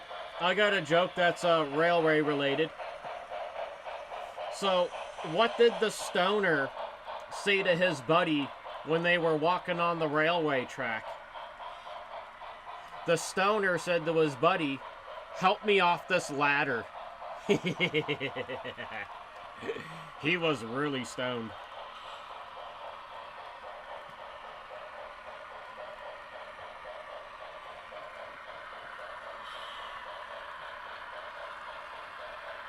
No, I didn't hear that one. Please share.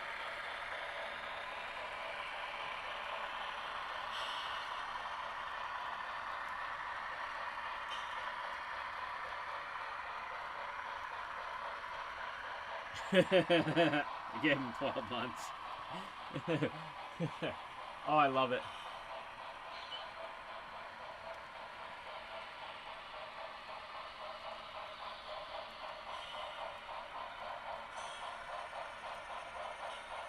Could you just imagine being so high and you're literally high to the point where you're walking along the railway tracks and you're like, damn, when does this ladder end? Thinking about that old joke.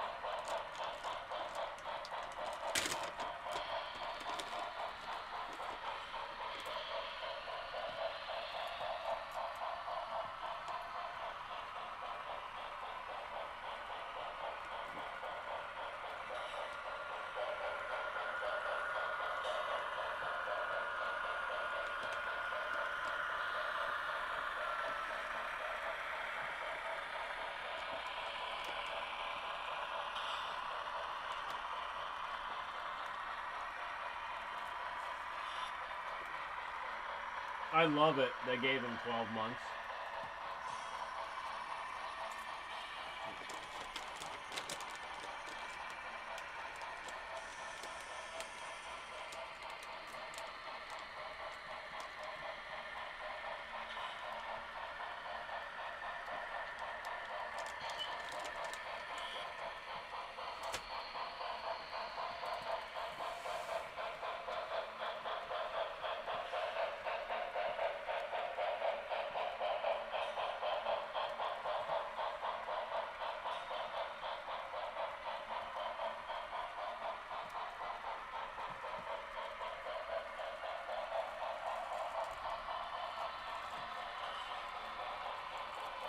Oh, I gotta remember before this week's up. I gotta go up to the Registry of Motor Vehicles and give them my medical paperwork, so my my class 1 is renewed.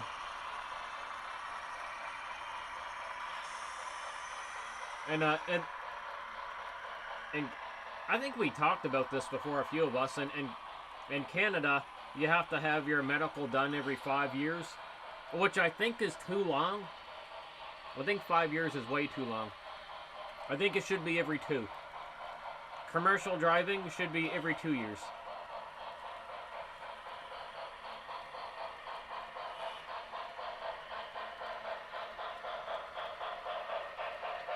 Impasta.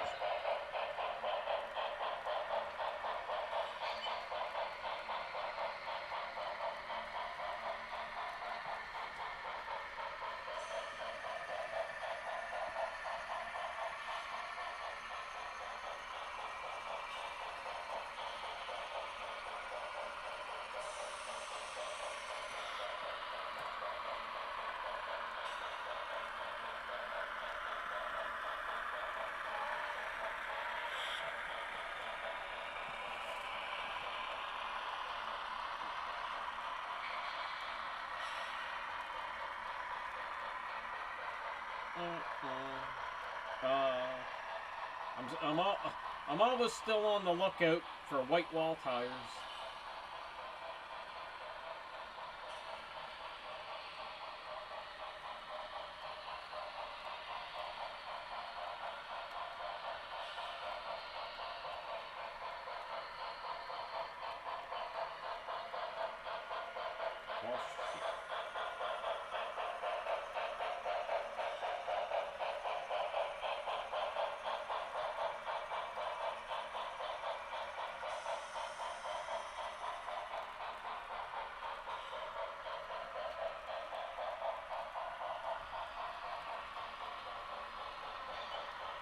I'm just checking something out briefly.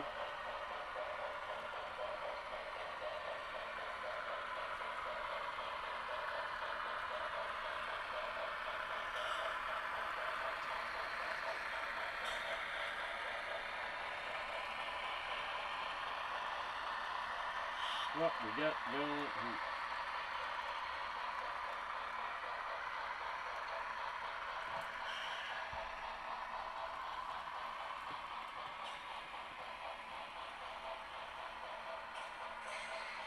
Oh, what did I miss? Sky Tower here. 4 flights up. They say enjoy the high. This is my joke. What did the Burlington Northern say to the Pennsylvania train, and Berlin Northern train said to the Pennsylvania train? There are hard hay bales in the middle of the track.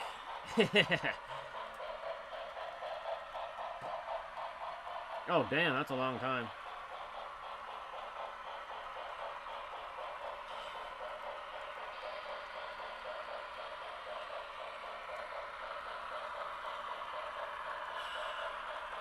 Well, I'm sure Lauren has plenty of marijuana. Got marijuana. She probably got lots of it. She doesn't smoke as much as she used to. It was hilarious, like, when I first met her, she got high so much I was like, damn girl, they need to put you on the cover of High Times magazine. Like, she smoked more than my old buddy Jim. And I was like, Jim, you're gonna be on the cover of High Times magazine. I never thought I'd ever meet anyone that smokes more than Jim. Until I met Lauren.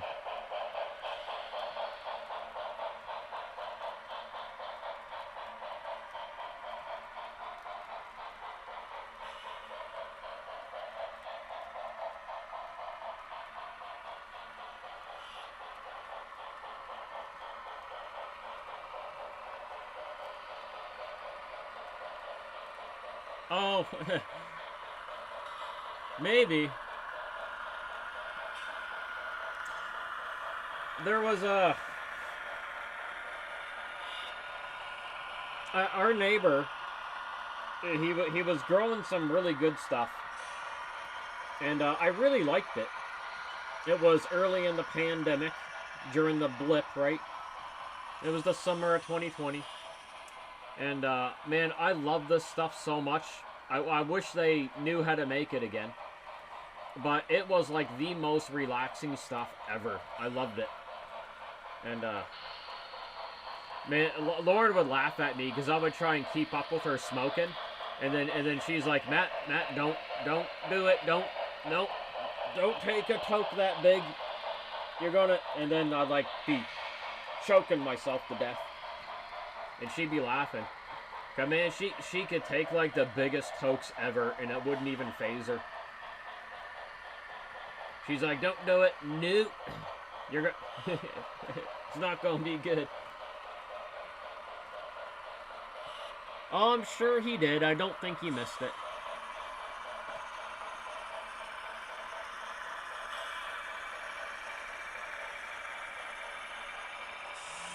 Oh, speaking of one called Cookies, there's a very popular one, local one down here called Girl Scout Cookies. It's sold out so much, it's sometimes hard to come by because it sells out so fast.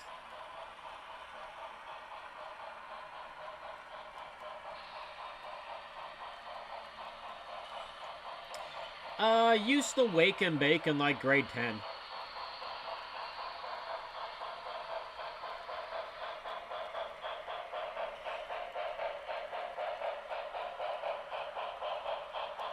A little teapot.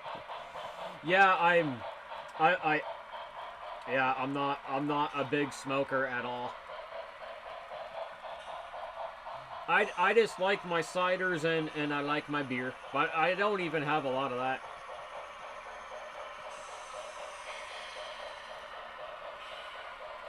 I'd never be able to ever in a million years be able to keep up with my girlfriend. Keep up what Lauren was smoking. Never happened.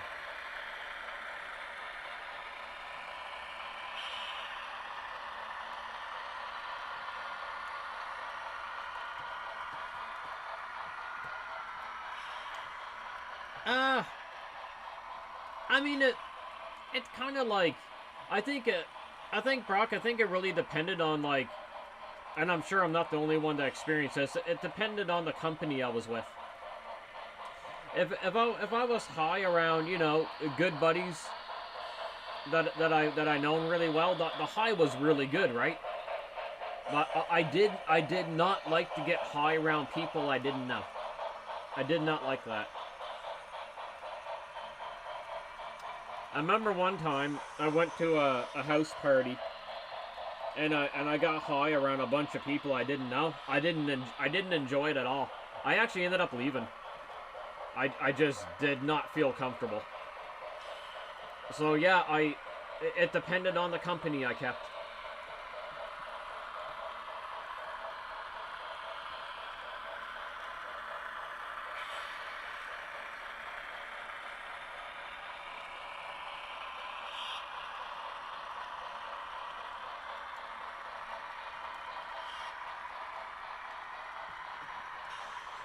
Yeah, I finished my drink for the evening. I had some Perfect Storm. Ginger beer. I love ginger. I love ginger and cranberry and...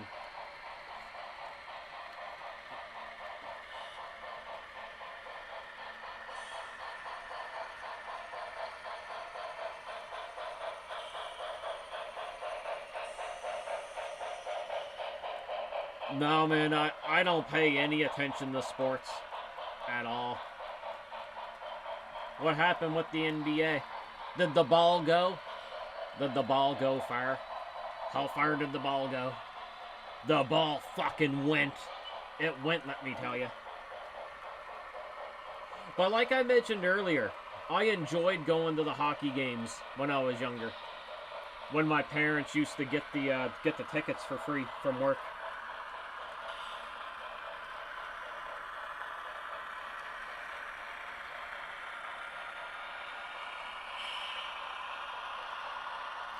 Whoa, whoa, hold on, what? Some people got pew-pewed after... What the fuck? I'm just trying to read this right. They got pew-pewed during a game when they tried to attack law enforcement?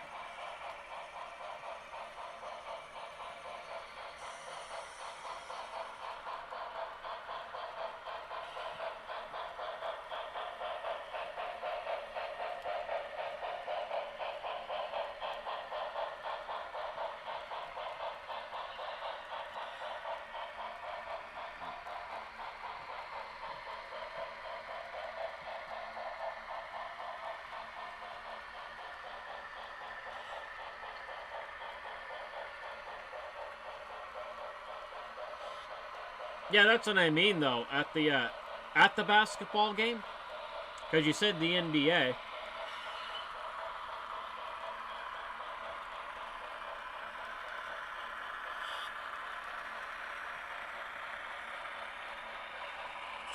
Oh, that sounds like a no good situation there, Brock.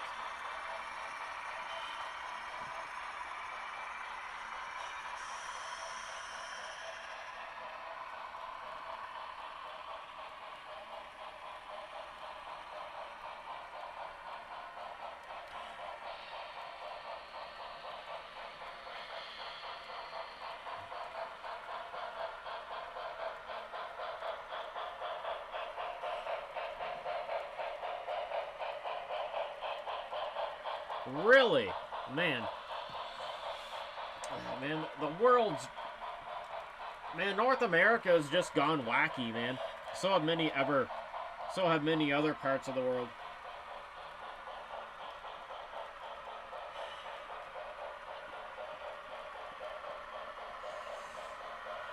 Well, I gotta tell you a funny story. One of our good buddies, his name is Mac. And he tall man. Very tall black man. He was 6'9". Oh, he was up there. And we decided now David's gonna know the area, but I don't expect anyone else to. So we were just cruising around one night, and let me tell you, Mac has a hard time fitting in any car at all. Well, we had a great idea. We wanted to go for a few drinks at a country club. And so we did that. And then Mac's like, he's like, why the hell are you guys taking me to a country club? I was like, dude, we're just going to have a few drinks. He's like, man, you guys are just going to get us all in shit. He's like, this is not going to go well. And so anyway... We go there, and we're having a few drinks, ordered some food. And then, we said to my buddy Graham, we're like, hey, Graham, you should go get that girl's phone number. And she was with, like, a bunch of country guys, right? You know, we lived in the city, right? And, so he went up to the girl, and he basically said, like, yo, can I get your phone number? He's like, I don't care if you even write, like, the number of a pizza shop on there. He's like, my boys just put me up to the task. And the guys got, like, so pissed off that she was sitting with, and they wanted to fight us, and then they were a lot bigger than we were, but not bigger than Mac. And then Mac is like, oh my god, you guys are really going to make me do this. So Mac, like, 6'9", stood up. Only black man in the bar in a country club. And let me tell you, them country boys sat the fuck down real quick. It was so funny. He's like, man, you guys are really gonna make me stand up. But man, they got so mad over getting that girl's phone number.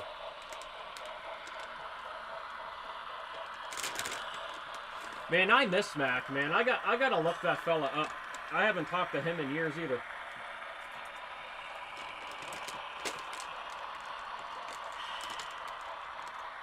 Hey George, how's it going?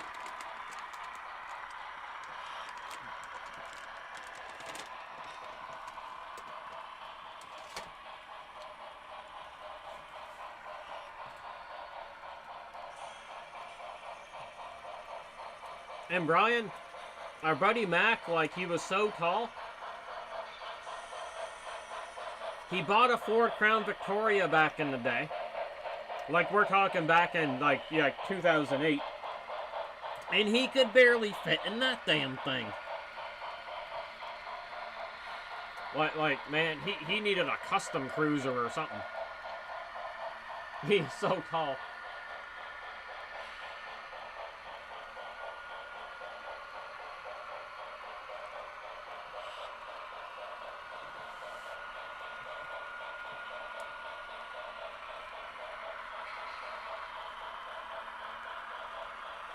Alright, checking my email.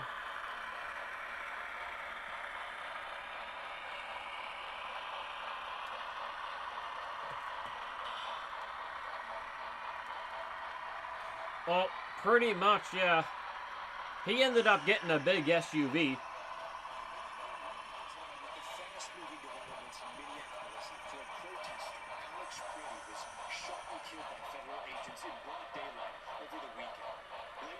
Damn. The commander of the Border Patrol, Greg Bovino, you see him here, is expected to leave Minneapolis tomorrow, and that some of his agents will leave the area in the days ahead. The Trump administration seeming to take the rare move of trying to turn down the temperature.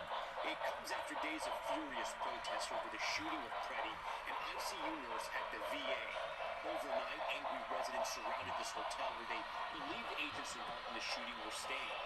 And we have new reporting on what the videos of the shooting reveal, and how they appear to contradict the original Homeland Security narrative that Preddy was brandishing a gun.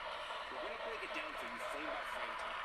There are brilliant tributes to Preddy in Minneapolis. You see them here and across the country. And there are mounting questions tonight about the investigation. Yeah, I've been trying to follow that story with the gentleman with the firearm. And, didn't his firearm go off before the, before ICE, like shot him dead? I don't know.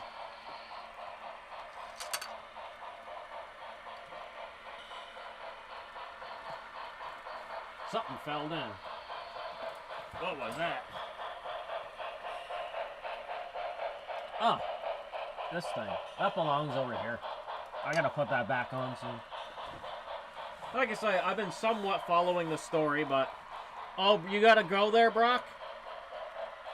Alright, my friend. I'll be, I should be streaming tomorrow evening if you got time to jump in. Oh, we'll do our best to stay warm there, buddy. We'll do our best.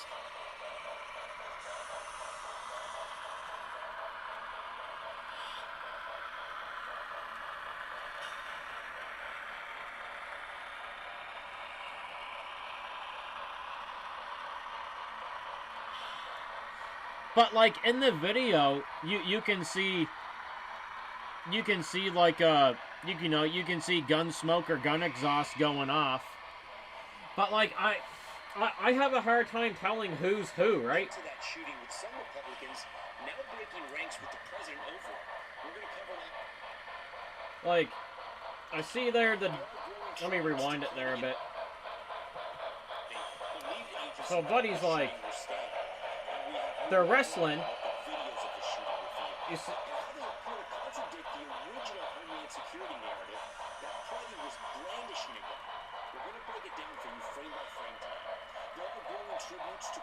or was that pepper spray going off. Frig, I don't know, man. It's so confusing. I find it so hard to follow this stuff. Oh, I know that much. I know the officer shot him. I know that much. But there's been controversy if the gentleman there's firearm went off, but I don't know.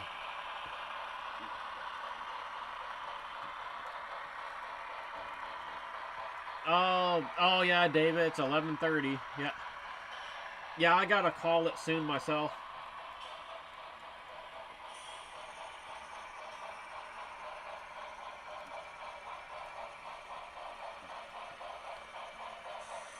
Good night, my friend.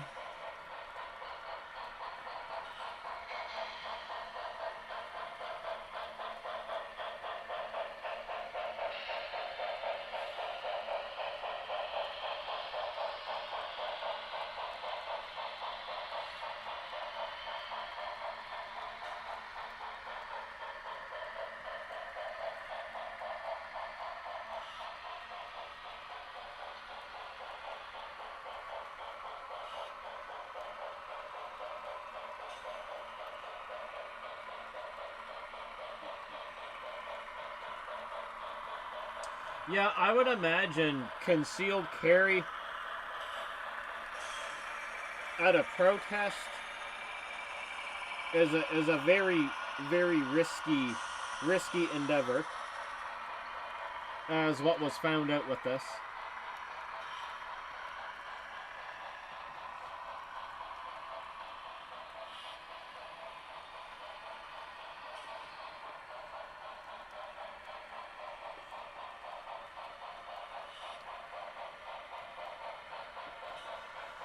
Like I took a step back from politics a bit because it's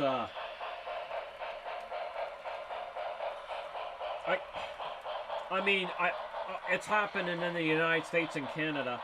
I can only speak for Canada, but politics has gotten us regular people so divided, more divided in Canada than we ever have been.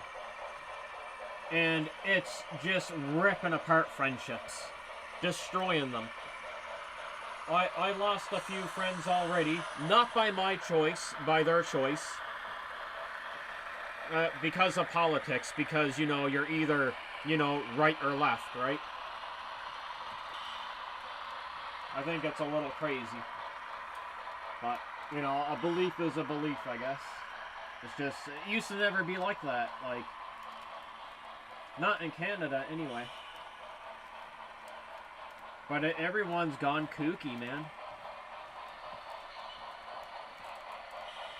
My girlfriend Lauren, she lost her best friend of 20 years because of politics.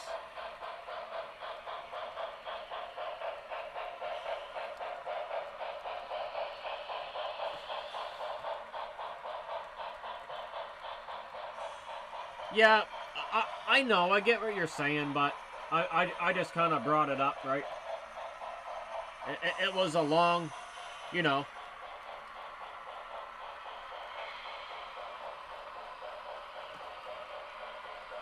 Oh, the splinter is being pushed out of my body. Sweet.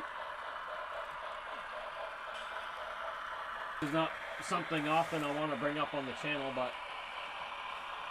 it's just sad.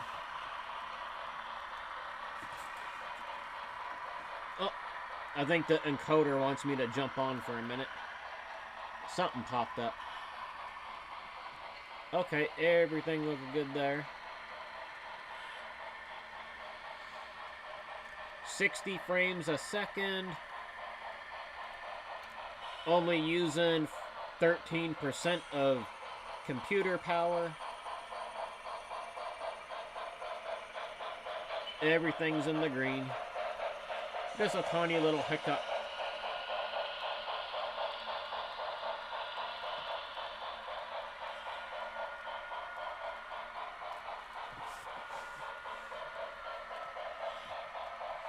But, I mean, Canada needs to become a country united again.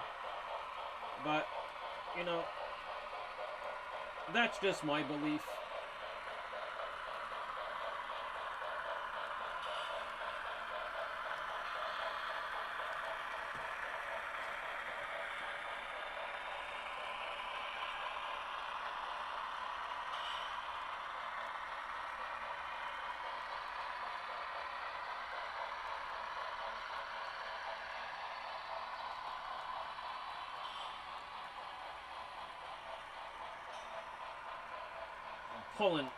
Trying to pull splinters out of my skin that I got earlier from being underneath the trailer. One's not ready to come out yet.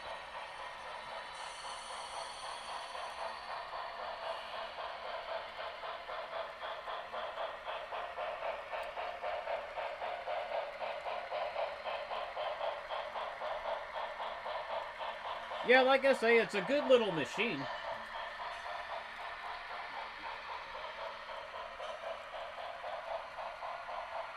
But it seems the stream is doing a lot better going through OBS.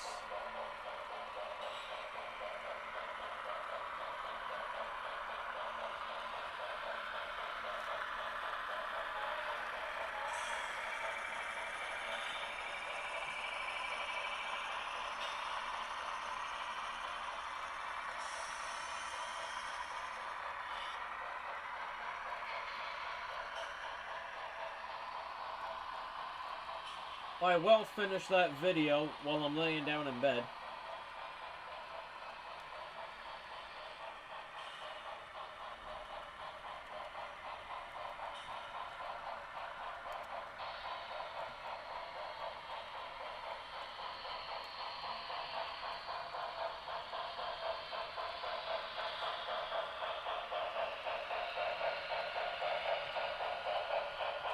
We're supposed to be getting another nor'easter on Sunday. Oh, it's getting cold tonight too.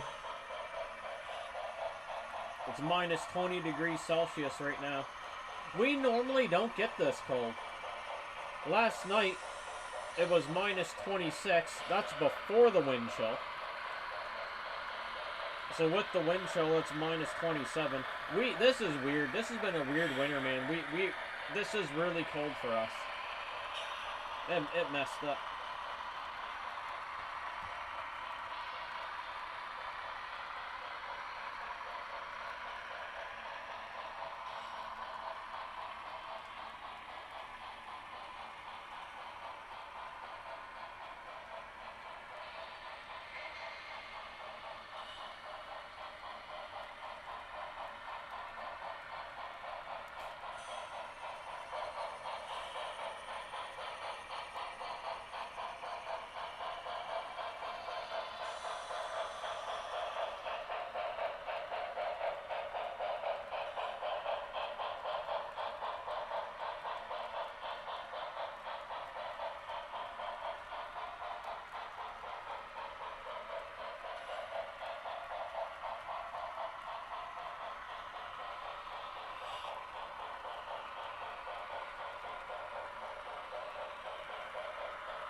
Oh, alright, I got in the reading something here for a second.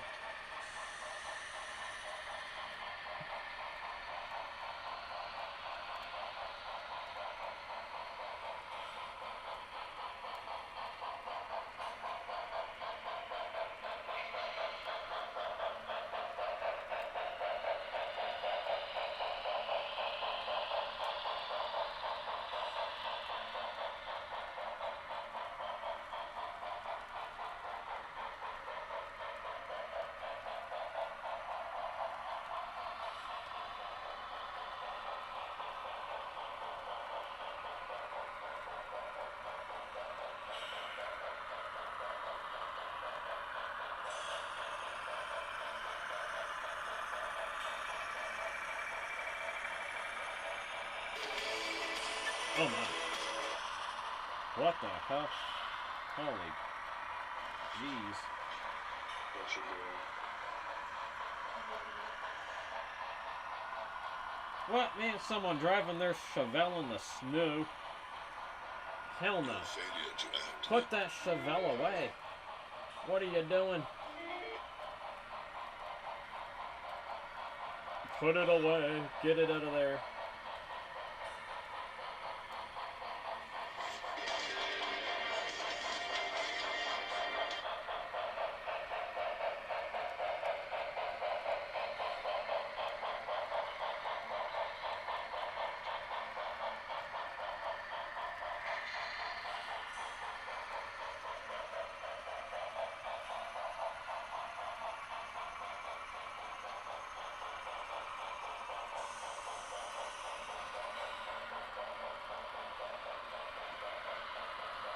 Yeah.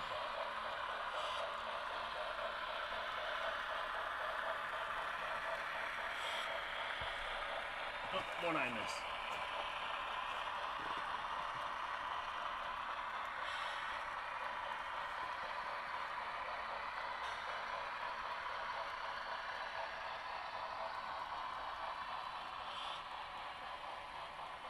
All right, have a good night, Josh.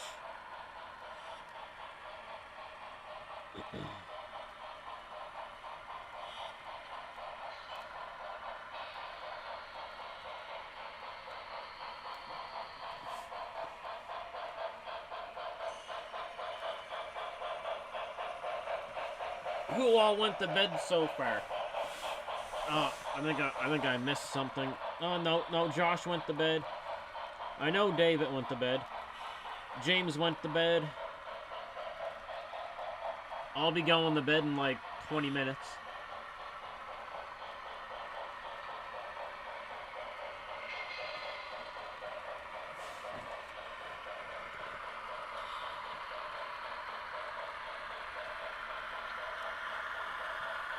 It'll be good old bedtime.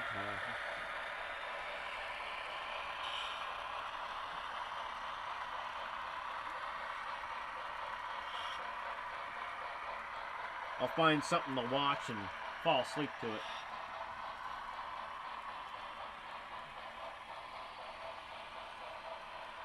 Yeah, man, the dual cameras is definitely going to be a thing going forward.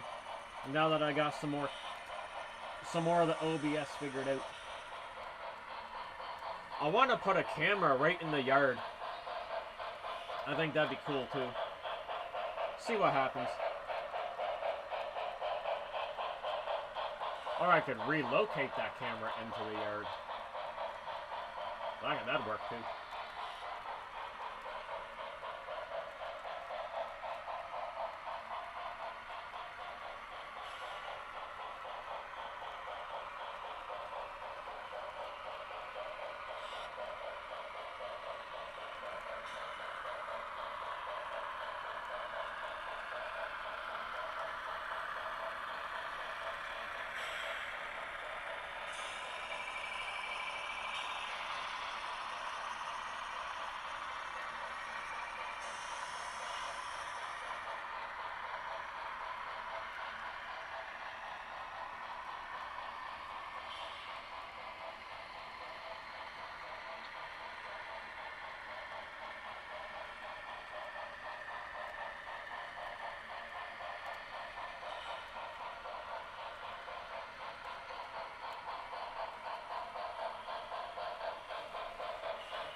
Stream quality is excellent.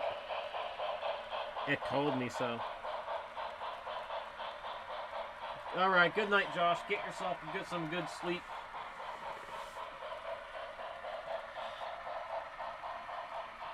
Stay warm.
I think it's kind of funny. You know, after quite a few hours, the Blue Goose and BC Rail finally found a good equal medium. So I got, and they weren't doing this earlier, so I got BC Rail at 25% throttle. No, sorry, Blue Goose is at 25%, and BC Rail's at 21. Oh yeah, camera's not gonna pick that up. I don't got enough light shining on it. I didn't think I was gonna find an equal medium for these two.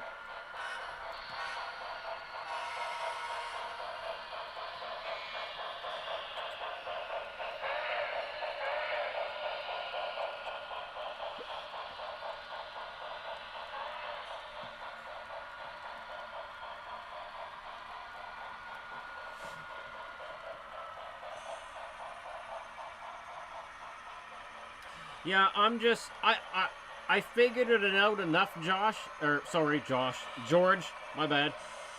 I learned just enough about it that I can get it working for you. I'm still learning this OBS stuff myself. I just noticed my fingers are like right in the camera.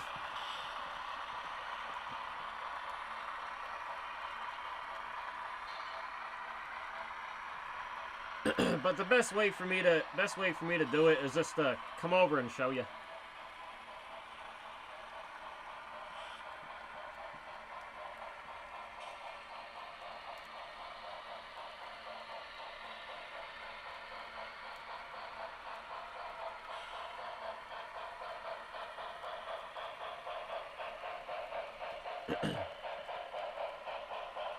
Hey, Rail fan, how's it going, buddy?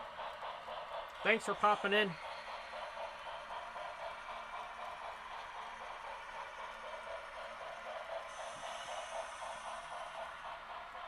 You caught us at the last little stretch.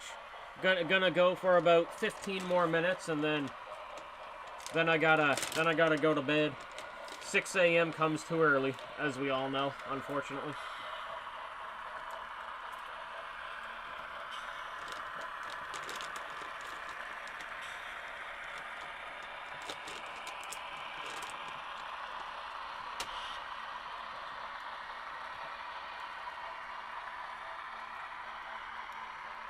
Oh, we're having a pretty chill evening.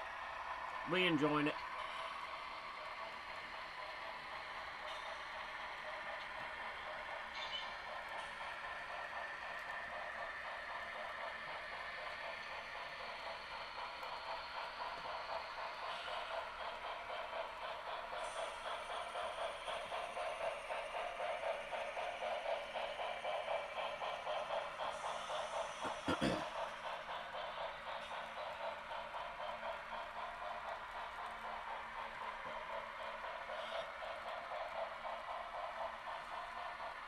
But for this evening, we've been running the Blue Goose and BC Rail, and we got UPS.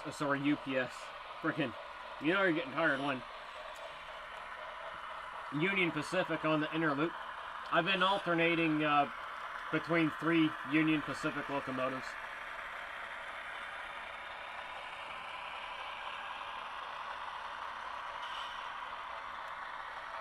You got all 4, dude? Man, that's awesome. I got lucky. I got lucky with this one.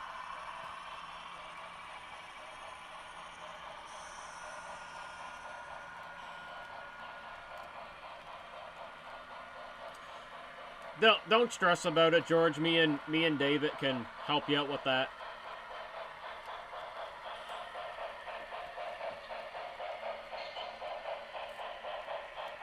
Me and David, you get the computer parts, and we'll tell you what to get, and then me and David will build it for you. So don't stress about any of that. Yeah, Rail fan, I got lucky with that BC Rail. It was an eBay auction, and the seller that was selling it, he wasn't like I think just everything just kind of aligned. The star, I mean, the friggin' the moon, the sun, and the stars aligned perfectly. So the eBay seller wasn't very popular. So it wasn't getting a lot of views. And there was like only a couple bids on it, right? And I decided to play a strategy. Literally the last 5 seconds of the auction, I bid sniped it.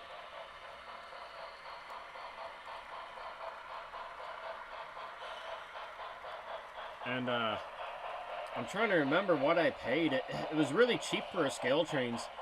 It was like, goodness gracious, like 220 Canadian. It was around there. Friggin' DCC sound, everything. That, I mean, as you know, Railfan, that's cheap for scale trains.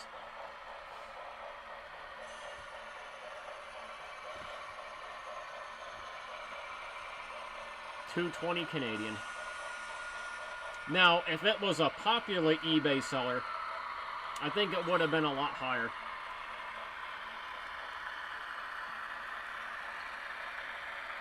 Unfortunately, I had to replace the motor in it. The motor went bad.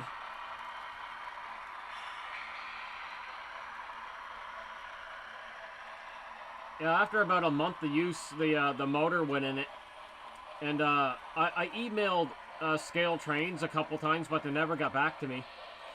And so I was like, well, you know, I'm really good at, like, I'm pretty good at, like, you know, I grew up building model cars and airplanes and that kind of stuff, right? So you know, fixing a locomotive, I don't really find too difficult.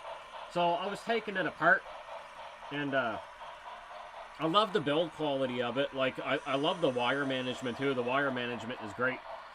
But my good buddy David, he looked at the motor, and he's like, bring that motor closer to the camera. I was like, okay. And he's like, that looks like a lifelike motor. He's like, take the motor out, bring it over. So I did. And he's like, yeah. He's like, dude, that's a lifelike motor. So he grabbed a motor out of a Parts Proto 1000 C liner. So basically lifelike. Yeah, popped right in. It was really cool. George, it just depends on, like, it's like my famous saying, everyone's gonna have a different opinion, right?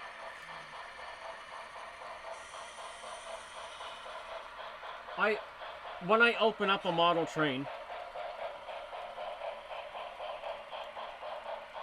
I like to see decent wire management. I don't like to see wires, like, all flopping around everywhere.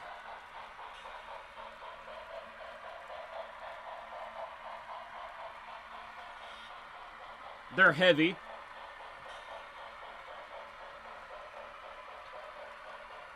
And like Railfan said, detail. A lot of detail. Like, when I look at it as from a model point of view, it's got everything you would want for detail. It's got every vent is separately applied. Every vent is a separately applied detail. There's no molded vents on it. Like, everything is separately applied. So when it comes to attention to detail, yeah, if you're super picky. Me personally, I'm happy if a locomotive has, like, you know, grab irons. If it's got grab irons, I'm happy, right? But if you're super attention to detail, Scale Trains. Definitely. Now, sound, in terms of sound, okay, I'll get back into the build quality. So, when I took it apart, it was my first Scale Trains, this BC rail. When I took it apart, I just like how it's built. It's not a mess. Like, when I open up, now don't get me wrong, I love Athearn Genesis.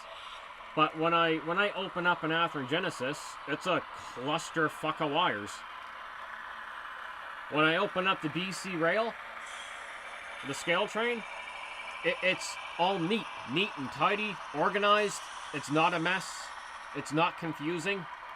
Everything is where it should be, and it makes sense. And it's not hard to work on at all. The motor swap was not difficult. Now, because I love talking about this stuff, and everyone has a different opinion, Railfan, this is my personal experience. I do disagree with you on the sound. I don't think they have the best sound. And that has nothing to do with the decoder, but it comes down to the sound file itself. Nothing to do with the decoder and the speaker, but in my opinion, my best sounding locomotives, and this comes down to the sound file, are my Rapidos. Like my new Rapido GP38 and GP40. Like I say, that's just my opinion. I'm not too crazy about scale train sound files. Not overly. But that's just me.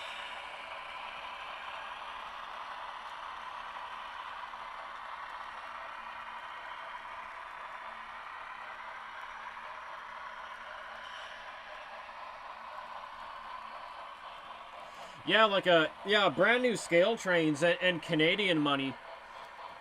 By the time you're done paying taxes and shipping, a scale train's locomotive can push 550 to 600 Canadian dollars.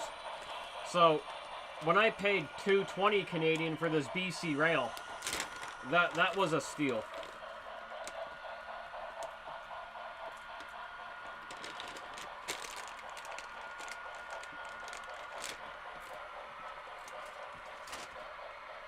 But like I say, my whole thing was sound. And this comes with and this is just like audio in general. It's all personal preference. That's why I can't sit here and say that, oh, Rapido sounds better than scale trains.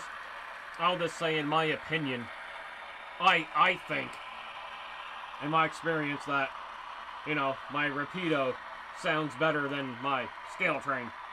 But that's just how it is.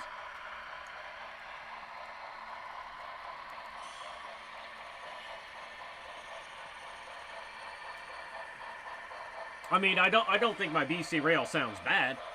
I got the horn all cranked up and everything, but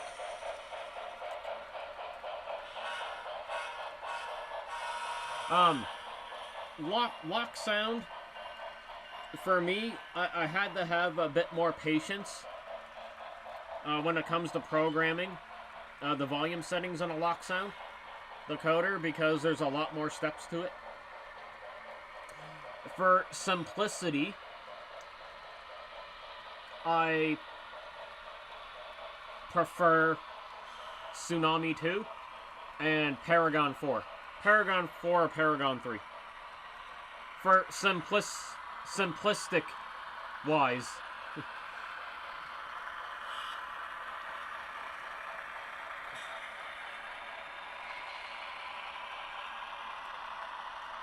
Yeah, Walters makes nice locomotives.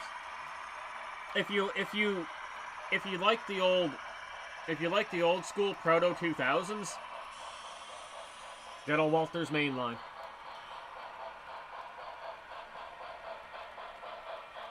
But what I'm noticing with a lot of locomotives, because I like pulling them all apart.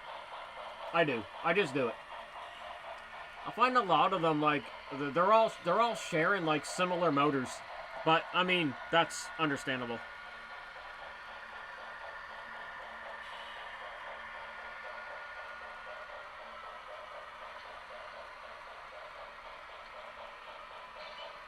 I got a couple older Bowsers there, Railfan.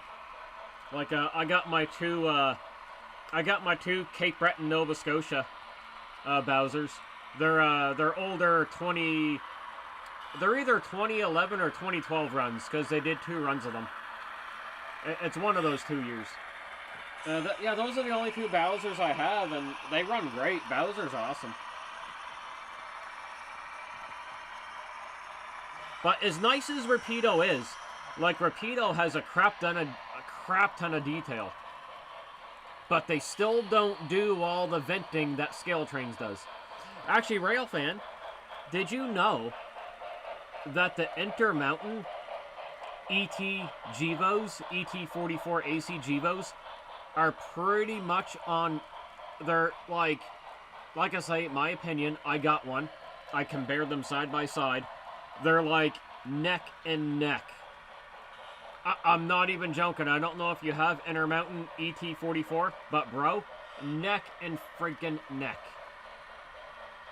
I think the only real serious difference I noticed is what detail is the Intermountain uses a real chain, a real metal chain for the handbrake, and Scale Trains just uses plastic. Yeah, George, I figured out how to use the OBS. It's a streaming software. Oh, I'm gonna have a collision if I don't pay attention.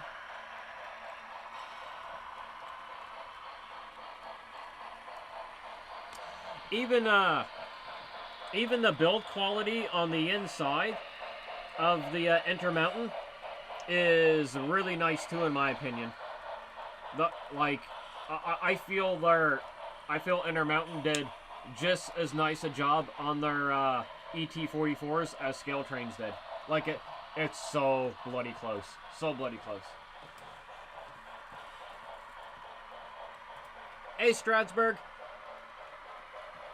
Yeah, it's helping out a lot, George. I'm really happy I figured out the OBS.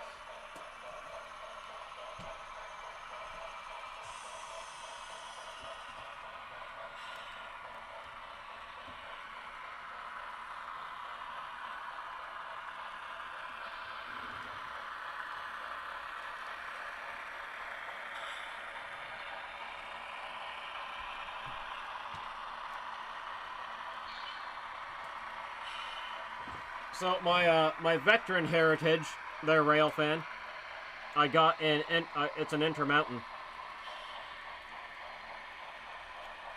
So you know what I'm talking about, yeah. And my buddy David, he has BC Rail and Intermountain, where I have it in Scale Trains. But yeah, like these are bloody impressive. Bloody impressive.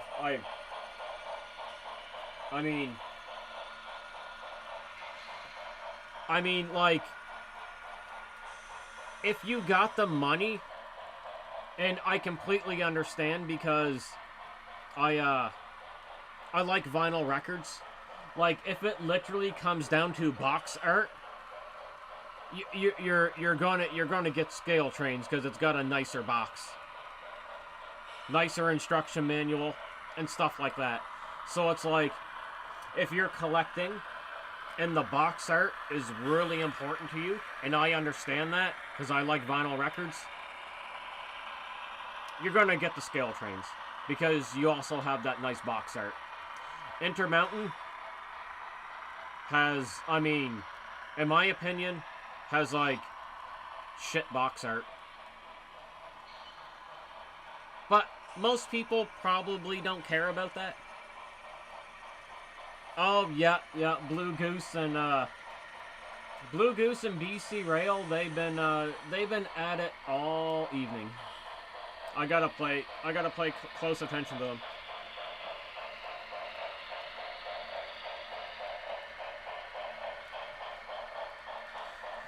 So I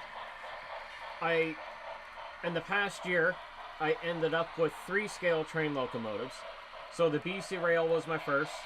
And then there was a gentleman there named Tom in Ontario. He sold me a CSX ET44 for an epic price. And then we did a trade. He had a couple Southern Pacific SD45s, and I had two DC locomotives that he liked, and he's like, "Let's do a trade." I was like, "Okay, cool, we'll trade." And then that's how I ended up with my Southern Pacific Scale Trains SD45.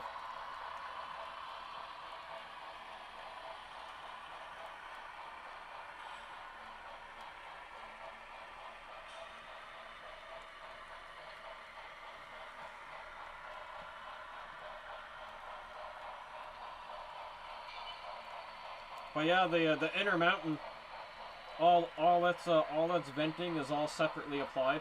It's pretty epic.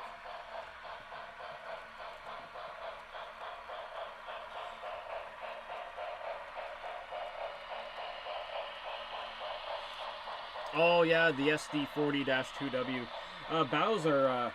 Bowser did a brand new run of those. I don't have the privilege of owning one, but it is. I know it's really nice.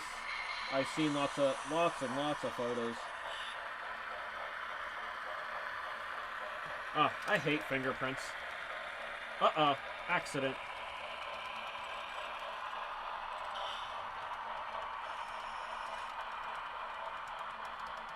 Oh, he's getting really far away.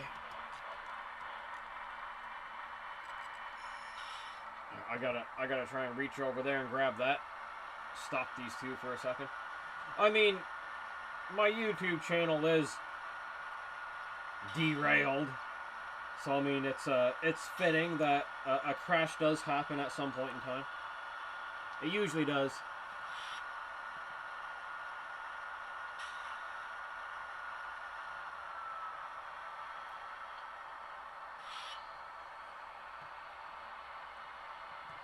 Yeah, deals are great when you can find them, because this hobby is so bloody expensive.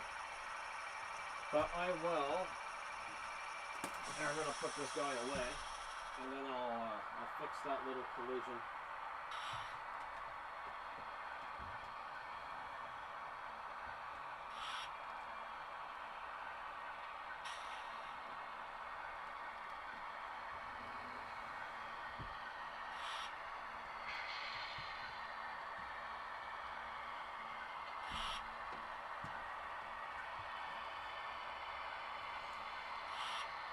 Now, in terms of motor quality, and I only say this because it's serviceable.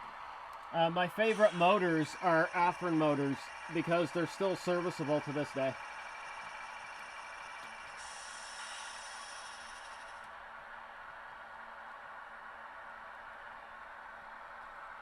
The scale train motors are, well, majority of them are not serviceable. So Intermountain, non-serviceable. Scale trains, non-serviceable. You just gotta put new motors in them, or find something that works. I blocked the camera.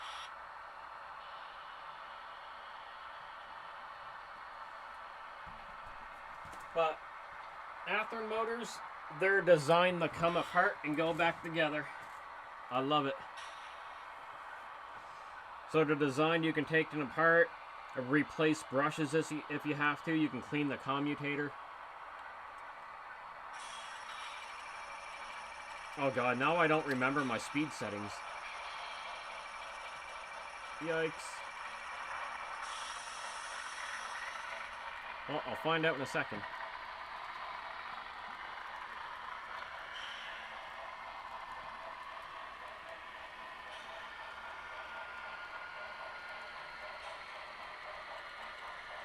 I might have been 25 and 28.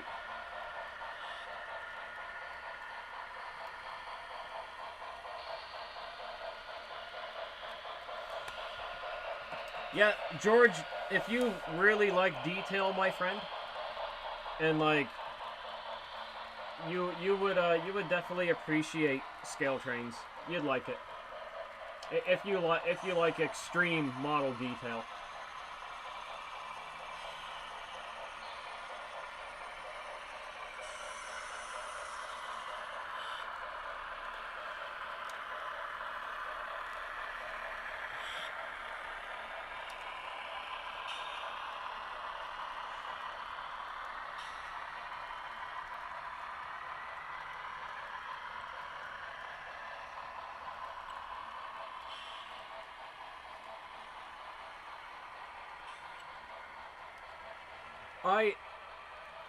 In my experience, and I think a lot of us in the hobby feel this way. Like, I have a love-hate relationship with Bachmann, with Bachman, how I like to call it. The you know, a lot of fond nostalgic memories, especially from my childhood, but they're a very hit or miss product. Like, I seen Bachman do some really good stuff, and then, you know, a lot of their stuff is just crap. And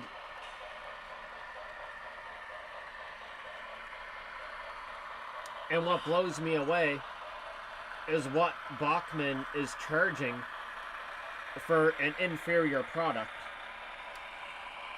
It's absolutely ridiculous. Like a Bachman's new run of their Dash 8. The detail's horrible, bro. Look up some reviews on YouTube on it. Like, they didn't even put separately applied grab irons on it. They went a step back. I got a Generation 2 Spectrum, and it's a nice model, and it even has die-cast truck towers. But their new Dash 8, it's heartbreaking because I was looking forward to it, right?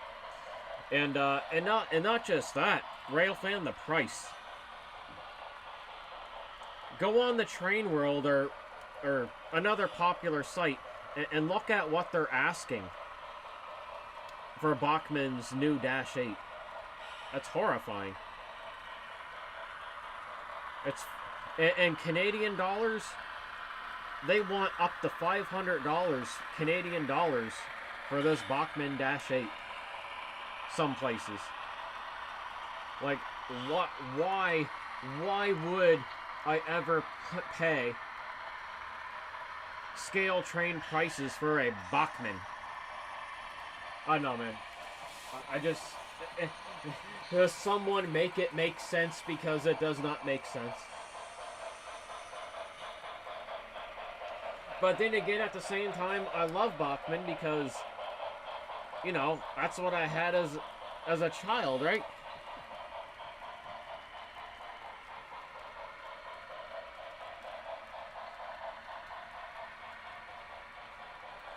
Well, yeah, I got an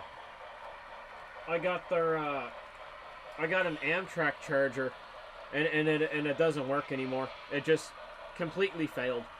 Like, I can normally get a locomotive to work, but I can't get this thing to work. And their customer service, to me, is non-existent. I emailed them quite a few times, and I don't get a response back.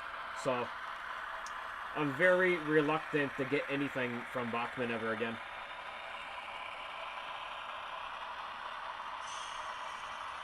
Well, it's unfortunate because I cannot get this thing to work. It worked great. My charger worked great until it didn't.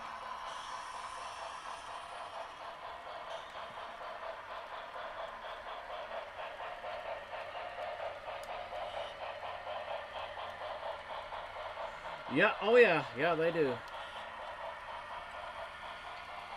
And like someone new to the hobby, you know, if they don't do any research or talk to anyone, you know, they're gonna buy that Bachman starter set, right?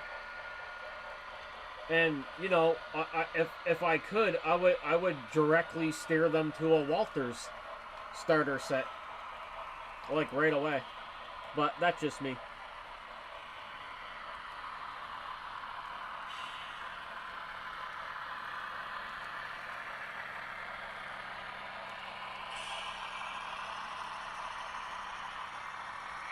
Hornby has upped their game a bit over the years.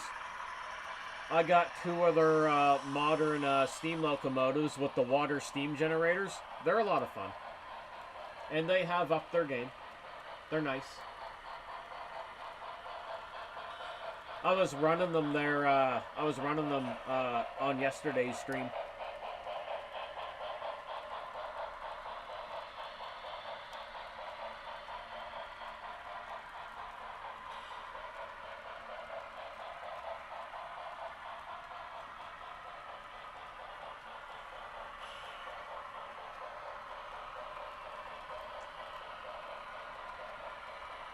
But like I say, I still got a couple old Bachmans kicking around. So that, this guy here, he's an old, a Bachmann Spectrum, an old Dash 8 with the old school cab on him. I got there's an older Bachmann right here with a silent DCC decoder. Nothing special. He just kind of chills. And then I got a couple put away up in my closet.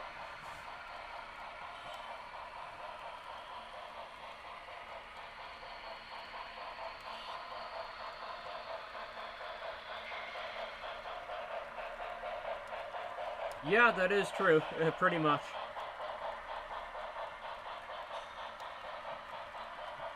Oh, looks like BC Rail is wanting to,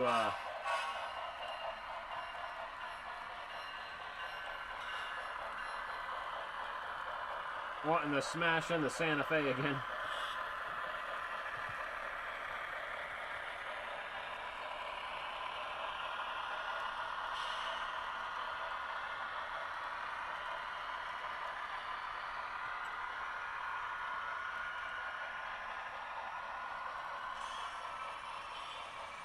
And then, like, so back in 2005, Bachmann released a really well-detailed F40.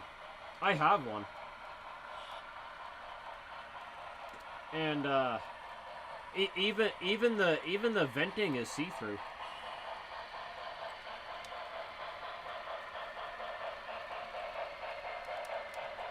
Like I say, some things are kind of impressive, and and then most of it's like meh.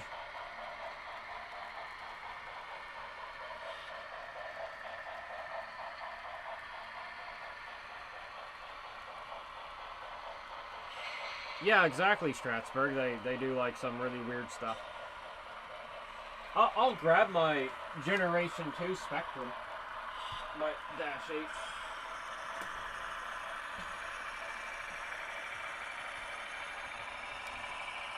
As soon as I find it, I got it here in my drawer. Oh, there it is.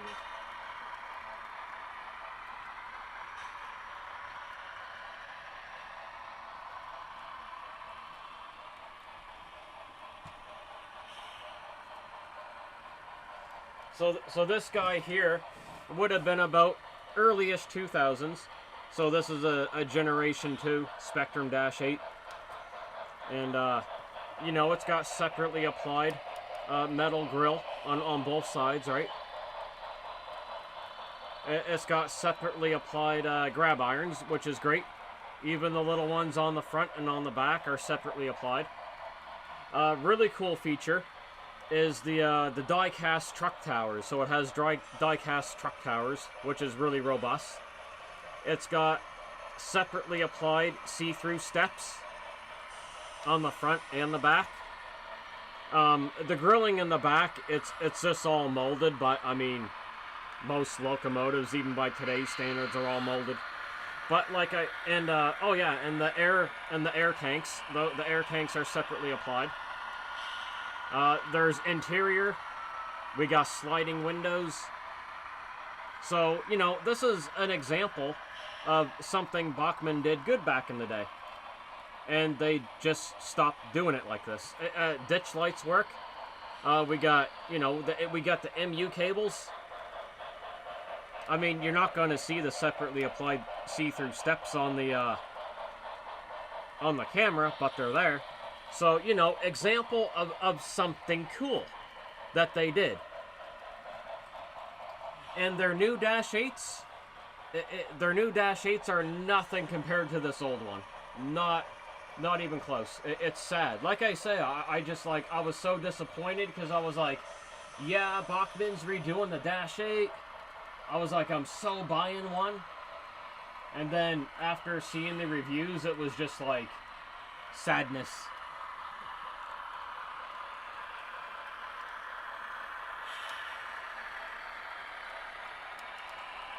Yeah, and like I say, it's just an example. Like they have the ability to build a good model. They just need to do it. I mean, even the windshield wipers, it's got windshield wipers. I mean, And back in the early 2000s, like, this thing was freaking awesome. I mean, by today's standards, it still looks good.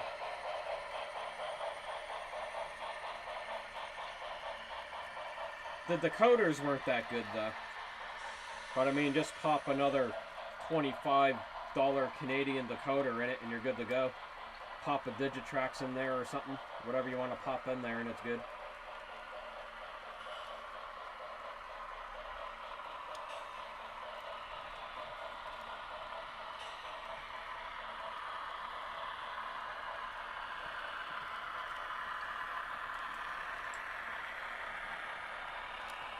Like on on Bachman's YouTube channel, and I don't do this much, but they were reviewing their new run of their SD40-2, and I literally said in the comments, I was like, Bachman, do better.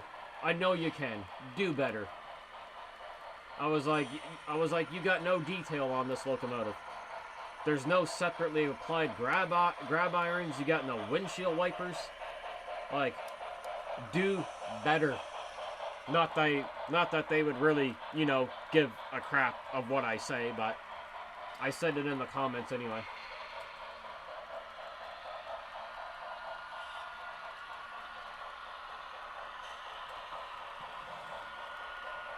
But yeah, would I buy another one of these again? These old school ones? Heck yeah.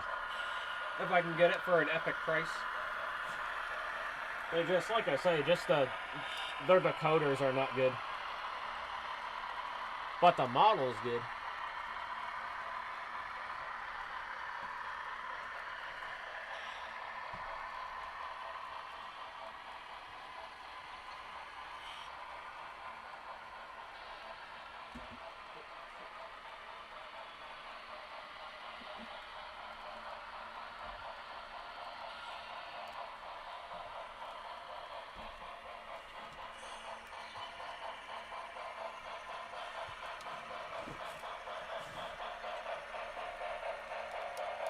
Oh, Railfan, did I tell you?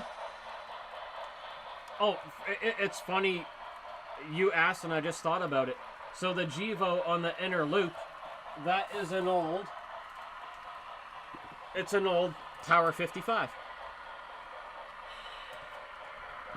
I collected a couple Tower 55s. They only did their Gevo run once back in 2005. I walked by the camera, and the curtain went in front of it.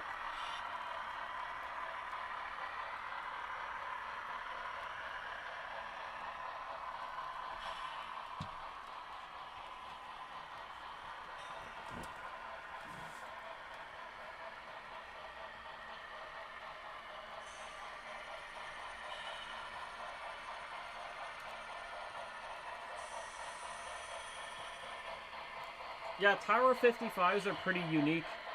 If you're unsure about their history, definitely Google it up. But their Overland's attempt into the plastic market, it didn't go quite good for them because they only did it for 1 year. But the locomotives are nice. Really nice locomotives.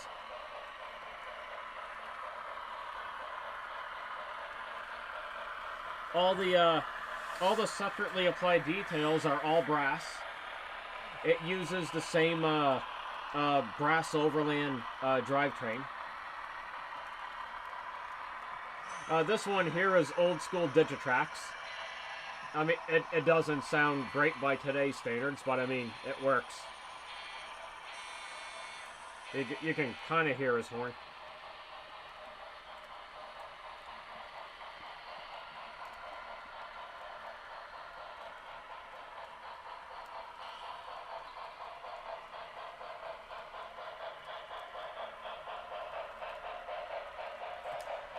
The last time I had a Tyco was when I was a kid. Like I say, childhood memories.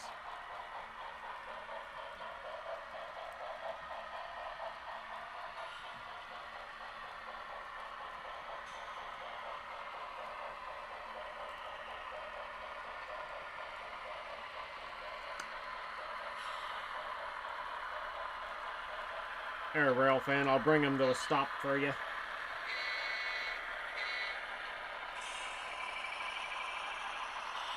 So, they're very interesting. So like I say, back in the day, they were great. I mean, they still look good by today's standards. So, I mean, you got all your separately applied grab irons, you got your windshield wipers, and those are all brass. You got your vent shades, your top and your side vent shades, those are brass. You got your MU cables. Even the ditch light housings are brass. Railings are brass. Horn is brass.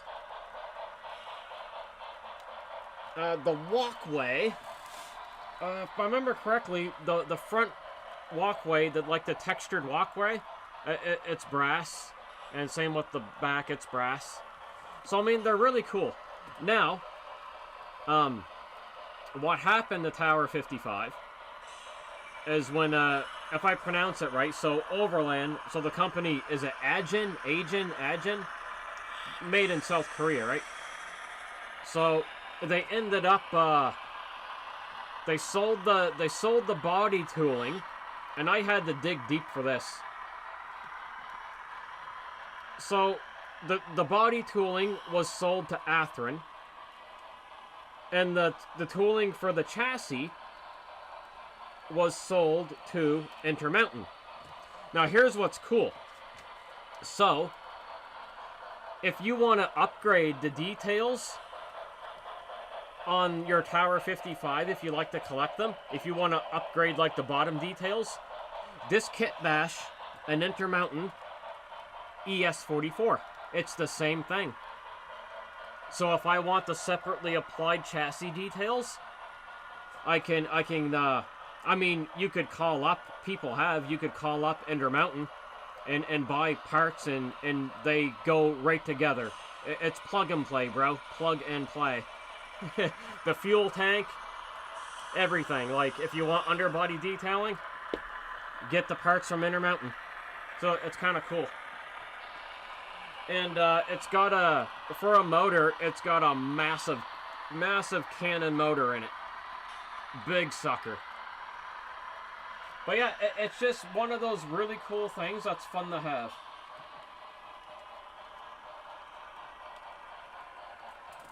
It's a blast from the past.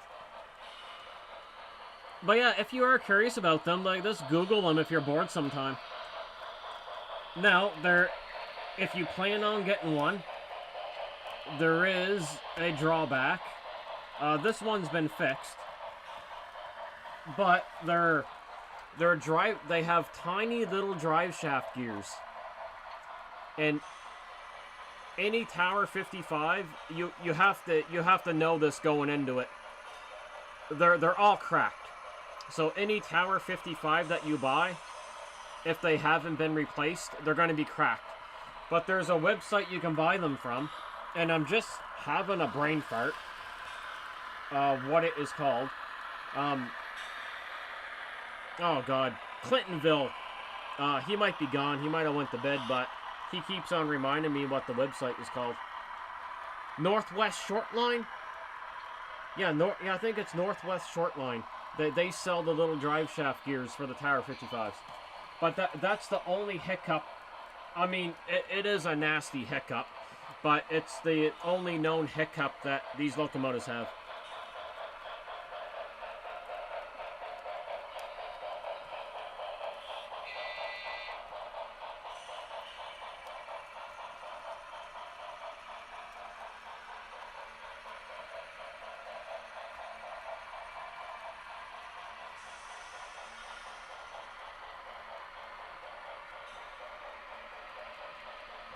And Tower 55 did a couple cool fantasy paint schemes too.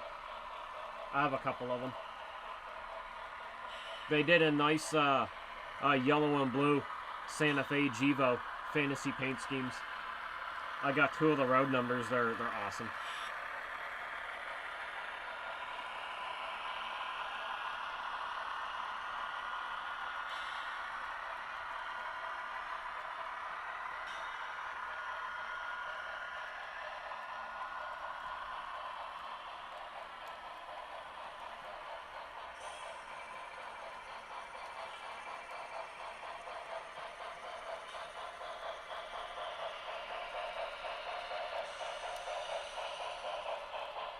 Yeah, I don't have any Tyco. I got a couple old like model power, but I mean they don't get used. Like three. I got 3 old model power.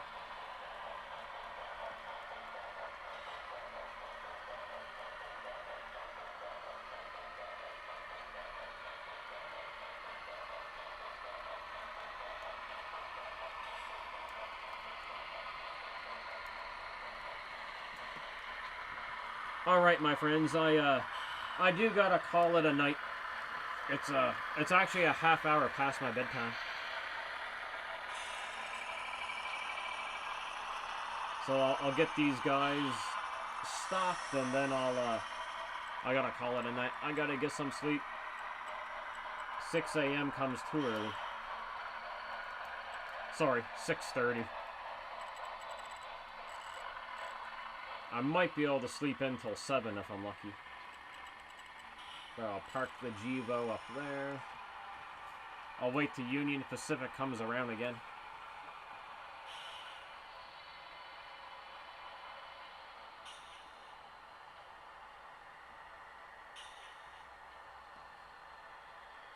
And then I must sleep. I must go to Dreamland. Dreamland for the night.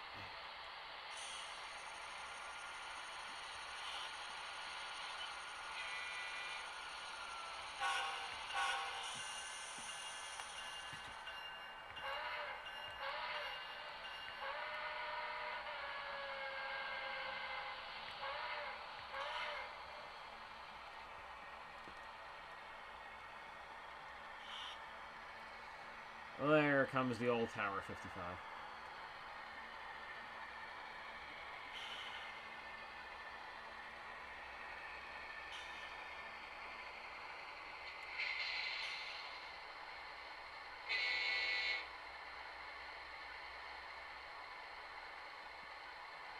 Alright, good night, George. Good night, Rail fan. Good night, Brian. If you're still in here, I imagine you're playing with your trains too. Alright, I'll just say good night in the chat, then I got a caller.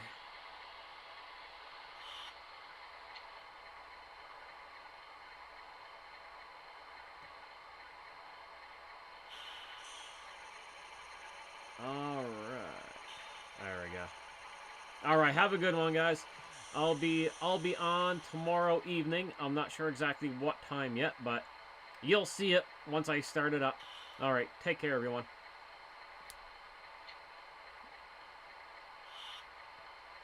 Thanks, Railfan. You take care there, buddy. And I'll like I say, I'll be on again tomorrow. Have a good one.